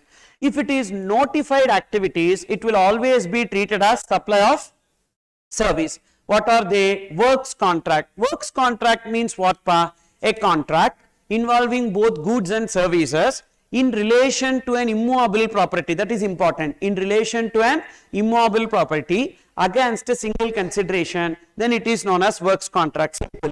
So I am one builder. You are asking me to do construction of one property. So now I will only buy the material required for construction and I will do the construction and I will hand over the property to you and I collect some consideration from you. So therefore it will be treated as supply of service. Even though it involves both goods element as well as service element, it will be coming under supply of service, that is works contract. You can see below the meaning of works contract: a contract involving transfer of property in goods as well as services. So in works contract there will be both elements, supply of goods as well as supply of services in relation to immovable property. So it should not be in relation to movable property, it should be in relation to immovable property. For example, so you purchase one mobile phone, and that mobile phone, it slipped out of your hand, it fell down, it got broken. Now you are going to the repair shop. Now they will only supply the screen, that is goods. They will do the repair, service. Is it works contract? There is both goods element and service element. No. Why it is not works contract? Because it is not in relation to immovable property. Got it? So therefore the works contract should always be in relation to immovable property against a single consideration. Then it will be treated as supply of service. Okay.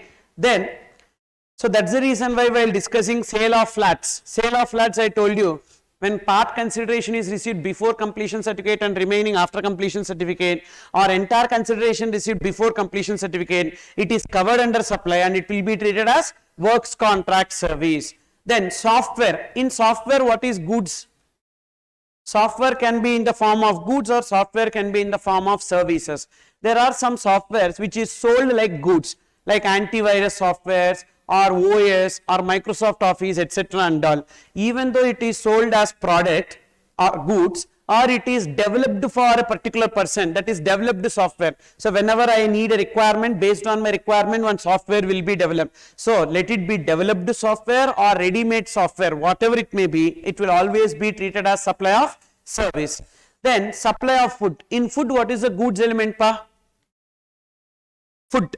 Whatever is the materials used in the food is the goods element, and cooking is the service element. Even though food contains both goods element as well as service element, but it will always be treated as supply of service. What are the three notified service that involves both goods and service which will always be treated as service? Works contract, software and supply of food. Apart from these three, any other transaction, if it involves both goods and services, how we need to classify?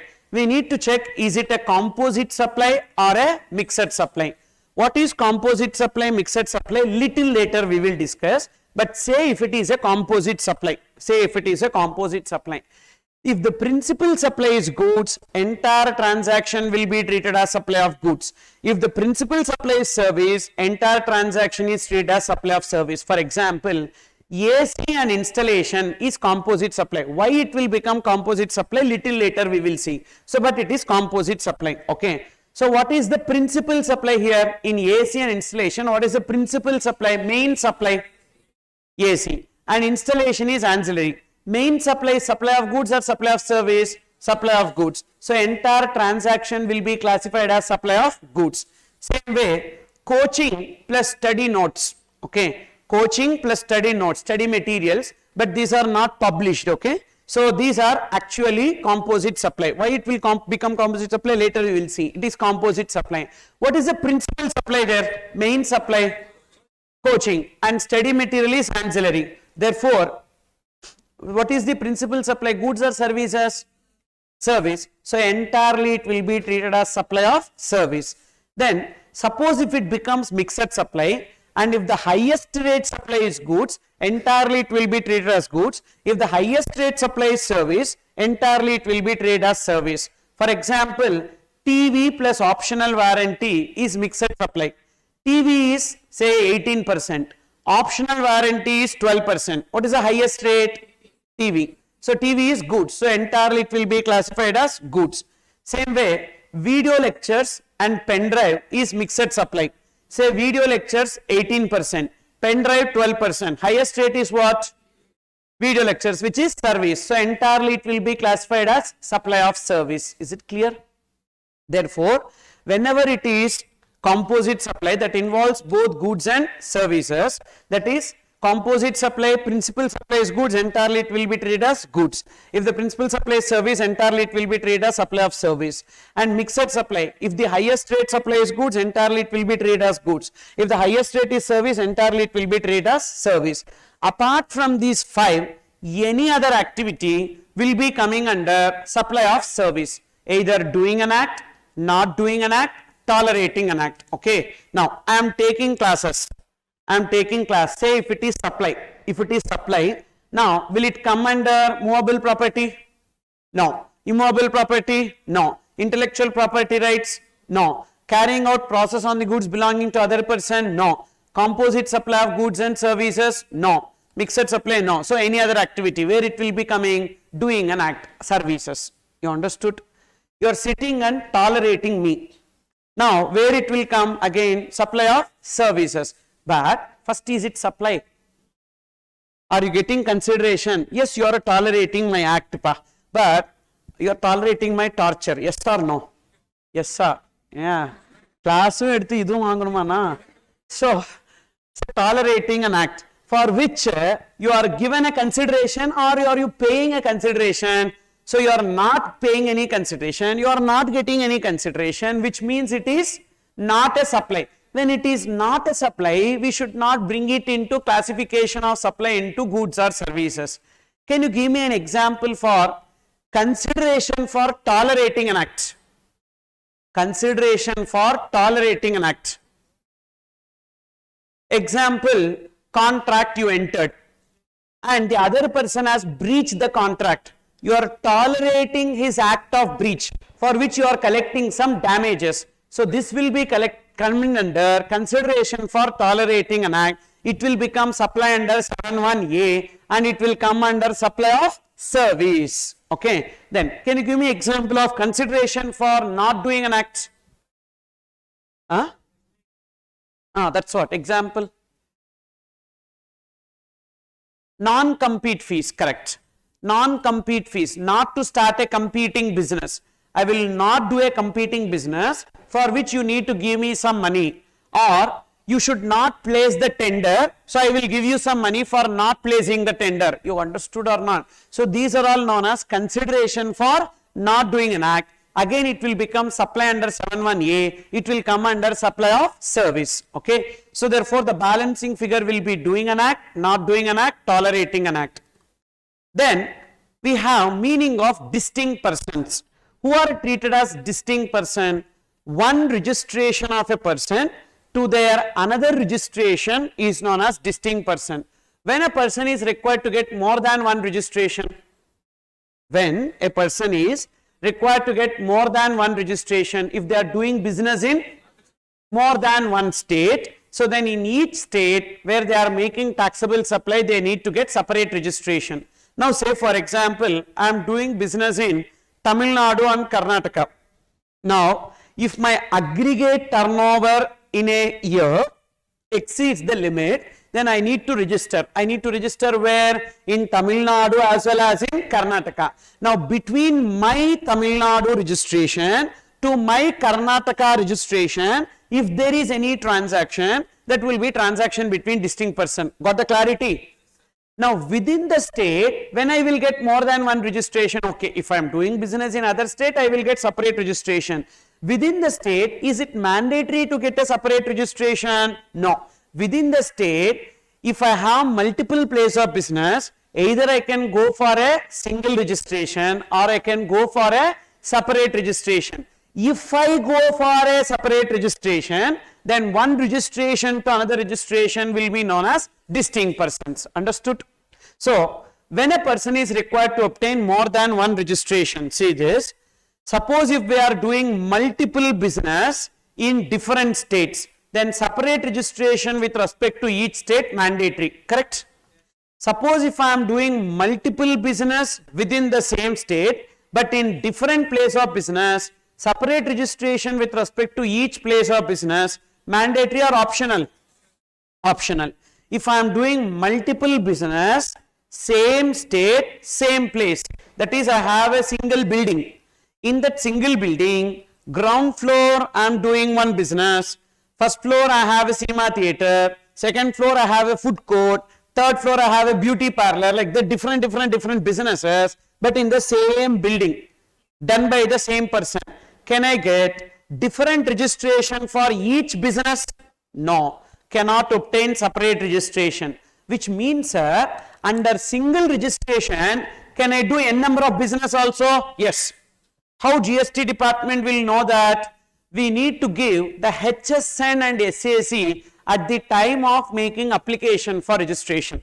At the time when you make application for registration, what are all the goods that you are selling will have a HSN, harmonized system of nomenclature code, that we need to enter. If you are doing service business, which and all service business you are doing, each services will have a SAC, so that we need to enter at the time of registration. So department will come to know that we are doing more than one business, still we can have a single registration if it is only one place. Got it? Now this is normal, but there is a special case here. Up to this you understood. So who are distinct persons? Come on. One registration of a business, one registration of a person to their another registration is known as distinct person. What is the consequence in case of distinct person? Why we should learn distinct person? DRIP. R is what? Related party transaction, including transaction between distinct person. So between distinct person, if there is any transaction, even though without consideration, it will become supply under 7(1)(c). For that reason, for example, I have a head office in Bangalore, Karnataka, and I have a branch office in Chennai, Tamil Nadu. From head office to branch office, I am moving the goods. Actually, it is not a sale, just a stock transfer. But is it transaction between distinct person? Yes. Due to that reason, it will become supply under 7(1)(c), even though without consideration, and I need to pay GST for that reason. Okay. Then, so if I have one registration in a state and another registration in the another state, or another registration within the same state, then it will be called as transaction between distinct persons. Now there is another point in distinct person which is very important. Say this. See this example in the next page. A Limited has started business in 3 states, Tamil Nadu, Karnataka and Telangana, and their applicable threshold limit is 20 lakhs. What is the aggregate turnover? Count everything.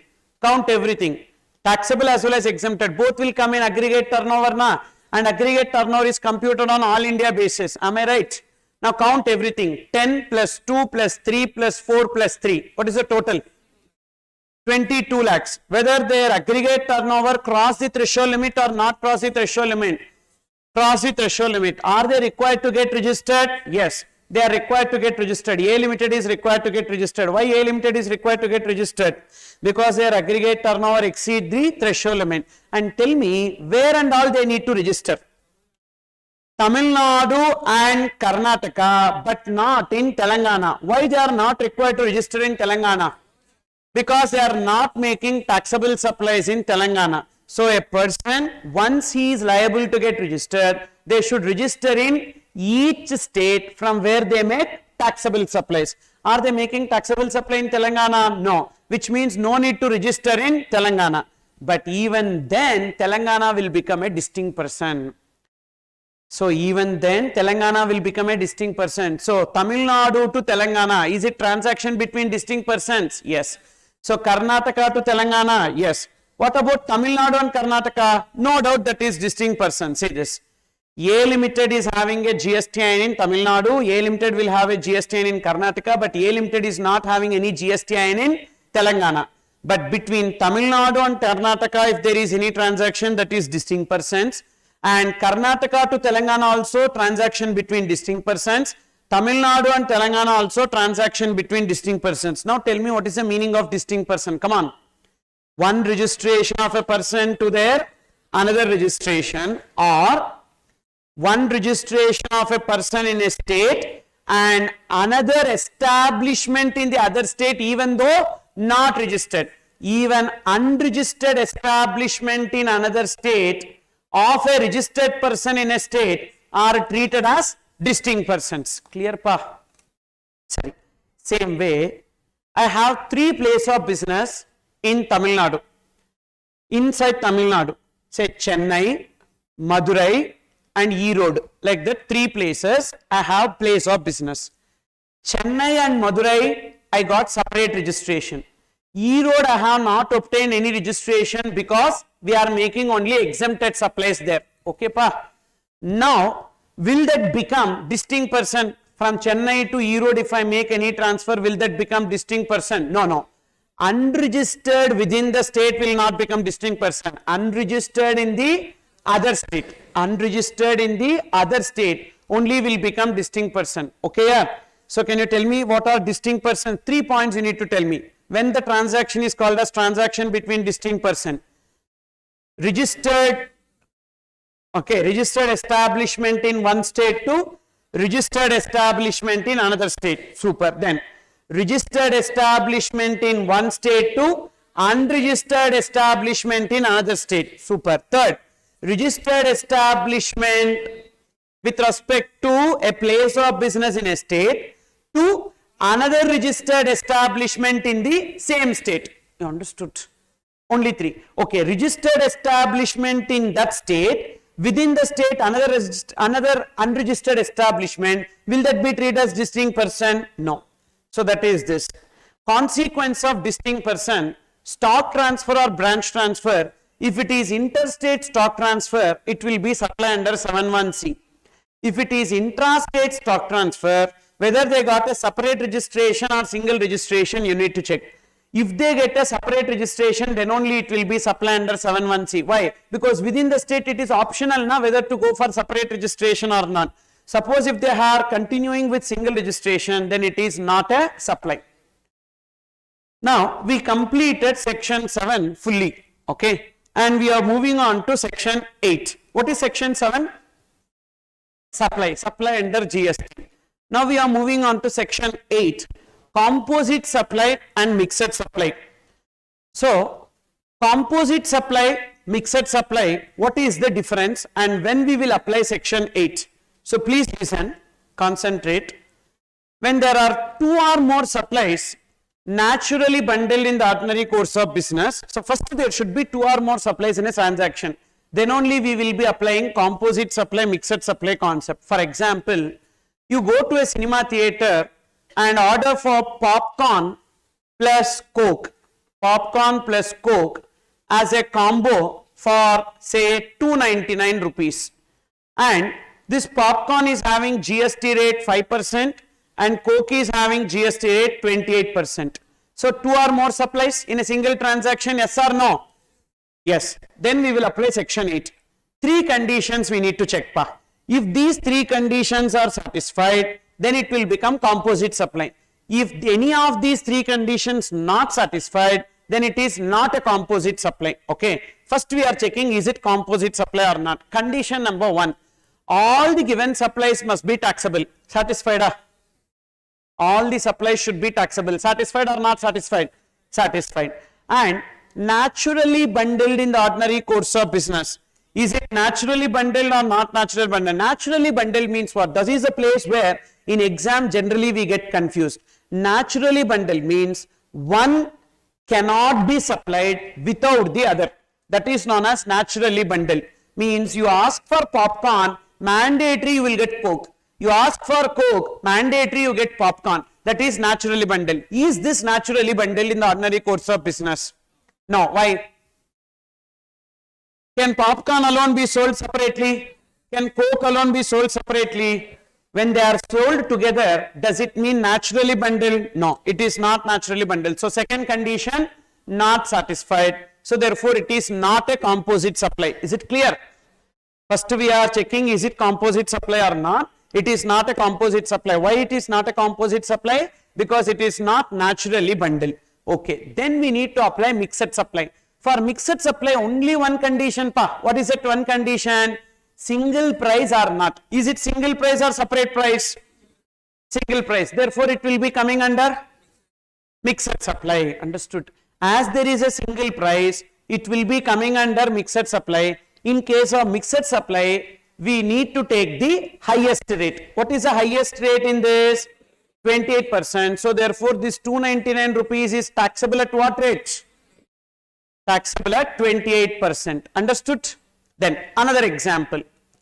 Another example, AC is say 12% and installation is say 18% and 32,000 we have paid.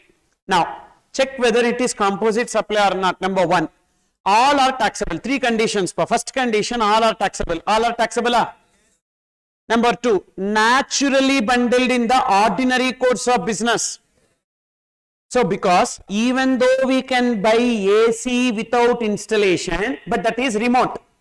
Generally, usually, see, whenever you interpret that, we generally see, the exceptions, because we are known for that.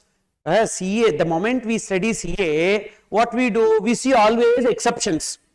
Correct or not? So, but we should not see here exceptions. Generally, in the ordinary course of business, the one who sell AC will do the installation also, na? Innapa? So therefore, in the ordinary course of business, you need to see, even the exceptions will always be there. You understood? Exceptions will always be there. But we should not see that exceptions in the ordinary course of business. That is usually, generally, whether one will be supplied without the other, no. So usually AC means they will do installation also. So naturally bundled. Second condition also satisfied. Third condition, principal supply identifiable. Identifiable or not identifiable? Identifiable. What is the principal supply? Means main supply, predominant supply. What is the predominant supply? AC. So all three conditions satisfied. What are the three conditions? Please repeat.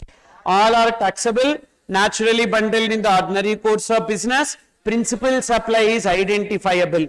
Now we need to treat it as composite supply. When it is composite supply, we will take the rate of principal supply. What is the rate of principal supply? 12% and apply it on the entire transaction. So entire 32,000 is taxable at what rate?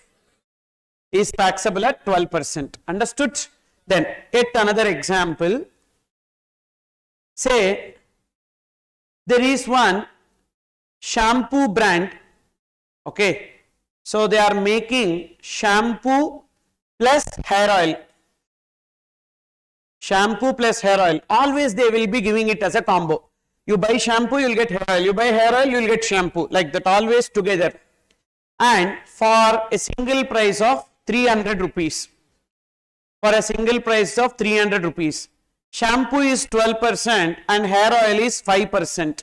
Now whether it is composite supply, all are taxable, naturally bundled in the ordinary course of business. Yes, yes. Just now I said, or if they are selling shampoo, they are also selling hair oil. Separately shampoo not available. Their brand shampoo separately not available. Separately hair oil not available.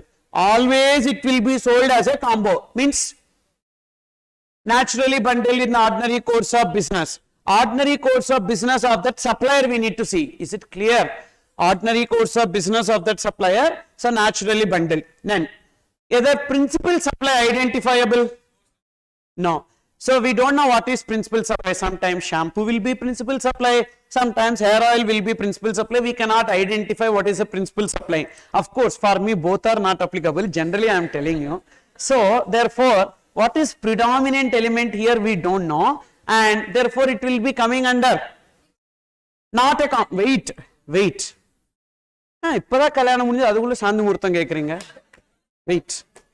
So first it is not a composite supply, and thereafter only we need to check single price or not, and then it will be mixed supply. You understood? So don't rush in exam. Don't rush and complete. Okay. So nidhanama purumya. So it is not a composite supply. Why it is not a composite supply? Because principal supply not identifiable. And is there a single price? Yes. As there is a single price, it will become mixed supply. So what is the highest rate? 12%. So entire 300 will be taxable at 12%. Is it clear? Next, one more example. Battery 12%, inverter 18%, battery is 12,000, inverter is 8,000, so it is sold for 20,000. Okay. Now in this case, first, is it composite supply? Yes, sir. All are taxable. First condition, all are taxable. All are taxable? Yes. Naturally bundled in the ordinary course of business. Supplier point of view, you see, don't see from the recipient point of view. So because battery will not work without inverter, inverter will not work without battery, not required. Because you are seeing the usage. See from the supplier point of view. I am selling battery. If anyone is coming and asking, will I sell inverter also along with battery? No. If you ask battery, I will sell battery. If you ask inverter, I will sell inverter. So therefore, one can be sold without the other, which means naturally bundled in the ordinary course of business or not naturally bundled? Not naturally bundled. Then it is not a composite supply. Okay. When it is not a composite supply, then check, is there a single price? No. Single price is not there. Then it is not even mixed supply. It is neither composite supply nor mixed supply. Then what it is? Individual supplies taxable accordingly. Means 12,000 is taxable at what rate? Taxable at 12% and 8,000 will be taxable at 18%. Taxable at 18%. Then whenever price is given separately, it will be individual supplies as her. No. No. For example, say this. AC and installation. AC and installation. AC is 12%, installation is 18%, AC 30,000, installation 2,000, then it will be individual supplies are? No, because it will become composite supply. First, if it becomes composite supply, price can be single or price can be separate. So why it will become composite supply? All are taxable, naturally bundled in the ordinary course of business, and the principal supply is identifiable. Let the price be single or let the price be separate, the entire price will be taxable at 12%. So composite supply, whether the price should be single or separate, it can be single or it can be separate. For mixed supply, the price should be single. So if it is not a composite supply and there is no single price, then only it will become individual supplies. Clear? So that is the flow chart which you need to remember. See this. First you need to check whether there are two or more supplies in a single transaction. If it is no, section 8 is not applicable. If it is yes, then three conditions we need to apply. What are the three conditions? All are taxable, naturally bundled in the ordinary course of business, principal supply identifiable. If all these three are satisfied, then it will be called as composite supply. In case of composite supply, should the price be single or separate? It can be single or separate. Then once it becomes composite supply, what we will do? We will take the rate of principal supply and apply it on the entire transaction. Suppose if any one of these three is no, then we need to check what? Single price or none. If it is single price, then it will become mixed supply and we will take the highest rate on the entire transaction. If it is no, then it will be individual supplies. We will take respective rate for respective supply. So whenever you see some practical questions on application of this composite supply, mixed supply, you need to apply this chart and arrive at the answer. Or you may get a theory question like this. Distinguish between composite supply and mixed supply. So what is composite supply? Two or more supplies naturally bundled in the ordinary course of business. Mixed supply naturally bundled or not naturally bundled? Not naturally bundled. Type of supply involved. In composite, all must be taxable. But in mixed, it can be combination of taxable or exempted or non-taxable. Price. How the price should be in case of composite? Either single price or separate price. But in case of mixed, it should be single price. And principal supply should be there in composite supply or not? Yes. But in mixed supply, principal supply is not relevant. What rate we need to take in case of composite supply? Rate of principal supply. Applied it on entire transaction. But in case of mixed supply, what rate we need to take? Highest rate. And we need to apply it on entire transaction. Now see this illustration 3. Next page. Laptop and laptop bag sold to a customer for 55,000. Now first, laptop and laptop bag, both are taxable. First we are checking composite supply. Both are taxable, naturally bundled. In the ordinary course of business, yes. Usually, that's what. You are seeing always the exception. Please don't see the exception. Generally, you see, generally a person who sell the laptop will sell the laptop bag also. So in the ordinary course of business, it is naturally bundled. Okay. Then next number 3. What is the principal supply? Laptop. So therefore all 3 conditions satisfied, it is composite supply. In case of composite supply, which rate we will take? Principal supply rate. What is the principal supply rate? 18% and applied it on entire transaction. What is the value? 55,000. 55,000 exclusive of GST or inclusive of GST? Exclusive of GST. So how much is the GST payable? 55,000 into 18%. Suppose if it is given as inclusive of GST, what you would have done? Into 18 by 118. Simple. Okay. Then number 4. Supply of 10,000 kits at rupees 50 each, amounting to 5 lakhs exclusive of GST to Ram Fancy Store. Each kit consists of 1 hair oil, 1 beauty soap and 1 hair comb. Rate of GST for hair oil 18%, beauty soap 28%, hair comb 12%. Compute GST payable. First, all are taxable? Yes. Naturally bundled? No. If you go and ask for hair oil, will they give hair comb and soap also? No, na. So generally they will not be giving it together.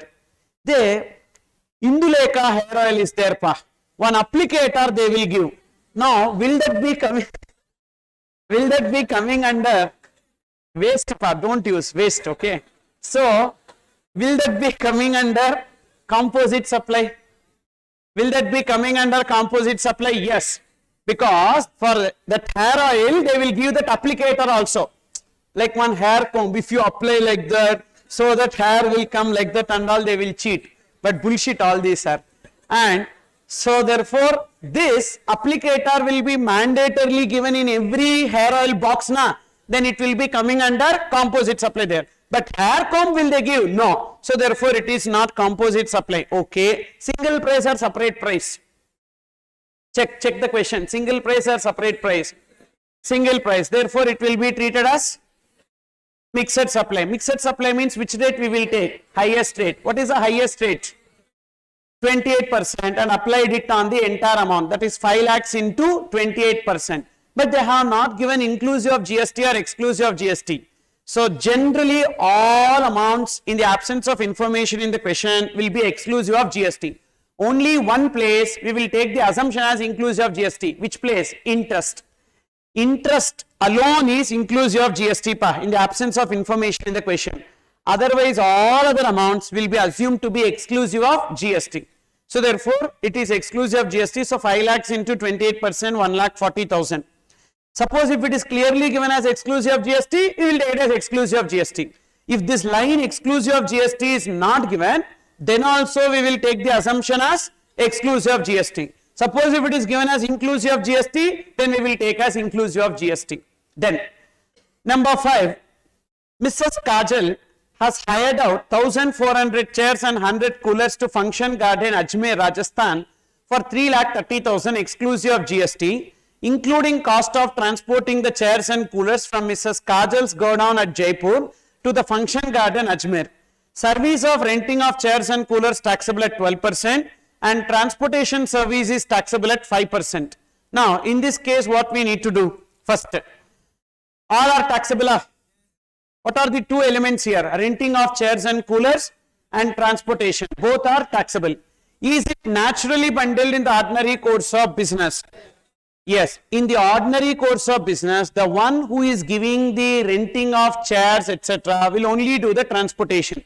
Usually, when a function is happening, we order for some shamyana and chairs, etc. What they will do? They will bring that, they will put shamyana and chairs, and once the function is over, they will pack and they will take, because they need to protect their assets. So due to that reason, so in the ordinary course of business, the one who is giving the chairs and all on rental basis, they will only do the transportation. Therefore, it will be coming under, come on, naturally bundled. And what is the principal supply here? Renting of chairs and coolers. Therefore, it will be composite supply. In case of composite supply, which rate we need to take? Rate of principal supply, that is 12%, and apply it on the entire amount. What is the entire amount? 3,30,000. 3,30,000 into 12%. How much? 39,600. Clear here? Then next, illustration 6. A house is given on rent through a single rent deed, one floor of which is used as residence, exempted. So renting of residential property for residential purpose is exempted. So that is exempted. And other for printing press at a lump sum rent amount. So we have one taxable and one exempted.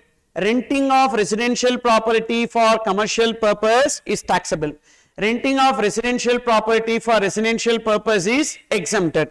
So now one taxable, one exempted we have by here. Now tell me what is your answer.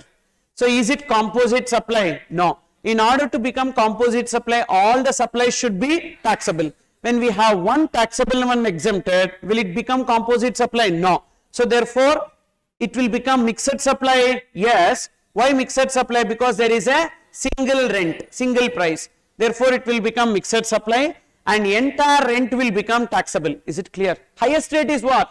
Taxable. So entirely it will become taxable. Are you understanding here? So therefore, highest rate supply is renting for commercial purpose. Therefore, it is mixed supply and entire rent taxable at the rate applicable to renting for commercial purpose. Then illustration 7. Sagar Limited supplying a kit which contains a tie 12%, a watch 28%, a wallet 28% and a pen 12% as a combo for 4,500 rupees. Now, tie, watch, wallet and pen are bundled as a kit. The kit is supplied for a single price. Determine the nature of supply and GST payable. So, whether all are taxable? Yes. Naturally bundled? No. So therefore, it is not a composite supply. Now, is it single price? Yes. Therefore, it will become mixed supply and highest rate is what? 28%. That is applied on entire amount. That is 4,500. 4,500 into 28%, 1,260. So this is how we need to, but mainly I am pretty much sure you will get confused only in place of naturally bundled and not naturally bundled. That's the only place where you will find it difficult. So therefore, worst come scenario pa, you take a assumption and you write. Okay, worst come, that is you are unable to decide whether it is composite or mixed. 99% of the cases it will be given in the question itself. Clearly they will give. So this product cannot be supplied without the other, or some clue will be given in the question. If you are unable to find that, then you take an assumption. It is assumed that these are naturally bundled in the ordinary course of business. Therefore, it is treated as composite supply. Like that you write. Okay. Then we have section 8 also we completed. We have some important circulars relating to supply. First one is movement of conveyances between distinct persons. Any transaction between distinct persons is supply under 7(1)(c), correct? Any transaction between distinct person is supply under 7(1)(c). Here what happened? MRF Limited, from their factory in Tamil Nadu to their factory in Gujarat, they are taking in lorry some goods and spare parts. Okay. Now, GST is payable on the lorry or not? GST is not payable on the lorry because that lorry will go unload the goods and will return. So on that lorry we don't have to pay any GST. Then on the goods inside the lorry, whether we need to pay GST? Yes. So on lorry no GST, but on the goods inside the lorry GST payable. But on the spare parts, whether these spare parts are for further sale in the Gujarat factory or for consumption in the Gujarat factory, consumption in the Gujarat factory, on that also no GST. So tell me, what are the cases when there is no GST? General rule is any transaction between distinct person, it is paid as supply under 7(1)(c) and chargeable to GST. But two exceptions. Exception number 1, in case of conveyance. In case of conveyance sent between the distinct person, no GST payable on conveyance. Second exception, spare parts. Spare parts sent between the distinct person, not for further supply, but for consumption. Then also GST not payable. Is it clear? So that is this point. Movement of train, bus, truck, tanker, trailer, vessel, container, aircraft, etc. carrying goods or passengers or both, okay, or for repairs or maintenance shall not constitute supply and not chargeable to GST. Same way, the circular is extended to interstate movement of rigs, tools and spares and all goods on wheels, and except in case where the movement is for further supply of the same.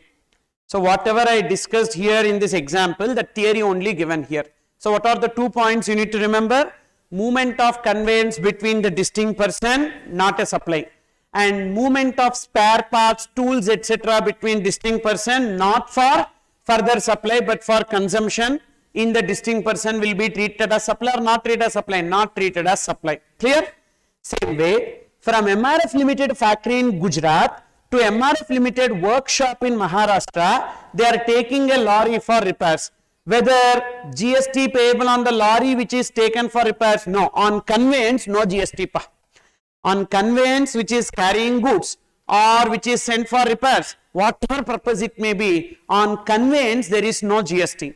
Now MRF Limited workshop in Maharashtra is providing repair services to that factory in Tamil Nadu, okay, repairs to the lorry. Now whether that repair service will become supply? Yes. Sir, lorry no GST, but they are providing some repair services na. On that repair service it will become supply under GST and chargeable to GST. So however applicable GST as the case may be shall be leviable on repairs and maintenance done for such conveyance. What is the first point? Any movement of conveyance between the distinct person, no need to pay GST. Let it be carrying goods or people or for repairs. However, on repairs done by the other distinct person, repair services, GST payable. And on tools, spare parts, etc. which are sent from one distinct person to another distinct person, no need to pay GST if it is not for further supply. If it is for further supply, then it will be treated as goods only, na? Then GST will be payable. Then second circular, that is activity of printing.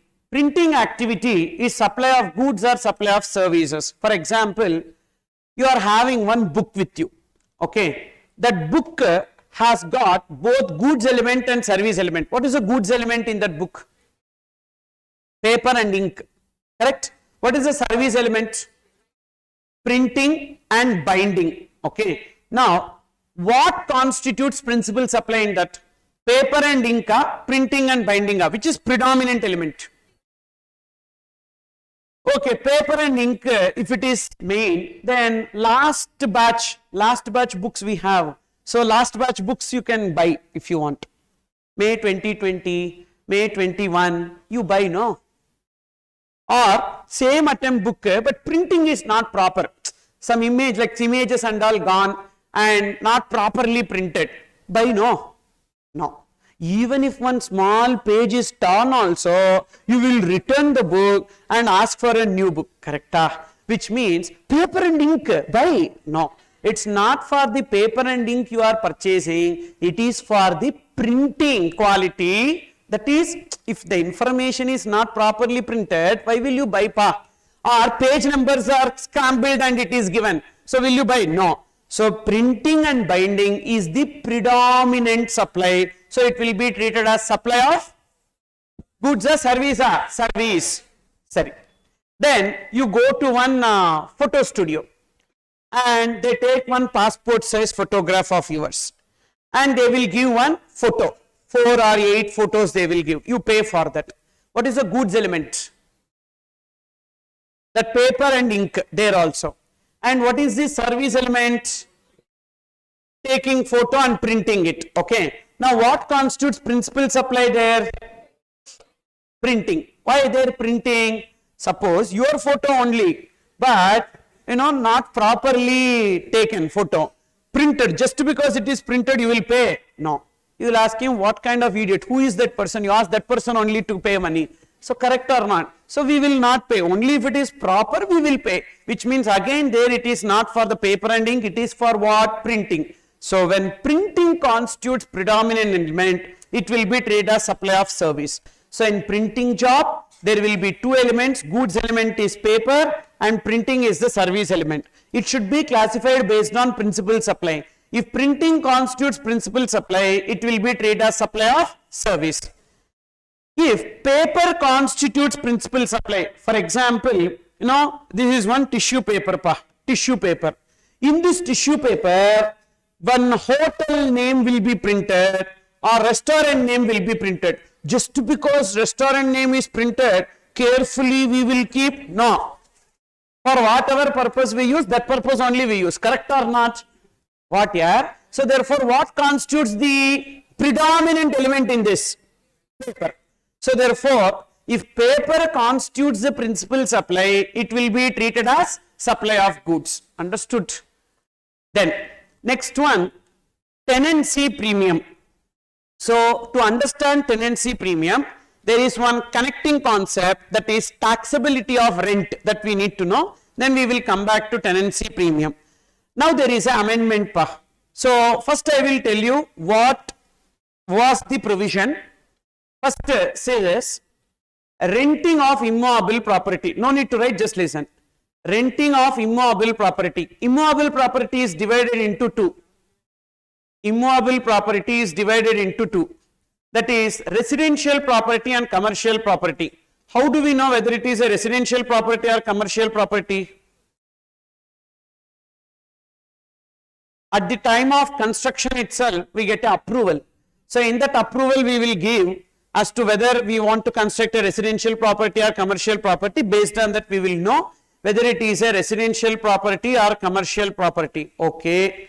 For example, at the time of construction of this building, so they would have taken approval for what? Residential, commercial. Okay. So residential property, commercial property. Residential property again divided into two. Residential property for residential purpose.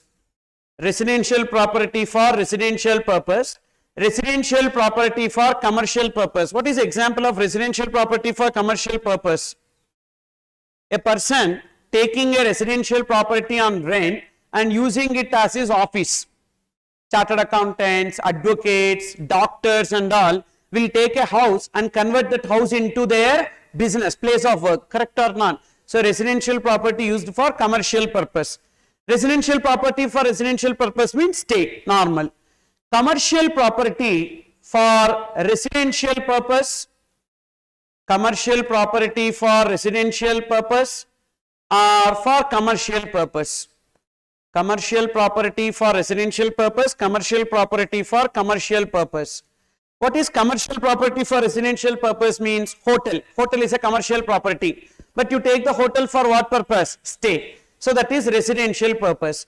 Then commercial property, commercial purpose, normal. So there is one shop which you are taking on rent for running your business. So that is commercial purpose. Now, residential property for, that is commercial property for residential purpose, previously we had one exemption. Per day, if the charges is less than or equals to 1000 rupees, it is exempted. 1000 rupees per day or equivalent is exempted. Now that exemption is withdrawn. Which means, even if you stay in a hotel with 300 rupees per day also, you have to pay GST. Is it clear? So whatever may be, means hostel fees and all will be taxable. Yes, hostel fees and all will be taxable. Previously, hostel fees was exempted under this reason that per day it is less than 1000 rupees. Usually 5000 or 10,000 will be paid as hostel fees. When you convert it into per day, it is less than 1000. Therefore, it was exempted. Now that exemption is withdrawn. Let it be for residential purpose or commercial purpose, fully it will be taxable. So renting of commercial property, let it be for residential purpose or let it be for commercial purpose, fully it will be taxable. And who will pay GST? Supplier will pay GST under FCM. Then renting of residential property for commercial purpose, that is also taxable. That was also taxable. Now also it will be taxable under FCM. Renting of residential property for residential purpose, previously it was fully exempted. But now there is a change in this. Again divide it into two. Renting of residential property for residential purpose to unregistered person or to registered person. To unregistered person or to registered person to whom we are giving on rent. If we are giving on rent to an unregistered person, then it will be exempted. If we are giving on rent to a registered person, it will be taxable under RCM. New amendment. This is an amendment. So renting of residential property for residential purpose to a registered person is now taxable under RCM. Remember RRR. Okay. Renting of residential property for residential purpose. Renting of residential property for what purpose? Residential purpose. To whom? Registered person. Okay. It is covered under taxable RCM. 4R. RRR. Okay. So it is taxable under RCM. Clear here? And suppose if it is a residential property for residential purpose to unregistered person, then only it will be exempted. So it is like, so for example, usually corporates and all will take residential property on rent and use it as a guest house for their employees.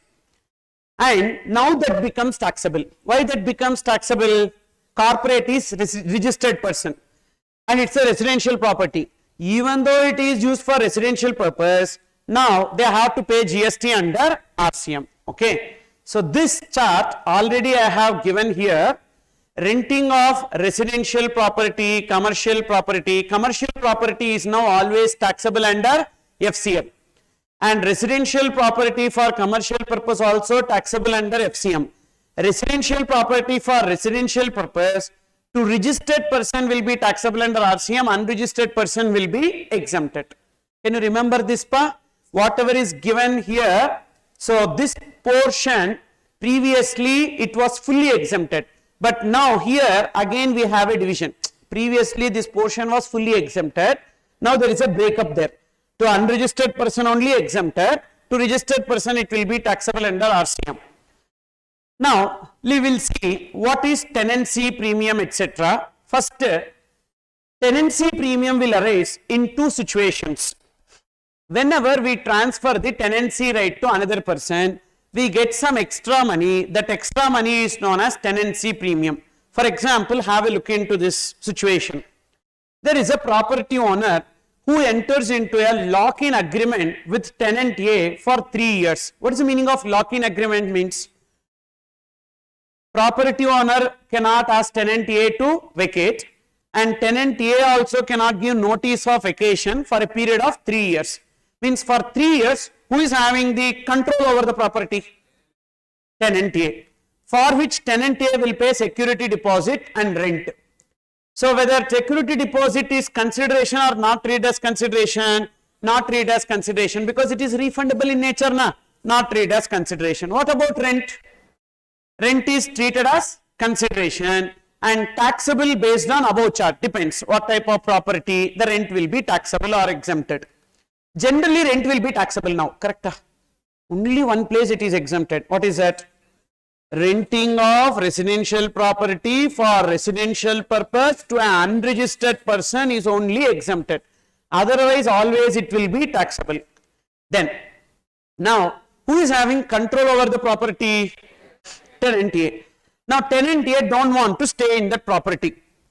So then what he can do? He can transfer the tenancy right to another tenant. So tenant A transfer the tenancy right to tenant B, for which tenant B paid 80,000. Why tenant B will pay this 80,000? No, he will give his security deposit. Security deposit of tenant A he will get. Then why tenant A is getting an extra amount of 80,000? Because tenant A would have incurred some expenditure for that property or would have made it conducive for the business. So for example, you took one place and converted it into a restaurant. To make it as a restaurant, you do lot of interior work, correct? Like properly toilets and all you will construct, and then ACs, interior, kitchen, like that everything you will make. Now, if you are giving that particular property on rent to another restaurant, that another restaurant don't have to come and do these expenses, correct or not? So there is a conducive environment which you are creating. That's why usually you will collect extra amount, or the location advantage or any reason you got an extra amount. This 80,000 rupees will always be taxable in the hands of tenant A irrespective of the property. So what is the point you need to remember? Come on. tenancy premium received by tenant A or tenancy premium received by a tenant will always be taxable irrespective of the nature of property. Understood? Whereas this tenant A may share some tenancy premium with the property owner. That tenancy premium received by the property owner, say some 32,000 is received by the property owner, that 32,000 will be taxable in the hands of property owner or not depends upon the rent. If rent of the property is taxable, the tenancy premium received by property owner also taxable. If the rent of the property is exempted, tenancy premium received by the property owner is also exempted. Okay. But for tenant, should we check this? No. For tenant, tenancy premium will always be taxable. But for property owner, depends upon the rent. If rent of the property is taxable, tenancy premium taxable. If the rent of the property is exempted, tenancy premium also exempted. Understood? So, tenancy premium arises in a situation where there is a lock-in rental agreement. Transfer of tenancy rate or renouncement of tenancy rate against tenancy premium is always taxable in the hands of tenant. However, taxability of tenancy premium received by property owner depends upon the taxability of rent. Suppose if this 32,000 is taxable in the hands of property owner, they will pay GST and in turn recover it from tenant A. Correct? If property owner has to pay GST on 32,000, they will pay GST and in turn recover it from tenant A. Now tenant A will take it as ITC.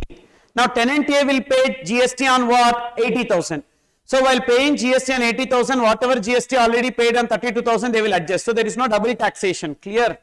So don't think, sir, 80,000 tenant A is also paying. Again, 32,000 property owner is also paying. Then this 32,000 is getting taxed 2 times. No. Because property owner will pay tax, recover it from tenant A will take it as ITC and adjust against the GST payable on 80,000. Then, next one, taxability of interest earned by a del creditor agent. First we will see taxability of interest income. Interest income is broadly divided into 2 in GST. Interest on loans, advances and deposits, and interest on account of delay in receipt of consideration. So interest is divided into 2 parts. Interest on loans, advances, deposits. Example, housing loan, education loan, or any personal loan, any kind of loan, or any kind of deposit. You make a fixed deposit or savings deposit or a term deposit, you get interest na. That interest on loans and interest on deposits is exempted. Clear? Whereas interest on account of delay in receipt of consideration. What is the meaning of interest on account of delay in receipt of consideration? You have to give me some money. You did not pay on time. So therefore, I am collecting some interest from you. This is known as interest on account of delay in receipt of consideration. Interest on loans, advances, deposits is exempted. Whereas interest on account of delay in receipt of consideration is included in the value and chargeable to GST accordingly. Okay. So tell me, what is the taxability of interest income? Come on. Interest on loans, advances, deposits is exempted. Interest on account of delay in receipt of consideration will be taxable, including the value and taxable accordingly. Now, del creditor agent will receive some interest from the buyer. Now concentrate. You are my buyers. I am a del creditor agent. I have one principal. Okay. Now, principal will send the goods to me and I will sell the goods to you, and even though I am not receiving money from you, I will pay to my principal first. So then I will be called as a del creditor agent. But what a normal agent will do? Normal agent will receive the money from the buyer and deduct his commission and then send the money to the principal. That's why we would have learned that del creditor agent will have the risk of bad debts. Why del creditor agent will have the risk of bad debts? Because del creditor agent, first he is making payment to the principal and later on he is collecting it from the buyers. So which means if the buyer is not paying to del creditor agent, then the del creditor agent has to bear that burden. So that's why the risk of bad debts is on del creditor agent. Are you listening? Now in this case, del creditor agent is giving a credit facility to the buyer. Will you agree with me? How credit facility given to the buyer? First del creditor agent is making the payment and thereafter del creditor agent is getting money from the buyer, means some credit period is given. For that credit period, del creditor agent will collect some interest. Understood the situation? Sir, del creditor agent received the goods from the principal and del creditor agent sold the goods to the buyer. And del creditor agent first he made the payment to the principal and later on he collected money from the buyer along with interest. Now, for this interest, what is your argument? So, del creditor agent is telling, sir, this interest is on loan advances, etc. Therefore, it is exempted. But department is telling, no, this interest is on account of delay in receipt of consideration. So, on that interest, GST is payable, for which CBIC gave a circular. Simple. Suppose if del creditor agent is raising invoice in his name, then who is the supplier to you? Agent or principal? Who is the supplier? I am raising invoice in my name. Agent is raising invoice in agent's name. Now, who is the supplier to you? Agent or principal? Agent. Now, whatever money you are giving to the agent, supplier, there is a delay. That's why interest is collected. So, it will come under interest on account of delay in receipt of consideration and chargeable to GST. If invoice raised by del creditor agent to the buyer, then interest received by del creditor agent include in the value and chargeable to GST accordingly. Clear? Suppose if I am not raising the invoice to you, but my principal has raised the invoice to you, then who is the supplier to you? Principal. Then whenever you pay interest to me, I am a third party to the transaction, correct? Means I am like a financier. So this interest collected from you will be for giving loan, therefore this interest is exempted. Okay. So if invoice is raised by principal to the buyer, then interest received by del creditor agent from the buyer is exempted. Again I am repeating, please listen. That is, del creditor agent receiving the interest from the buyer. If other invoice is raised by the del creditor agent, yes, means del creditor agent is receiving that interest on account of delay in receipt of consideration. Therefore, it should be included in the value. Whether invoice is raised by del creditor agent, no, principal is raising. Then whatever interest collected by the del creditor agent is only for giving finance facility. So therefore, that interest will be exempted. Okay. So you need to remember this. So can you tell me taxability of interest? Come on.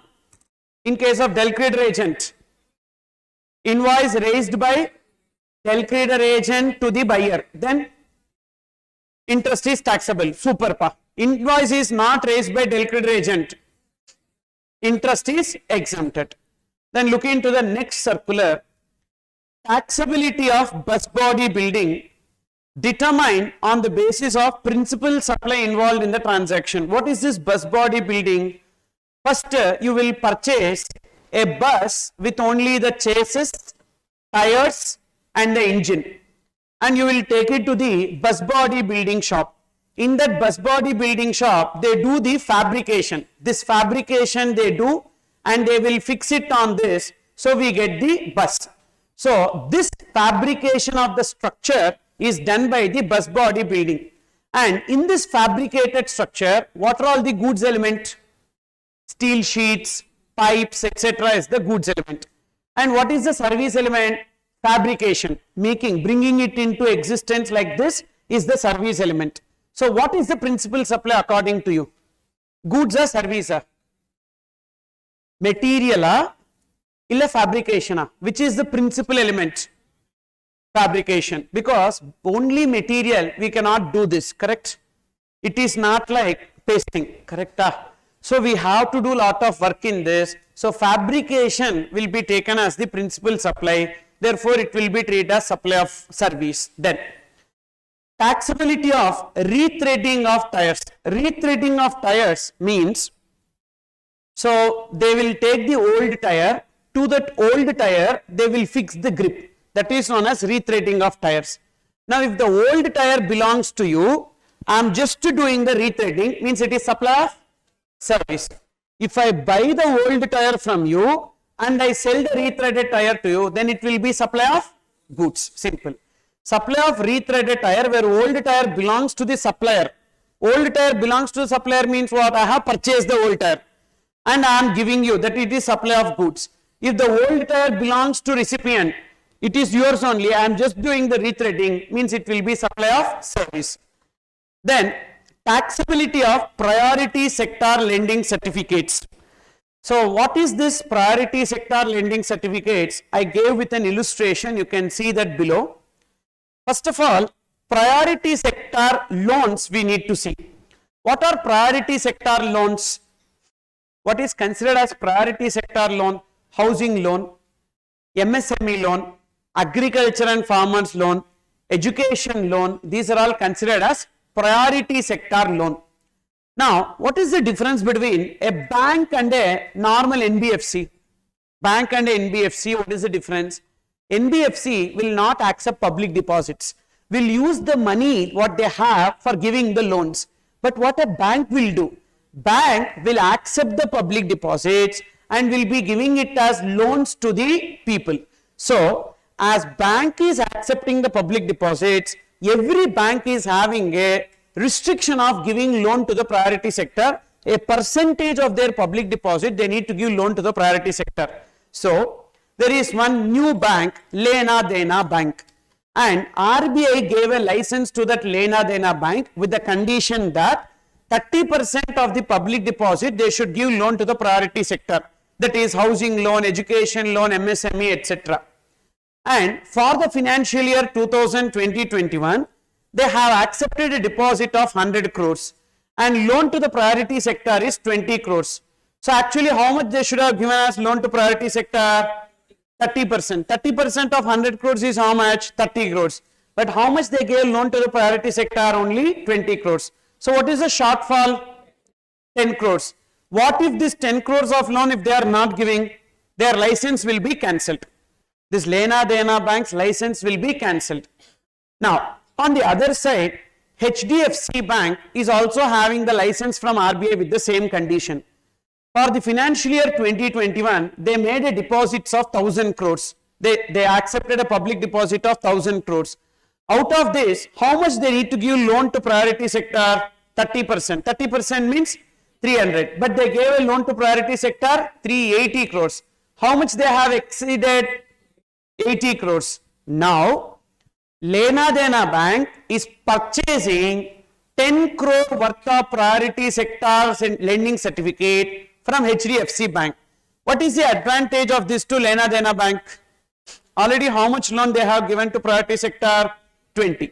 Now when they buy this priority sector lending certificate from HDFC, their revised loan to the priority sector is 30 crores. So they are achieving it. So their license will not be cancelled. Okay.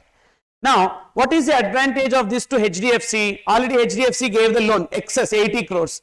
Now, by selling the priority sector lending certificate, they get 10 crores in liquid cash. So, using that, they can again make a further loan. So, what is the revised loan to priority sector by HDFC? 370 crores. Now, this transaction of sale of PSLC will happen through e-Kuber portal of RBI. And this will not be treated as securities because these are not traded in stock exchange.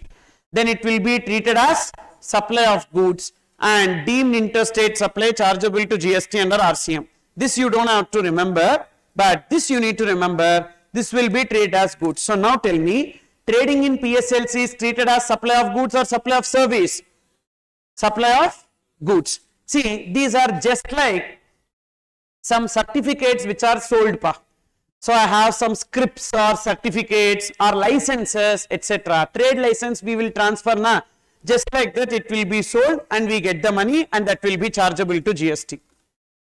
Then last one, taxability of hire purchase transaction.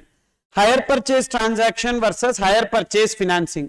In hire purchase transaction, how many parties are involved? Two parties are involved. Who are they? Hire vendor and hire purchaser. Now, hire vendor will collect the money from hire purchaser in installments. In every installment, there will be interest component, yes or no. And that interest will be taxable or exempted. That interest will be taxable because it is on account of delay in receipt of consideration. Whereas in hire purchase financing, there will be three parties. Who are those three parties? Hire vendor, hire purchaser, and one financier. Example, Bajaj Finance, IDFC Finance, etc. Now, you are buying a product from me. Now, you will pay money to me or to the financier? To the financier. Installments you will pay to the financier. Now, that financier is collecting in installment both interest and principal. That interest collected by the financier is exempted. Why it is exempted? Because it is on account of interest on loans, advances, deposits. So, see this. First, there is a machinery having a cash price of 40,000 rupees. And this is payable in installments of 4,000 rupees each for 12 months. Then what is the higher purchase price? 4,000 into 12, 48,000 is the higher purchase price. What is the interest involved in higher purchase? 8,000. Suppose if it is a higher purchase transaction, there are two parties, higher vendor and higher purchaser. Now, GST is payable on 40,000 at the time of delivery of machinery. That is cash price we will pay today itself, GST. Whereas on this interest, when we will pay GST? Only on receipt basis. Sir, GST is accrual basis or receipt basis? GST is generally accrual basis. Accrual means what, pa? Invoice or payment, whichever is earlier. But only in one place we need to pay GST on receipt basis. What is that one place where we need to pay GST on receipt basis? Interest. Interest on loans, advances, deposits. We need to pay GST on receipt basis. Then this 8,000 rupees will be taxable. When it will be taxable? As and when we are receiving the money, at the time it will be taxable. Then higher purchase financing. In that three parties are there. And GST payable on 40,000 at the time of delivery of machinery. Financier recovers installments. In every installment, principal component will be there, interest component will be there. Principal is not a supply and interest is exempted. Why interest is exempted? Because it will come under interest or discount on loans, advances, deposits. Both cases there are installments. Now, non-payment of installment, a penal interest will be charged. What is the taxability of that penal interest? If the main interest is taxable, penal interest also taxable. If the main interest is exempted, penal interest is exempted. In higher purchase financing, interest is taxable or exempted? In higher purchase financing, interest is taxable or exempted? Exempted. As interest in higher purchase financing is exempted, penal interest is also exempted. In higher purchase transaction, whether interest is taxable or exempted? Taxable. So, penal interest is also taxable. This you need to remember. If interest involved in EMI is taxable, then penal interest is also taxable. If interest involved in EMI is exempted, then penal interest is also exempted. Understood, pa? So, that is with respect to this. Then, taxability of artwork sent to artist to galleries for exhibition. Listen, simple one only. That is, I am sending a artwork to the art gallery. Today is it treated as sale in my hands? No. Then when it will be treated as sale in my hands? Only when the art gallery is selling the artwork to a buyer, on that date it will be treated as sale in my hands. Because I will not get money from the art gallery now. I will get the money from the art gallery only when the artwork is actually sold by the art gallery to the buyer. So therefore, it is only when the buyer selects a particular artwork displayed at the gallery, the actual supply takes place and applicable GST would be payable at the time of supply. For example, today I am sending the artwork to art gallery. Today is 29th March. I am sending the artwork to art gallery. And art gallery is selling it on July month. Now when I will receive money? March month or July month? July month. So therefore I need to treat it as supply in which month? March month or July month? July month only. Then taxability of perquisites provided by employer to employee. Already we discussed this. This is an amendment, and perquisites provided by employer to employee in terms of contractual agreement, so will not be treated as supply. It will be excluded from supply. So supply of employer to employee, perquisites excluded from supply. Gifts not covered under salary. If it does not exceed 50,000 in a financial year, not treated as supply. Here you change it to greater than. If it exceeds 50,000 in a financial year, entire amount treated as supply under 7(1)(c). Then One more circular part, taxability of sale of land after leveling, laying down drainage lines, etc. That is, generally, you would have seen lot of plots ads. Chennai mega real. So like one big plots, what they will do, first real estate developers, they will be buying the land and they will do leveling. They will divide it into plots like 1200 square feet or 1800 square feet, like that plots they will make, and they will put the drainage lines, electric lines, etc., and they will be selling the developed plots. Sale of land as such or after development, both is sale of land only na. Sale of land as such or sale of land after development into plots, both are same, sale of land only. So sale of land is excluded from supply. As sale of land is excluded from supply, even sale of land after development of this land also excluded from supply. However, to develop this land, I will be receiving some services from contractors na, leveling, bulldozers, and then laying down the lines, etc. I will receive some service. That service will become supply. However, any service provided for development of land like leveling, laying of drainage lines, etc. shall attract GST at applicable rate. So these two are the updated circulars, amendments. Apart from that, we don't have anything, and even this is also an amendment. That is this renting is there na, renting. So this is also amendment here. So two circulars and this renting, these are the amendments for May 23 exam. Segment 3 is liability to pay GST. So this liability to pay GST is given in section 9. So we have completed section 7 and section 8. Section 7 supply and section 8 composite supply, mixed supply. We are moving on to section 9, liability to pay GST. So as per section 9, subsection 1 and subsection 2, liability to pay GST to government is on dash, supplier or recipient, supplier. So generally it is FCM, but in 3 cases liability to pay GST to government is not on supplier but on some other person. In case of 9 subsection 3, there are some notified goods and services. For those notified goods and services, liability to pay GST is on recipient. In case of 9 subsection 4, there is a person who is making purchases from a unregistered person. On those purchases from an unregistered person, GST is payable under 9 subsection 4 by the recipient. So again in 9 subsection 4, who will pay GST? Recipient will pay. And 9 subsection 5, there are 4 notified services supplied through e-commerce operator, that is HATE. Remember HATE. H for housekeeping service, A for accommodation service, T for transportation of passengers by any motor vehicle, and E for eating food from the restaurant.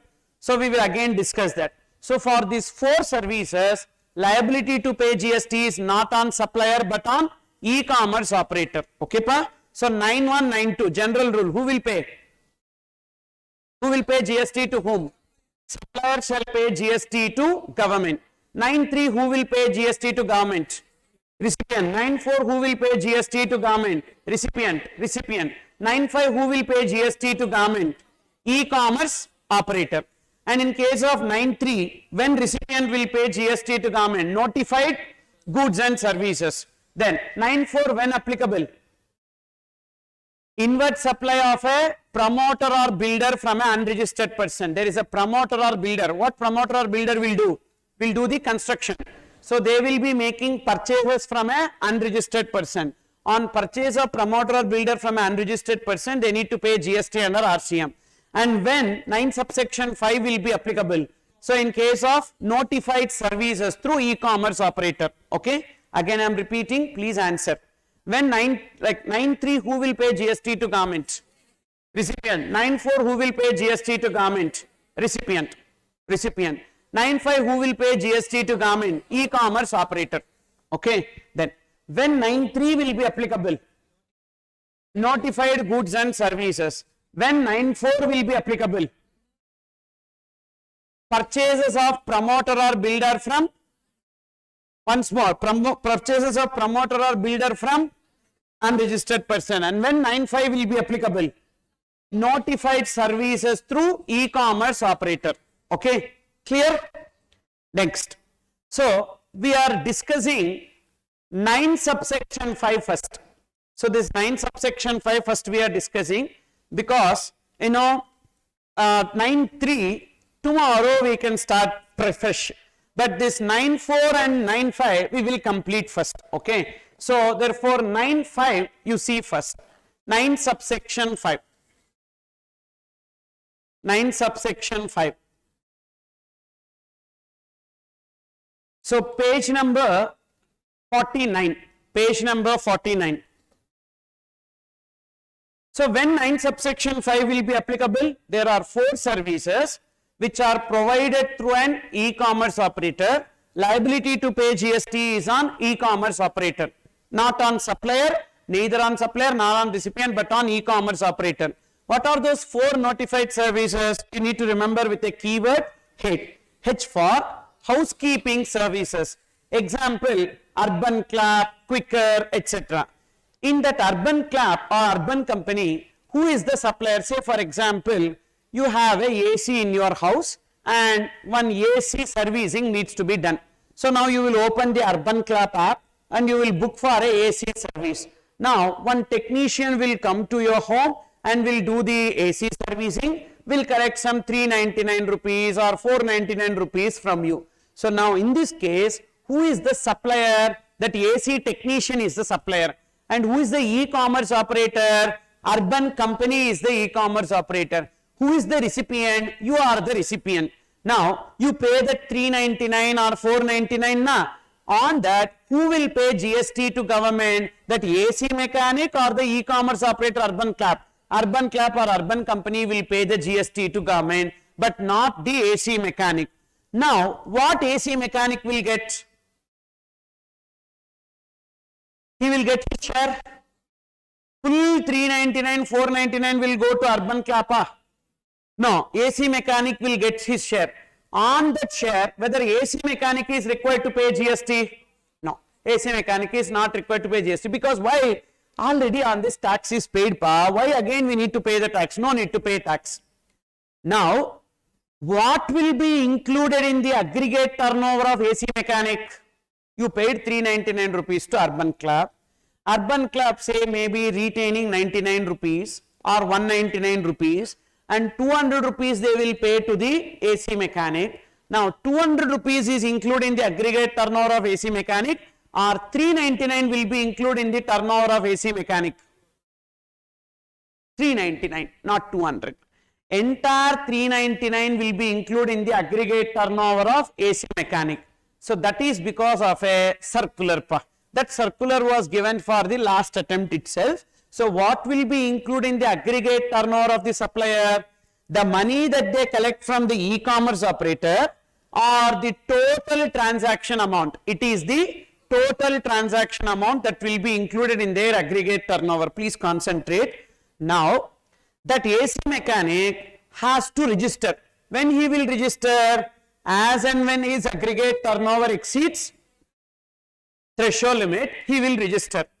The moment he registers, this is not going to be a notified service, and liability to pay GST is on AC mechanic only, because this H is becoming a notified service only when the supplier is not registered.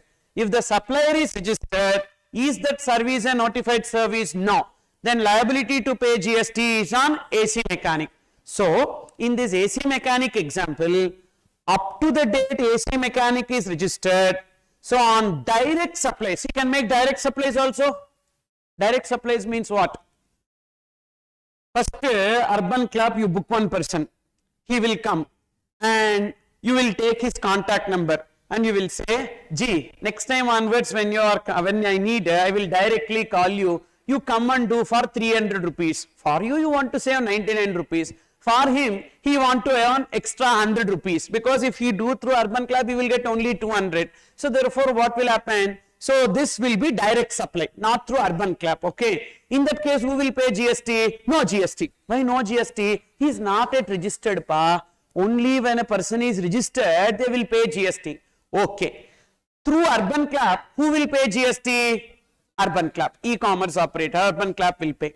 So up to the date that AC mechanic is registered, if it is direct supplies, who will pay GST? No GST. The moment when they register, so then they will pay GST. Correct or not? But up to the date they register, if they supply through e-commerce operator, who will pay GST? E-commerce operator will pay. Okay. After they register, with respect to direct supplies, they will pay. AC mechanic will pay. With respect to supply through e-commerce operator, who will pay? AC mechanic only will pay. E-commerce operator will not pay because it is not a notified service. Are you understanding? So now, what you need to remember first, housekeeping services through e-commerce operator is notified if supplier is unregistered. If supplier is unregistered. Once more, what are the notified services? HATE, H, housekeeping services. If supplier is unregistered, supplier should be unregistered. Then A for accommodation services. Accommodation services, example, Go Ibibo, Make My Trip, Oyo Room, etc. and all. Who is the supplier? Hotel. Hotel is the supplier. And who is the e-commerce operator? Oyo. Who is the recipient? Your friend. Okay. So recipient. Now, in this case, who will be paying GST on the room charges? Who will pay GST? Hotel, Oyo. And therefore, liability to pay GST is on e-commerce operator. Here also same condition, pa. If supplier is unregistered. If supplier is registered, then who will pay GST? Supplier only will pay. This is not a notified service. Okay. Then HAT.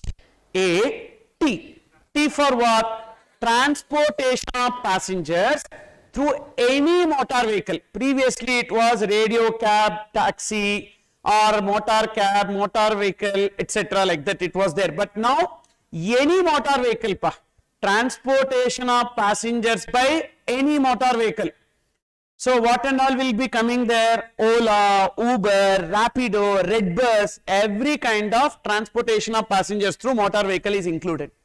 Now, in this case, say for example, you book a cab through Ola. Who is the supplier? Driver. And e-commerce operator? Ola. Who is the recipient? Passenger. So passenger will pay some money. On that money, who will pay GST to government? E-commerce operator, Ola will pay. What if supplier is registered? Even then, it is a notified service. So for this transportation point, supplier may or may not be registered. It will always be treated as notified service. Then last, E for eating food from the restaurant. In case of eating food from the restaurant, so example Swiggy, Zomato, etc. Who is the supplier? Restaurant. Who is the e-commerce operator? Swiggy, Zomato. And who is the recipient? A customer who places the order. On customer, whatever he pays, who will pay GST to government? Swiggy or Zomato. Now here also, let the supplier be registered or not. Always liability to pay GST is on e-commerce operator. Now concentrate. There is one hotel, Hotel Buhari, like that one hotel is there. You go to that hotel and you eat food there and they will collect GST from you and they will only pay GST to government. This is a direct supply. Now, you can also order the food from that hotel through e-commerce operator. Now you pay money. On that, who will pay GST? That Hotel Buhari or the Swiggy? Swiggy will pay. Means, even if the supplier is registered, the liability to pay GST is on e-commerce operator only. So, in this HATE, for first two, supplier should be unregistered. For the next two, supplier may or may not be registered. Understood here? Now, suppose if e-commerce operator is liable to pay GST, we need to check whether they have physical presence in the taxable territory. If they have physical presence in the taxable territory, they will register and pay. What if they don't have physical presence in the taxable territory? What is taxable territory for GST? India. India is the taxable territory. What if they don't have physical presence in India? Then, so we need to check whether they have a representative. So if they have a representative in India, that representative shall be liable to pay GST. For example, you take Uber. Uber is not having physical presence in India. Ola is having physical presence in India. So they will register and pay. Uber is not having physical presence in India, but they have a representative office in India. So that representative office will register and pay GST. What if they don't have a representative office also? Then they should appoint a representative for the purpose of payment of GST. See this. Such e-commerce operator shall appoint a person in the taxable territory for the purpose of paying tax, and such person shall be liable to register and pay tax. Is it clear? Next. So, important points in this regard. Only in case of notified services under 9.5. What are those notified services under 9.5? HATE. E-commerce operator is liable to pay GST. In other cases, can you tell me the other cases, other supply of services through e-commerce operator? Example. Amazon, Flipkart. Is it notified 9.5? No. Then who will pay GST? Supplier. Then Book My Show. Who is the supplier? Cinema theatre. Book My Show is e-commerce operator and you are booking the ticket, recipient. Who will pay GST to government? Book My Show or Cinema theatre? Cinema theatre. Is it clear? So therefore, in case of other than these notified services, any other supply through e-commerce operator, liability to pay GST is on supplier. And every e-commerce operator who is liable to pay GST is compulsorily required to get registered. Means every e-commerce operator should be registered compulsorily, irrespective of their threshold limit. Also, every supplier of goods through e-commerce operator is compulsorily required to get registered, irrespective of aggregate turnover. For example, if you want to sell anything through Amazon or Flipkart, even though your aggregate turnover does not exceed threshold limit, compulsorily you need to register, then only you can sell through Amazon or Flipkart. Is it clear? So every supplier of goods through e-commerce operator is compulsorily required to get registered. What about supplier of services through e-commerce operator? They need to register only when their aggregate turnover exceeds threshold limit. So there is no compulsory registration for supply of services through e-commerce operator. Is it clear? Let it be notified services or other than notified services. Supplier of notified service and supplier of other than notified service through e-commerce operator is required to get registered only when aggregate turnover exceeds threshold limit for registration. So these points I have just given in a chart form. In the next page you can see. Supplies through e-commerce operator is broadly divided into three parts. Supply of goods through e-commerce operator, supply of notified services through e-commerce operator, and supply of other than notified service through e-commerce operator.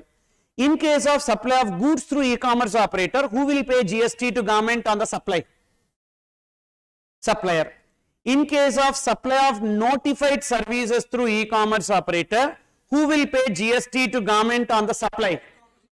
E-commerce operator. Then in case of supply of other than notified service through e-commerce operator, who will pay GST on supply? Supplier. So in the first and third case, supplier. In the second case, e-commerce operator. Now listen, concentrate. In the first and last case, e-commerce operator will pay GST on what? Supplier will pay GST on the transaction.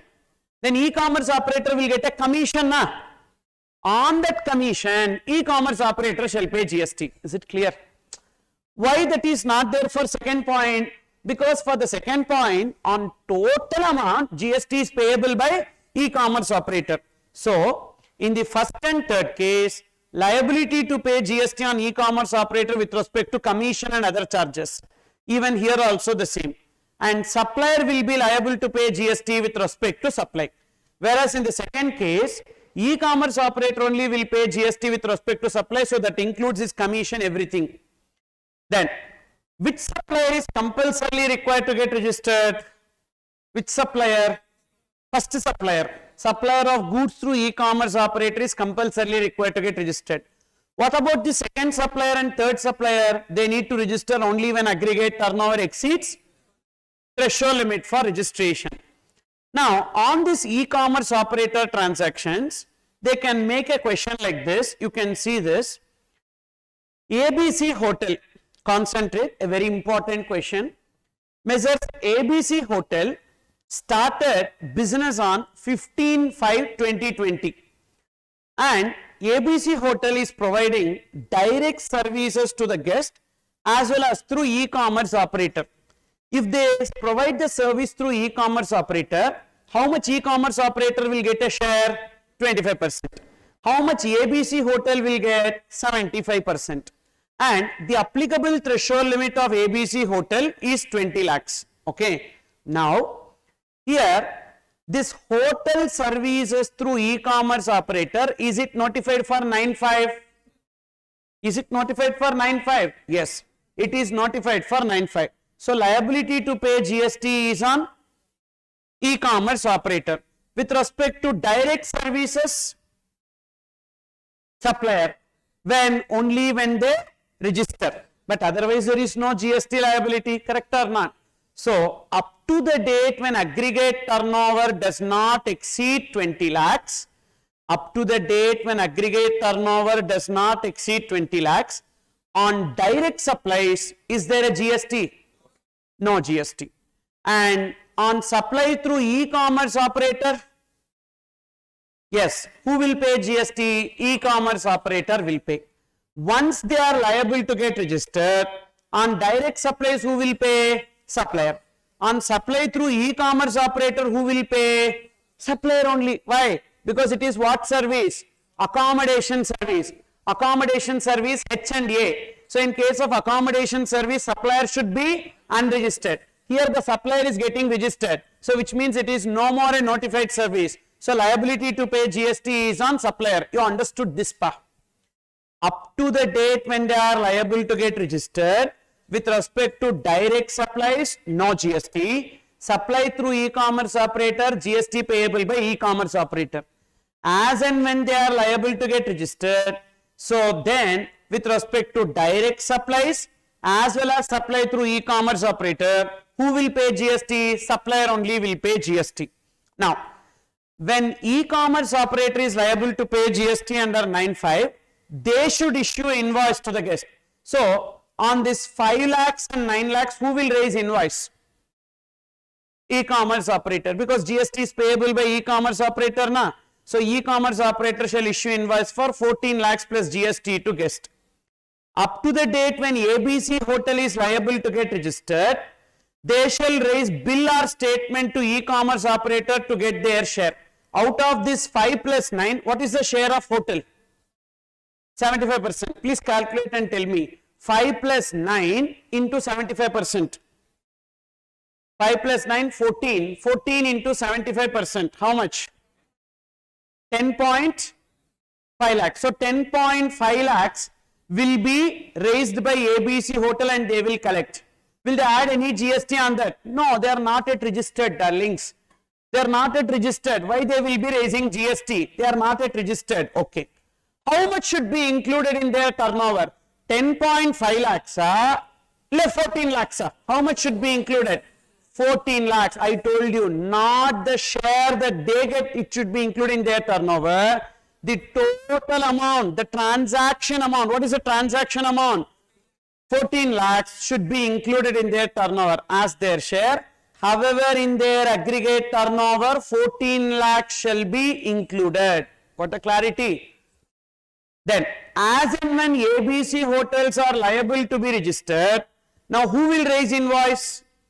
ABC Hotel on entire turnover, direct supplies as well as through e-commerce operator. So, 10 plus 5 plus 5 plus 8, 28 lakhs. So, plus GST will be raised by ABC Hotels. Now, whenever they are liable to get registered, now they will give share to the e-commerce operator, correct? Yes or no? How much share they will give to e-commerce operator? 25% of what? 28 lakhs, 28 lakhs or 13 lakhs? 13 lakhs. Sir, with respect to direct supplies, why they need to give share to e-commerce operator? Only with respect to these two, they will give share. What is that? 8 plus 5, 13 lakhs. 13 lakhs into 25% is what? 3.25 lakhs plus GST. On that, who should pay GST? E-commerce operator. So, whenever supplier is paying GST on the supply, e-commerce operator has to pay GST on the commission. Correct or not? So, now what is the e-commerce operator commission? 25%. On the 25%, e-commerce operator shall pay GST. Understood here? So, this is the concept of supplies through e-commerce operator. So, this illustration is very, very important. This can be tested. Okay. Now, one last time, can you tell me what are the notified services through e-commerce operator? HATE. H for? A for? T for? Transportation of goods or passengers, sir? Passengers. Then E for? Eating food from the restaurant. Okay. Then, so this 4 cases, first 2 cases supplier should be, next 2 cases supplier may or may not be registered. So, we completed 9.5. Now, we are moving on to 9.4. 9.4. So, look into page number 46. 9.4 is purchases of a registered person from a unregistered person. Listen, there is a promoter or builder. Concentrate, please concentrate. There is a promoter or builder. That promoter or builder is making purchases from a unregistered person. So, on that, the promoter or builder is required to pay GST under RCM. Why will promoter or builder purchase from an unregistered person? For example, there are 2 shops. Shop A, you buy a product with GST. Same product in shop B without GST. From where you will buy? Shop B. Correct? Now, suppose you are able to take ITC. You are able to take ITC. Which shop you will buy? Either shop A or shop B. You are indifferent. Correct or not? So, why? Because if you buy from shop A also, you can take ITC. So, your cost is price. And if you buy from shop B, you are not paying GST. Then also your cost is same. So, promoter or builder, if they are buying from an unregistered person, what could be the reason? Because they cannot take ITC on their inward supplies. Why promoter or builder cannot take ITC on inward supply? Because the rate of GST on flats today is 1.5% or 7.5% without ITC. So, you don't have to remember the rate, but you need to remember a fact. What is that fact? Promoter or builder cannot take ITC on their inward supply. Now, what logically promoter or builder will try to do? They will buy from a unregistered person to reduce their cost. Correct? But because of this, what is the disadvantage to government? Loss of revenue to government. So, that's why they are telling, if promoter or builder is making purchase from an unregistered person, then they will not pay GST to the supplier. Correct? So, that will not be revenue to the government. So, they are asking recipient to pay GST under RCM. But you buy from a registered person, you would have paid GST to supplier. That supplier will pay GST to government. Means government gets a revenue. Now you are buying from an unregistered person, no GST. So you pay GST under RCM. We need GST revenue. You understood? You die also, we need money. You got it? So you pay GST under RCM. So promoter or builder is required to pay GST under RCM only when they are purchasing from a. What if they buy from a registered person? Already GST paid. So, no need to pay any GST under RCM 9 subsection 4. Understood or not? Now, so these purchases of promoter or builder is broadly divided into 2. Inputs and input services, capital goods. Now, first you look into capital goods. Capital goods, are they purchasing from a registered person or unregistered person? You need to check. If capital goods are purchased from a registered person, they don't have to pay GST under RCM. Why? already they paid. And if they buy capital goods from an unregistered person, they need to pay GST under RCM at the applicable rates. Applicable rates means applicable rate to capital goods. Understood? Now, suppose if they are purchasing inputs and input services, on these inputs and input services, few inputs and input service you can buy from an unregistered person, because first of all there is no GST on that. What are the non-taxable supplies under GST? Alcoholic liquor for human consumption. Is it related to construction? No. Therefore, that is not given here. Okay. So, that is not given. Now, don't tell only when they drink that they will be able to work, sir, like that and that is different. But is it related to construction? No, not related to construction. Okay. Then petroleum products, 5 petroleum products, what are they? Crude oil. Is crude oil related to construction? No. Petrol, diesel, yes, for generator. That machine has to run a concrete mixer. So, therefore, petrol and diesel is connected. So, it can be purchased from an unregistered person also, no issue. That's why it is excluded. Okay. Then next, what is the next non-taxable supply? ATF, aviation turbine fuel. ATF is used by flights. So, why in construction sector it will be there? Irrelevant. Then natural gas. Is natural gas connected to construction? Yes, for welding, gas welding. So, therefore, these 3 non-taxable supplies, they can buy from an unregistered person, no issue. What are those 3? Petrol, diesel, natural gas. Then electricity anyhow exempted. So, you can buy it from an unregistered person also, no issue. Then TDR, FSI and long-term lease. What is TDR full form? Transferable development right. What is FSI? Floor space index. And long-term lease. Okay. So, let's try to understand this TDR, FSI and long-term lease. What is it and why it is to be excluded here? That is, generally FSI refers to floor space index. On a given plot of land, how much you can construct is known as FSI. On a given plot of land, how much building, number of floors you can construct is known as FSI. For example, you have a plot of land 8,000 square feet. On this 8,000 square feet, if the FSI is 2.2, if the FSI is 2.2, means how much we can construct on this 8,000 square feet. So, built up area is plot area how much? 8,000 square feet into 2.2, that will be. So, 8,000 into 2, 16,000. So, 16,000, that 8,000, 17,600 square feet. 17,600 square feet is the built up area. Means on a land of 8,000, we can construct 17,600 square feet. How, sir? All floors put together. All floors put together, we can construct this much only. That is known as FSI. Can I increase this FSI? Can I increase this FSI? Yes. Only way is to procure TDR. Okay. Can I increase the FSI? Yes. Generally not possible. But can I increase? Yes. Which way I can increase? I can acquire the TDR. From whom I need to acquire the TDR? To whom it is given. Okay, va?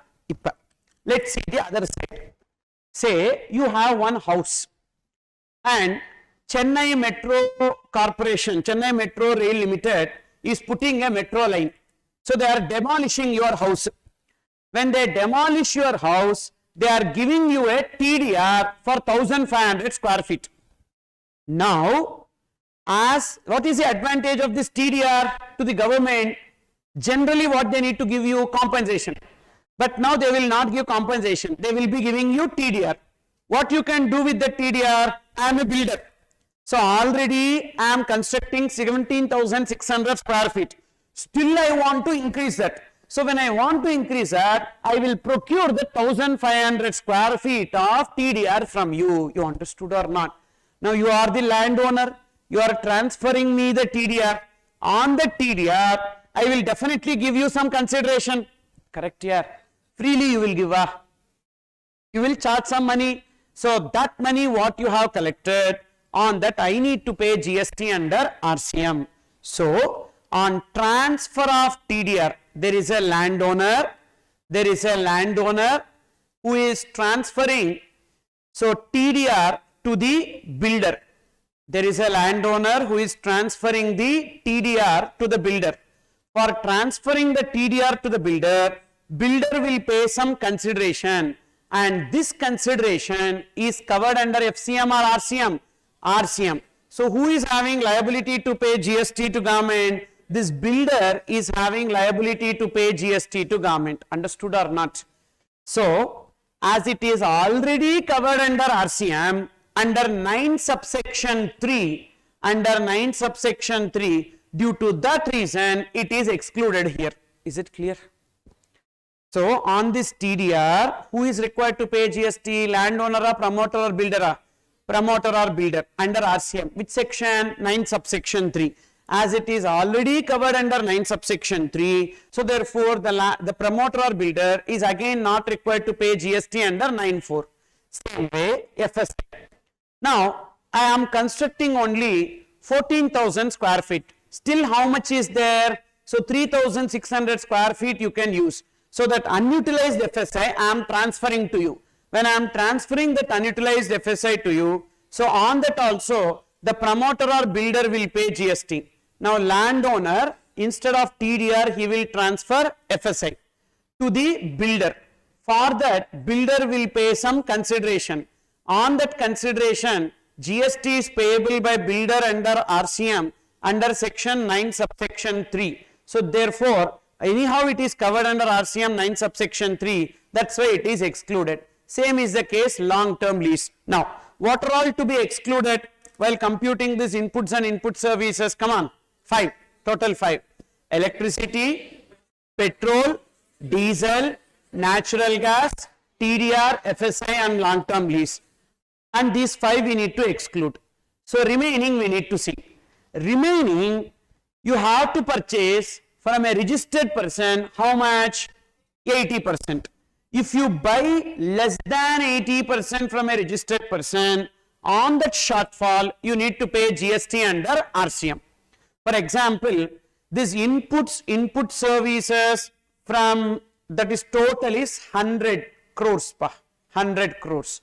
In this 100 crores, you purchased from a registered person, say 75 crores.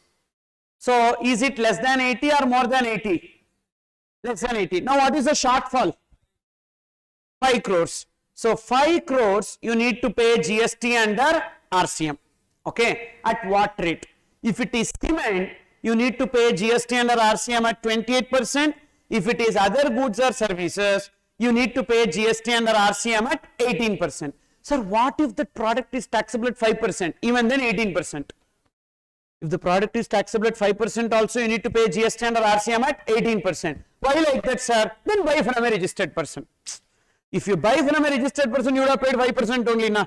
You are buying from an unregistered person, so it is like a penalty. You need to pay GST under RCM 18%. Sir, what if the rate is more than 18%? Only one product is there, that is cement. Anyhow, we are paying 28%. You understood? So, when you are purchasing from unregistered person, only one product is more than 18, that is 28 cement, you have to pay 28%. If the product is less than 18% also, you need to pay 18% under RCM. Okay. Now, on 5 crores I paid. Now, still what is the remaining purchase from unregistered person? 20 crores. In this 20 crores, check whether cement is there.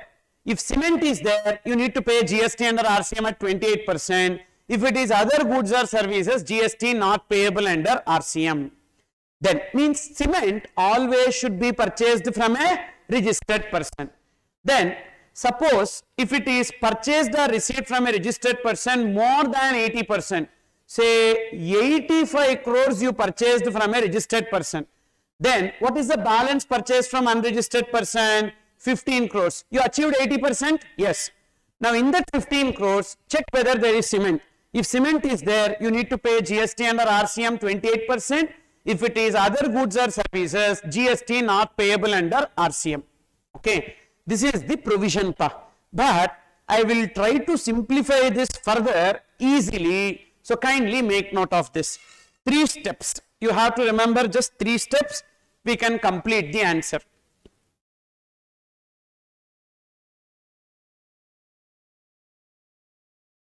Summary of section 9 subsection 4. But till November 22 exam they did not ask, but this concept is there in your study material. So chance is there, they could coin one MCQ at least on this. So please be careful. Summary of section 9 subsection 4. First step, you need to check capital goods. First you need to check capital goods. Whether capital goods is purchased from a registered person or unregistered person, you need to see. Suppose if capital goods is purchased from registered person, whether you need to pay any GST under RCM? No GST.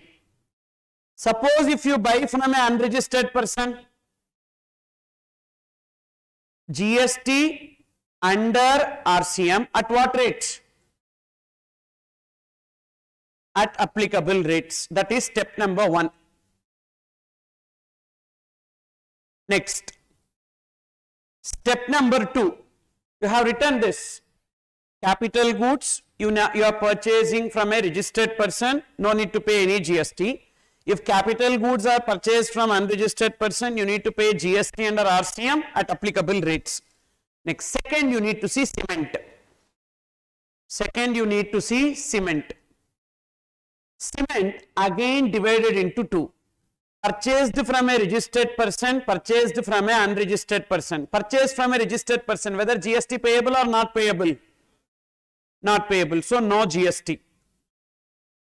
Suppose if you are purchasing from an unregistered person, GST under RCM at what rate? 28%. Understood step 2, pa? Step 1, capital goods. Check whether capital goods is purchased from a registered person. Yes, leave it. Purchase from unregistered person, pay GST under RCM at applicable rate to the capital goods. Then second step, you take cement.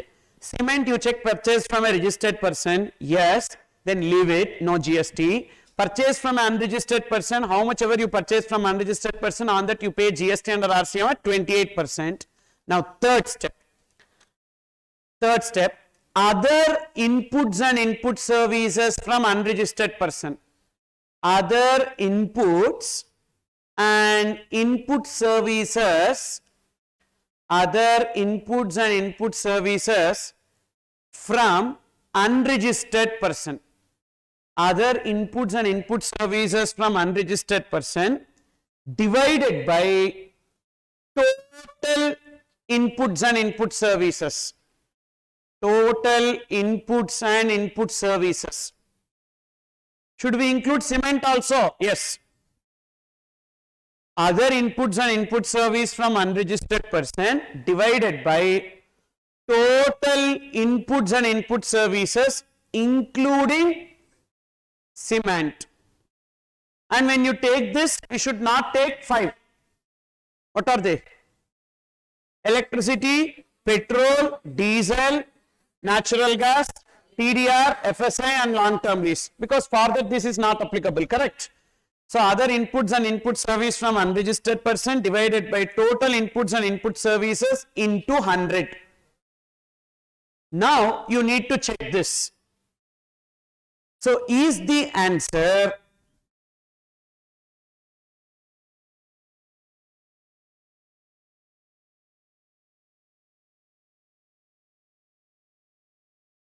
less than or equal to 20%? Means what? So more than 80% you purchased from registered person. So whether you need to pay any GST under RCM? No. Why? For cement we need to check. Already we checked. Cement already we did in step 2. So in step 3 what is there? Remaining is there. You understood here?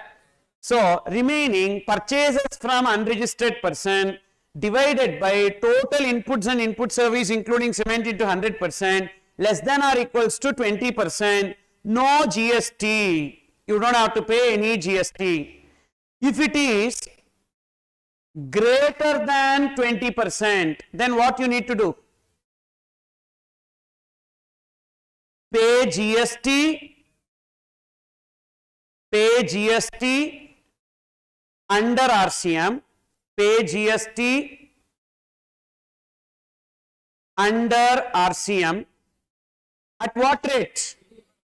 18% on the difference above 20%. On the difference above 20%. Suppose if it is 25%, how much is extra? 5%. On that 5%, you need to pay GST under RCM at 18%. So, what are the 3 steps you need to remember? Step 1, capital goods. Capital goods purchased from registered person or unregistered person. Registered person, no need to pay GST under RCM. Suppose you purchase from unregistered person, pay GST under RCM at the rate applicable to capital goods. Second step, cement. Purchase from registered person, no need to pay GST under RCM. Purchase from unregistered person, pay GST under RCM at 28%. Then other goods and services from unregistered person divided by total inputs and input service including cement into 100. If it is less than or equals to 20%, means it is within the 20% limit, so no need to pay GST under RCM. If it is beyond 20%, you need to pay GST under RCM at 18% on the amount above 20%. Now, let's see some illustrations to understand this. Please write down illustration 1. Illustration 1.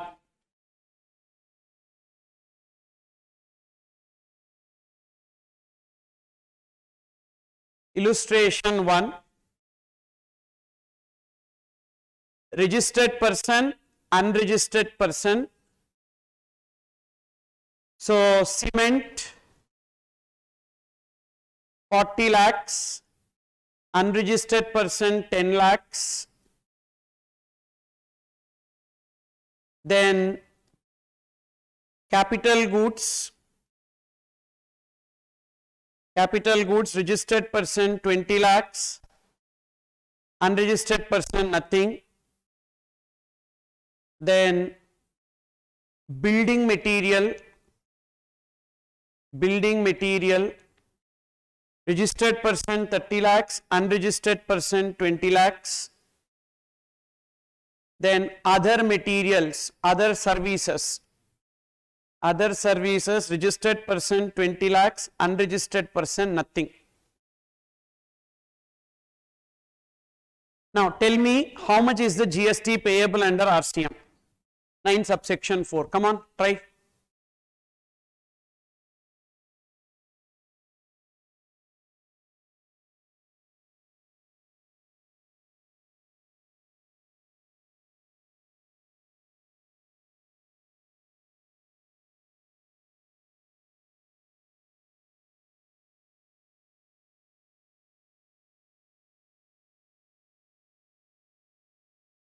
Just apply those 3 steps, you will get.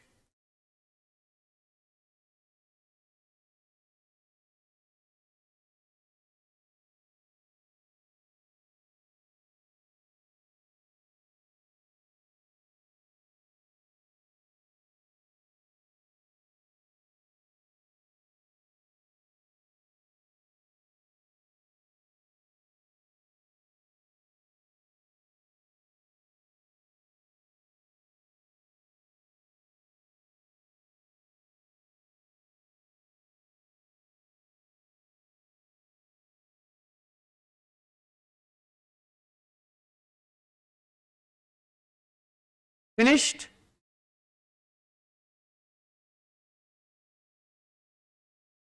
Literal application of those 3 steps. If you do that, you will get the answer.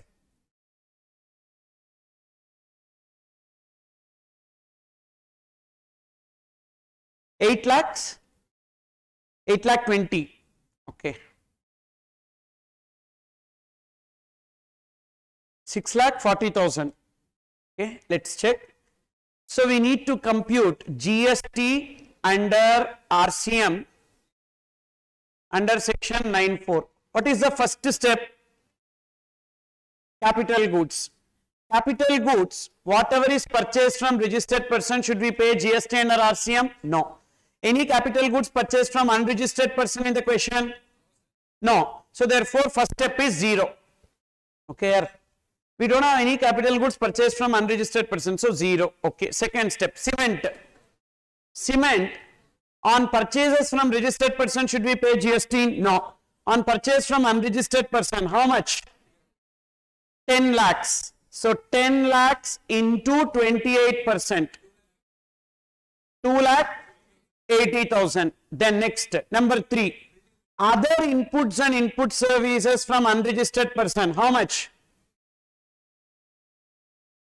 Other inputs and input services, other inputs and services, so total how much?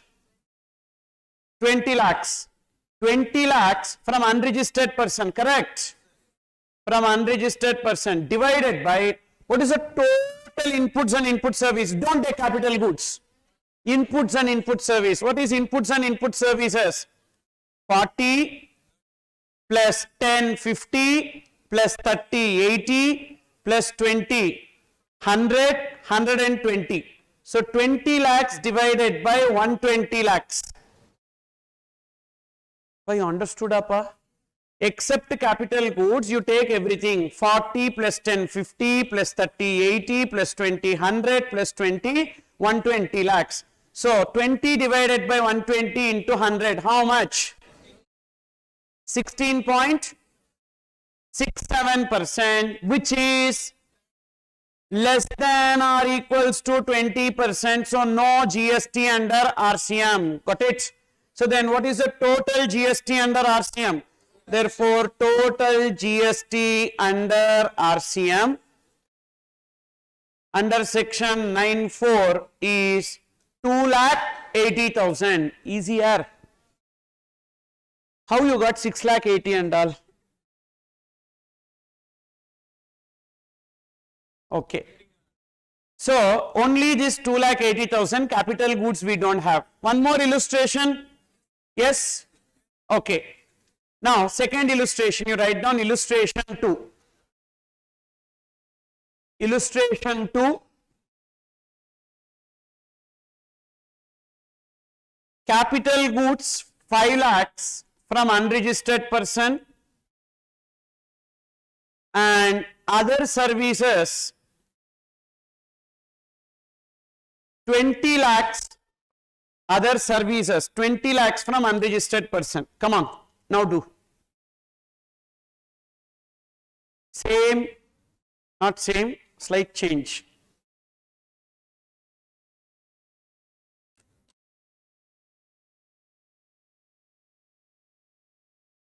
Applicable rate for capital goods 12%. Pa. Applicable rate for capital goods 12%.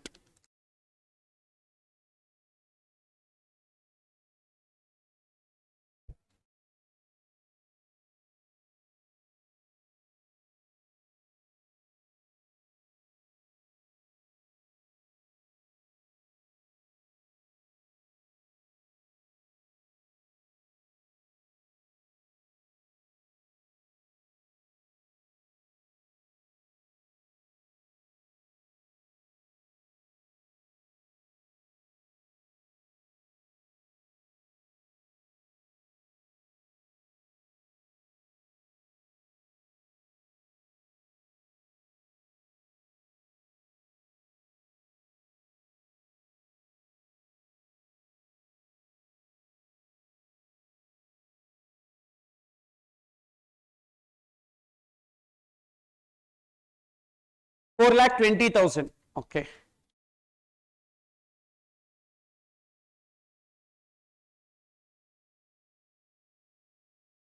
Three lakh 40,000.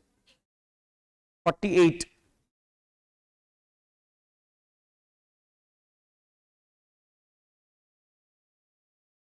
Three lakh 40,000. Okay. Let's check. First, capital goods pa. Capital goods, whether purchased from a registered person, yes, no GST payable. From unregistered person, we need to pay GST. So 5 lakhs into 12%, how much? So 5 lakhs into 12%, that is 60,000. Okay, then cement. Cement from unregistered person, same, 10 lakhs into 28%, 2 lakh 80,000. Now other inputs and input service from unregistered person, how much? So 20 plus 20, 40 lakhs. 40 lakhs divided by, what is the total? 40 plus 10 plus 30 plus 20 plus 20 plus 20, 140 lakhs. So 40 divided by 140 into 100. 40 lakhs divided by 140 lakhs into 100, 20. 28.57, exactly 57, huh? 5714, okay, you have rounded off to 57, okay, no issue, 57%. Now, should we pay GST under RCM? Yes. So, GST under RCM on how much? 8.57. So, GST under RCM equals to, so this 28.57 is on what? 28.57 is on what? 140. Up 8.57 is also on what? Correct? So 140 lakhs into 8.57%, and this will be chargeable to GST at what rate? 18%. See how much? 140 lakhs into 8.57% into 18%. 2 lakh 15,964. So therefore, total GST under RCM 9 subsection 4. Total GST under RCM under section 9(4) is 60,000 plus 2,80,000 plus 2,15,964. 5 lakh 15,000, okay, 55,964. No one told me this answer here. So you got 4 lakh 40, 4 lakh 50 something and all. So simple here, see this. Third step alone I am repeating again, listen. First we need to take other inputs and input service from unregistered person, that is 20 plus 20, 40, divided by overall 140 except capital goods, that is 28.57. How much is allowed? 20% allowed. What is excess? 8.57. So 8.57% of 140 lakhs. On that 18% we need to pay GST under RCM. So 2,15,964. So this is the total GST under RCM 9 subsection 4. Now we will see one more question which I have given in the book itself. Look into illustration 2 in that book, page number 47. Page number 47. A promoter has procured the following goods and services for construction of a residential real estate project during a financial year. Name of the inputs and input services: sand, cement, steel, bricks, flooring tiles, paints, like that. Big list is there. And value of inward supply, whether received from a registered person or unregistered person, is given. And compute GST payable under 9(3) and 9(4). 9(3) and 9(4). In the following cases, if manpower supply service is received from a registered person. Suppose if this manpower supply is from a registered person. Now, this also we will do in the same steps. Okay. First, in this list, whether we have any capital goods. Please check in the question in your book. Check whether we have capital goods in the list. Yes or no? Yes. Whether it is purchased from registered or unregistered. Unregistered. So first we need to pay GST under RCM. So just write down capital goods. Okay, I will write it for you. So first capital goods, step number 1, capital goods. That capital goods we have purchased from unregistered person. How much is the value of that capital goods? 40 lakhs. On that, what is the rate of GST? Applicable rate 12%. Therefore, 4 lakh 80,000. Over step 1. Now step 2, check cement. Check cement in the list. Cement 15 lakhs. Purchased from registered or unregistered? Unregistered. So therefore on cement we need to pay GST under RCM. How much? What is the value of cement? 15 lakhs. So 15 lakhs into what is the rate of GST? 28%. So 15 lakhs into 28%. 4 lakh 20,000. Now number 3. Other inputs and input service from unregistered person. Other inputs and input service from unregistered person. Check the list. What we have? Flooring tiles 10 lakhs. Correct? Then anything else? That already considered capital goods. I am asking other inputs and input service. Electricity we should not take. Correct? FSI we should not take. So therefore other inputs and input service from unregistered person 10 lakhs divided by total inputs and input services. Take your calculator. 10 plus 15 plus 20 plus 15 plus 10 plus 5 plus 10 plus 20 plus 15 plus 40. No, don't do plus 40. Why? Because it is capital goods. Again, don't do this plus 10 and plus 5. Why? Because this should not be considered. 120. So 10 lakhs divided by 120 lakhs. How much? 8.33, which is less than or equals to 20%. So should we pay any GST under RCM? No. So therefore, what is the total GST under RCM? Total GST under RCM under section 9 subsection 4 is 9 lakhs. Easy appa. Are you understanding this? Now, under 9.3, what is that we need to pay? On FSI, we need to pay GST under 9.3. Correct? So 5 lakhs into 18%. How much? 90,000. 5 lakhs into 18%, 90,000. So that we need to pay GST under RCM 9.3. That is on TDR FSI long term lease. Whereas under 9.4 it will be 9 lakhs. Because TDR FSI and long term lease is covered under RCM under section 9.3, where liability to pay GST is on recipient. That is this 5 lakhs into 18%. Now, next part. What if this manpower supply is from a unregistered person? Now, again we will do this. First step, will it change? No, same. 40 lakhs into 12%, 4 lakh 80. Second step, will it change? No, 15 lakhs into 28%, 4 lakh 20,000. Third step. Now, what is the inward supply from unregistered person? 10 plus 20, 30. So 30 lakhs divided by 120 lakhs. How much? 25%. So 25% means it exceeds 20% by what extent? So 25%. Therefore, how much is the GST payable under RCM? 120 lakhs into 5% into 18%. How much? 1 lakh 8,000. So therefore, what is the total GST payable under RCM? 4 lakh 80, 4 lakh 20 and 1 lakh 8,000. That is 10 lakh 8,000. 10 lakh 8,000. And GST under RCM 9.3 is same. No change. So therefore, here the answer is 10 lakh 8,000. You understood now how 1 lakh 8,000 we got?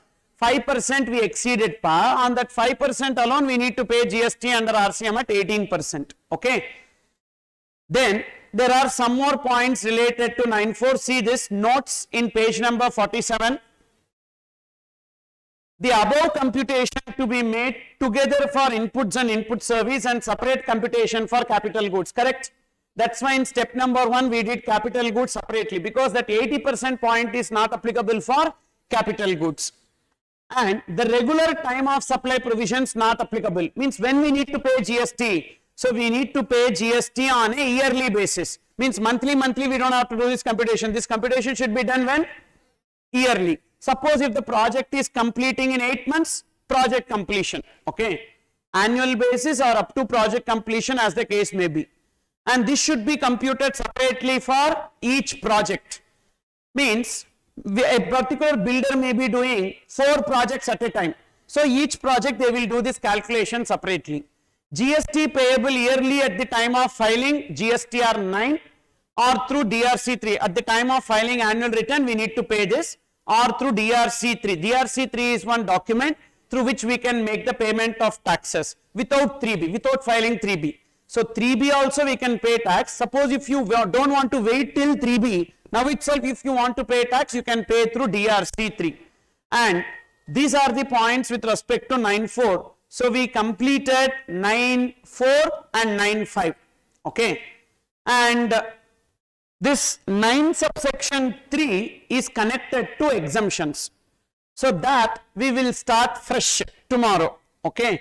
But last half an hour, we will complete one small topic today. Okay. Some independent topic, no way connected to this. That is, please take e-way bill.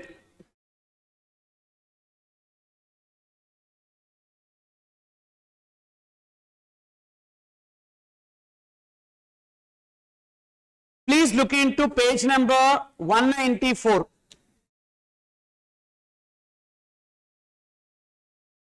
Listen here.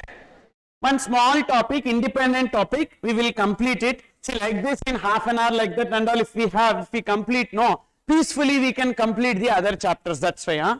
Please. So listen. E-way bill. So what is electronic way bill means? Before movement of goods, whatever goods you are taking from one location to another location, you need to inform the GST department. For that we need to file one document.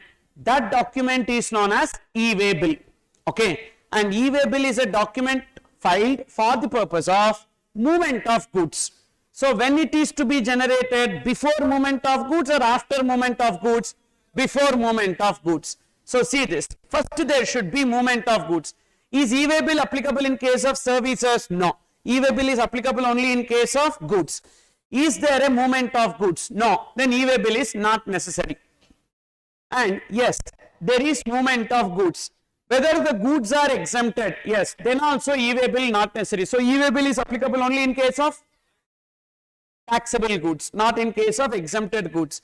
Exempted goods includes non-taxable goods also. So only when it is a taxable product, we need to generate e-way bill. Now, is it interstate or out of India? No, means within the state. Within the state, we have state-specific e-way bill provisions that we need to follow. And it will not be tested in exam. So in exam, always we will have which provisions related to e-way bill? Interstate movement. Okay. Within the state movement, so we will not get questions because we have separate provisions for within the state. So that particular state will be giving the provisions. Now, suppose if it is interstate.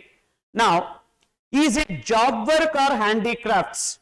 Yes, then always e-way bill is required irrespective of the amount.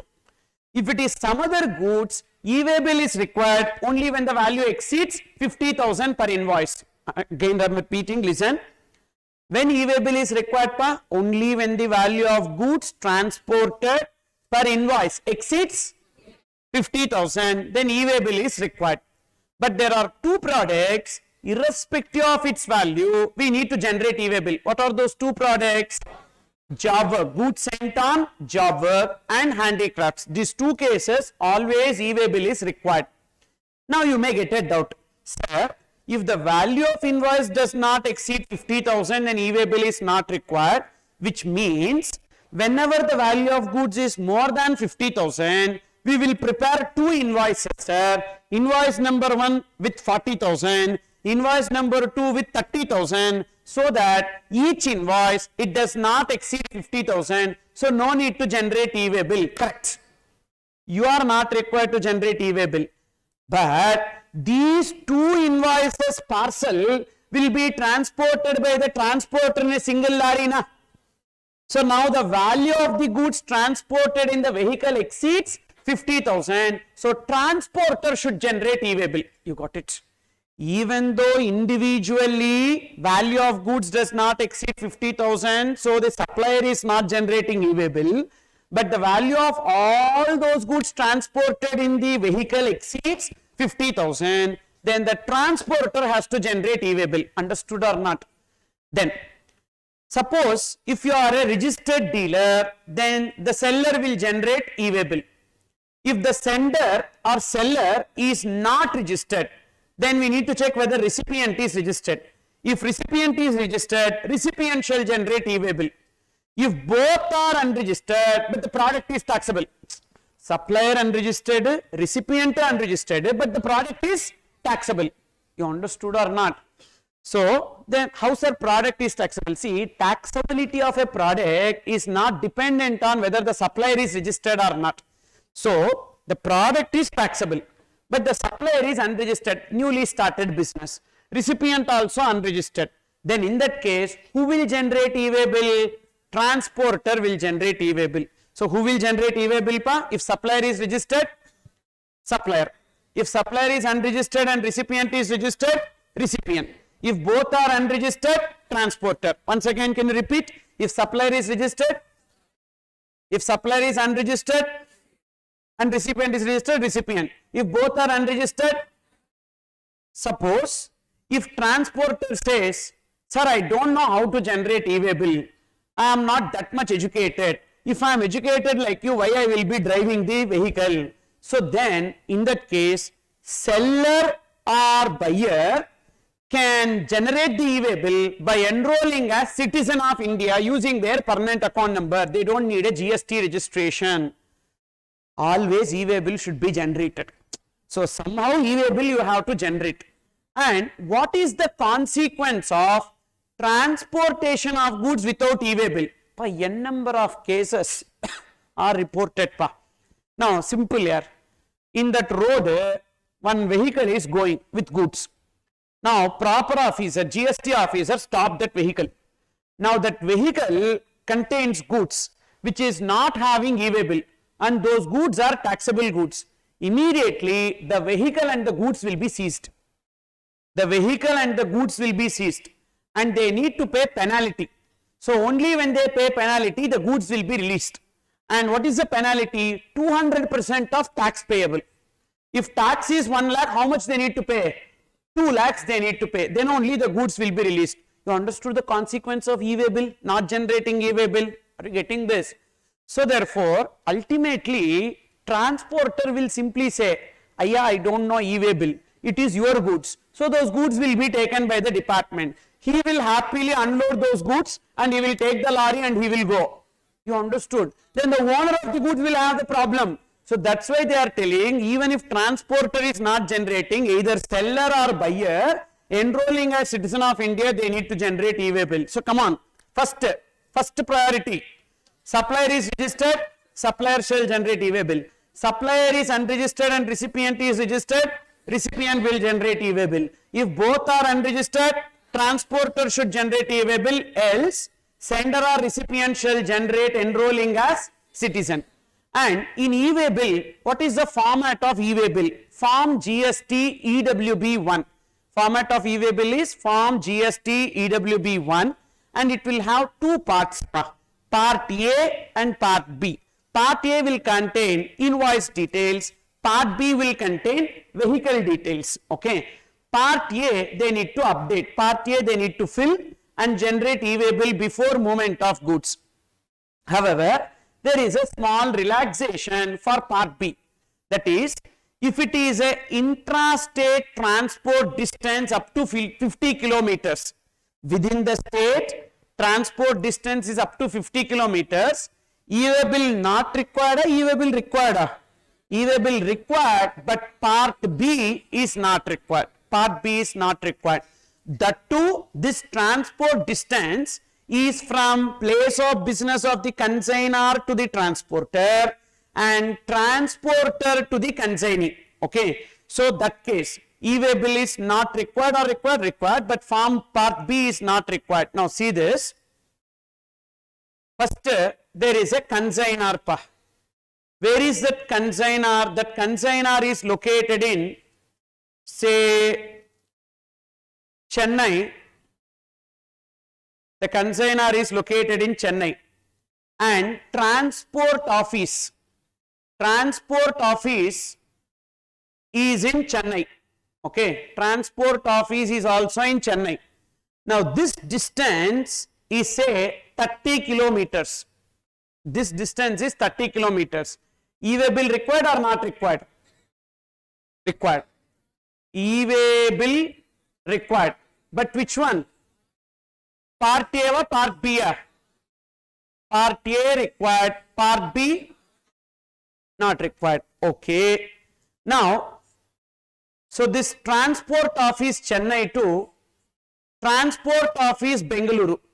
Okay. This part you understood? Now, transport office Chennai to transport office Bengaluru. Transport office Bengaluru. So usually they will not pick up the goods at our place. We need to take the goods and hand it over to the transporter's place. Okay. So next to central railway station, lot of transporters are there. Okay. If you want to send goods from Chennai to Delhi, Chennai to Mumbai or anywhere, so you need to go there and hand over the parcel there. So they will be transporting it. Okay. So usually they will transport from transport office to transport office, which means, so our consignee should come to the transport office and take the goods. Is it clear?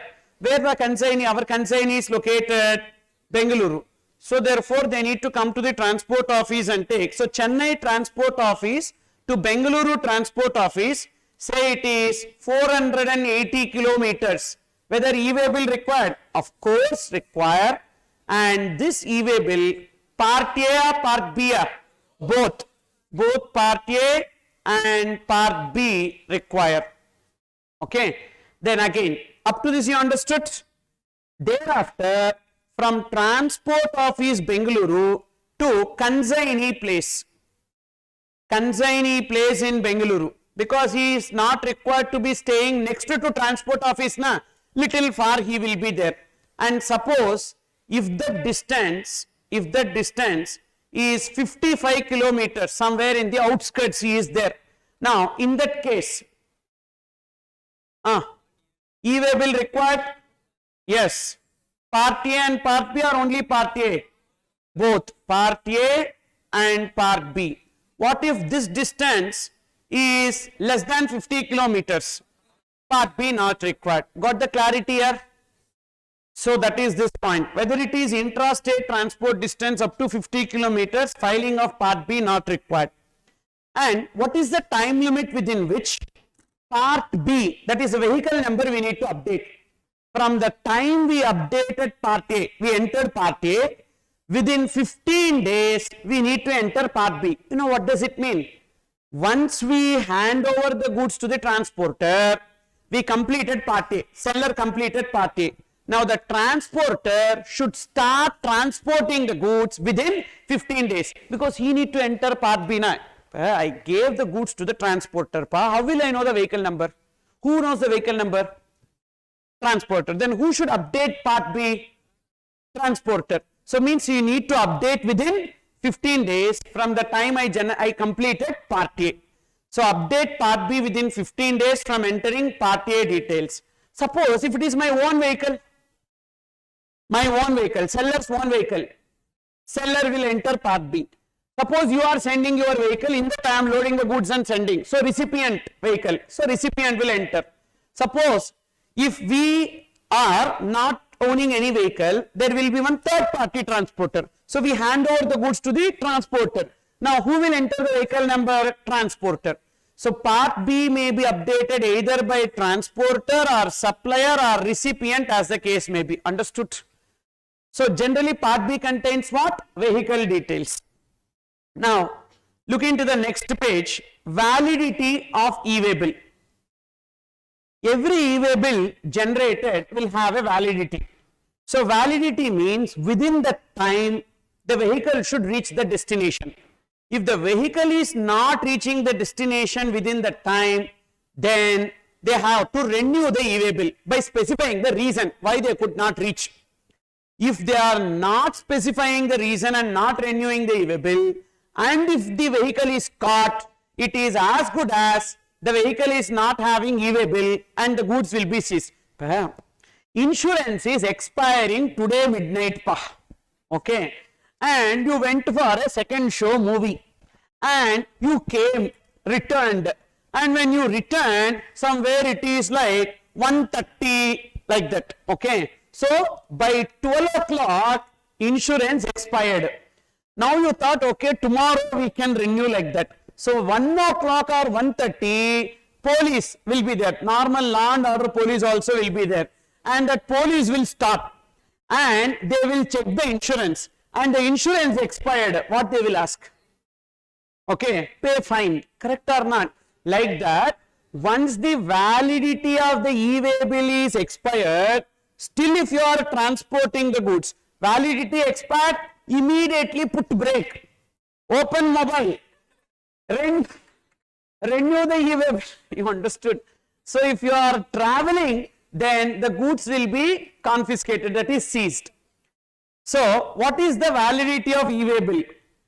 In case of over-dimensional cargo or multi-mode transportation. Over-dimensional cargo means what? Big lorry pa. So length will be big.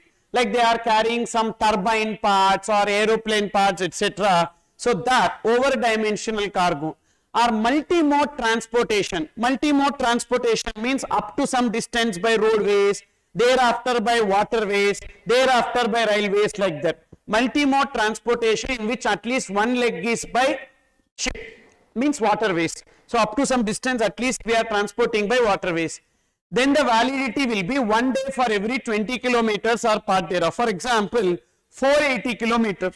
480 kilometers, what is the validity? 480 divided by 20. That is 480 divided by 20. 24 days will be taken as the validity. 490 divided by 20. 490 divided by 20. What is the fraction you got? 24 point. So therefore it should be taken as 25. Okay. 485 divided by 20. 24 points. It should be taken as 25. Any part thereof should be taken as the next number. So 24.1, 24.3, 24.5, 24.8, whatever may be part thereof, it should be taken as the next number. So therefore, 1 day for every 20 kilometers or part thereof. In any other case other than above, it will be 1 day for every 200 kilometers or part thereof. Same 480 kilometers. What is the validity? 3 days. How? First 200 1 day, next 200 1 day, remaining 80 kilometers 1 day. So 480 divided by 200, you will get 2 point something. So take it as 3. And the validity of e-way bill may be extended within 8 hours from the time of its expiry. So whenever the e-way bill is expired, validity is expired, from there within how much time we need to renew? 8 hours. And when sir e-way bill will expire, so e-way bill validity will be counted always from the midnight of the day it is generated to the midnight of the next day as 1 day. For example, today morning 10 o'clock we generated e-way bill. Now the validity will be counted from today midnight to next day midnight, 1 day. Then suppose if e-way bill is generated now 6 p.m. then also the validity will be counted from today midnight to tomorrow midnight, 1 day. Suppose if e-way bill is generated night 11:30 p.m. then also it will be counted from the midnight. You understood? So always the validity will be counted from the midnight of the day it is generated to the midnight of the next day will be counted as 1 day. Means e-way bill will always expire by midnight. Correct? 12 o'clock. So therefore what is the time limit within which we need to renew the e-way bill? 8 hours. 8 hours means next day morning 8 a.m. the e-way bill needs to be extended. Okay. So see this. Illustration 1. Suppose an e-way bill is generated at 01 hours for 240 kilometers on March 8th.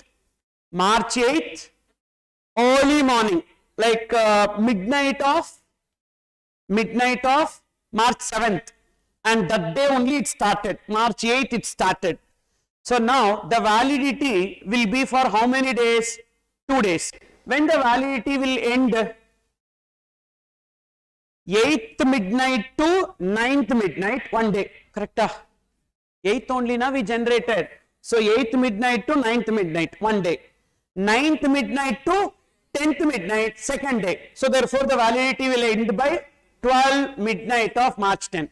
Always it is advisable to generate e-way bill in the early mornings. So that full day also we have for the purpose of validity. Okay. Then suppose e-way bill is generated at 01 hours for 140 kilometers on March 8, where the goods are transported by over-dimensional cargo. How many days validity? 1 day for every 20 kilometers or part thereof. How many kilometers per 140? 140 divided by 20, 7 days. So the validity will be counted from 8th March midnight. So 9, 10, 11, 12, 13, 14, 15, 7th day. So therefore 15th midnight it will end. You understood? Then FAQs on e-way bill. When e-way bill is not required, if it is transportation by non-motorized vehicle. Non-motorized vehicle means bullock cart, horse cart, etc. So no motor in that. So then that do not require e-way bill. That animal will die here. That much distance and all we cannot transport. So shorter distance only, na. That's why. Goods transported from customs port, airport, air cargo complex or land customs station. See, remember this second point and third point are single point. Goods which are transported under the customs controlled area. What is customs controlled area? Port, airport, land customs station, then inland container depot, warehouse, etc. These are all under whose control? Customs. Between the places if you are transporting, anyhow it is under the control of customs, therefore e-way bill is not required. So you need to remember customs controlled area. Customs controlled area. Then transit cargo transported to or from Nepal and Bhutan. Nepal and Bhutan are landlocked countries. So goods will be originally imported in India. Then it will go to Nepal and Bhutan. So that movement of goods will not through India only, but do not require e-way bill because these goods are not for consumption in India. These goods are for consumption in Nepal and Bhutan. Then movement of goods for Ministry of Defence. So Ministry of Defence, if they transport any goods, what goods they will be transporting? Arms or ammunition or any weapons, etc. These goods if they transport and if they tell which vehicle, from where to where, etc. and all, you will stop that vehicle and steal those weapons and you will again fight against the government itself. That's the reason why that do not require e-way bill. Then empty cargo containers are being transported because there is nothing inside the containers. It's empty containers, so that do not require a e-way bill. Then consignor transporting goods to or from between a place of business and a weighbridge for weighment at a distance of 20 kilometers accompanied by a delivery challan. Simple. A lorry, we take the goods inside the lorry and we need to know what is the weight of the goods. For that we know weight of the lorry without goods. So take the lorry to the weighbridge. Now you know what is the weight of the lorry with goods minus weight of the lorry without goods, you will know the weight of the goods. So for that reason we take the lorry to the weighbridge. So this lorry taken to the weighbridge, if that weighbridge is within 20 kilometers, that do not require e-way bill. Part B not required, e-way bill itself is not required. E-way bill itself is not required. Then goods transported by rail where the consignor of the goods is central government, state government or local authority. What is the difference between 8th point and 5th point? 8th point and 5th point. 5th point is defense goods. In which mode? Any mode. But other than defense, any other state government or central government, it is transported by rail. Then goods specified as exempt from e-way bill requirement in respective state or union territory. So states also will give some goods as exempted from e-way bill. For example, in Tamil Nadu, rice is given as notified goods. Means transportation of rice from one place to another place do not require e-way bill. Like that, states will specify some goods, that goods e-way bill not required. Then some goods are specified by central government. LPG for supply to household and non-domestic exempted category customer. So which cylinders? Household, which red color or blue color? Red color cylinders do not require e-way bill, but blue color cylinders require e-way bill. Then kerosene oil sold under public distribution system. Then postal baggage, that inland letters, postcards, post parcels that do not require. Natural or cultured pearls, jewelry, goldsmith and silversmith wares. Why? If you know in which vehicle they are transporting all these goods, you will stop that vehicle and money haste season 6. You understood or not? So due to that reason, and I will be professor, you all become the participants. So we will loot. We will see GRT jewelers will be taking in one lorry jewelry and all. So we will loot that lorry and we will go and settle somewhere. You understood or not? Then the C and all will not work out for us. But they will not report. They are not required to report because it is a sensitive data. So in which vehicle they are transporting goods, they will not report. So e-way bill not required. Used personal and household effects like relocating house from one place to another place. So that do not require any e-way bill. Now this will be tested in MCQ. Which of the following cases e-way bill is not required? A, B, C, D. So there it will be tested. This is FAQ 1 is very, very important. Then whether e-way bill is required if movement of goods is not for supply. Whether the movement of goods is for supply or without supply, is it taxable goods? Yes, then e-way bill is required. Let it be under supply or without supply. For example, goods sent on job work is not a supply. And goods taken for sale on approval or on return basis is not a supply. Even though it is not a supply, it definitely requires e-way bill. Whether 50,000 limit is for taxable goods or exempted goods, taxable goods. Suppose in a document if we have both taxable goods and exempted goods, take out exempted goods and see the taxable goods. If the value exceeds 50,000, e-way bill is required. Then while computing invoice value, whether GST to be included or excluded, we need to include the GST part. Generally value excludes GST. But in e-way bill provisions, value includes GST. Please keep this in mind. Generally value excludes GST. But in e-way bill provisions, value includes GST. For example, value of goods is 48,000. 10% GST means it will be 50,400. You understood? Or 50,800. So more than 50,000. So therefore definitely e-way bill will be required. Then who will generate e-way bill? Already we discussed that. Registered person if the value of goods is more than 50,000. Unregistered person if the supplier is unregistered and recipient is registered, that recipient, otherwise transporter. Whether transporter is required to generate if supplier has not generated because invoice value does not exceed 50,000. This point also I said. Even though supplier has not generated e-way bill because the value does not exceed 50,000, but the value of all these goods transported in a vehicle exceeds 50,000, then e-way bill is required. How e-way bill will be generated in case of bill to ship to transaction? In bill to ship to transaction, what is bill to ship to transaction means? You are placing an order with me to deliver the goods to your customer. You understood? You are placing order with me to deliver the goods to your customer. So you will be my billing address and your customer is my shipping address.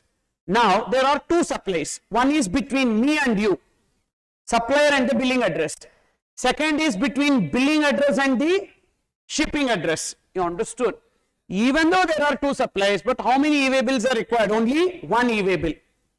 In case of bill to ship to transaction, one e-way bill is sufficient and it can be generated either by consignor or consignee, even though there are two supplies involved, but a single e-way bill is sufficient. Is there any disqualification for generation of e-way bill? Yes.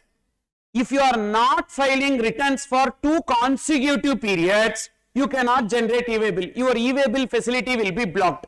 Which returns pa? GSTR1, GSTR3B or CMP8. If these three returns are not filed for 2 consecutive periods, e-way bill cannot be generated. If goods are transported in public transport or by railways or airways, how vehicle number can be entered? In that case, vehicle number is not required, but they will give one document, airway bill number or bill of lading number. That number we need to enter. Can the goods be transported in one vehicle up to a distance and in another vehicle for the remaining distance? Yes. So, for that no need to generate a new e-way bill. In the regular e-way bill itself, multi-vehicle updation is possible. Okay. So, with this we completed e-way bill provisions. And today what we have discussed is segment 1, introduction to GST. Segment 2, taxable event, that is supply, composite supply, mixed supply. Then we have completed 9 subsection 4 and 9 subsection 5, purchases of a promoter or builder from an unregistered person and supply through e-commerce operator and e-way bill. The agenda for tomorrow, just 1 minute. The agenda for tomorrow is a very important class. We will be discussing 9 subsection 3, list of services covered under RCM, and exemptions also we will be completing tomorrow. If time permits, I will also start value of supply. Okay, that's the agenda for tomorrow. Thank you. We'll meet tomorrow. Take care.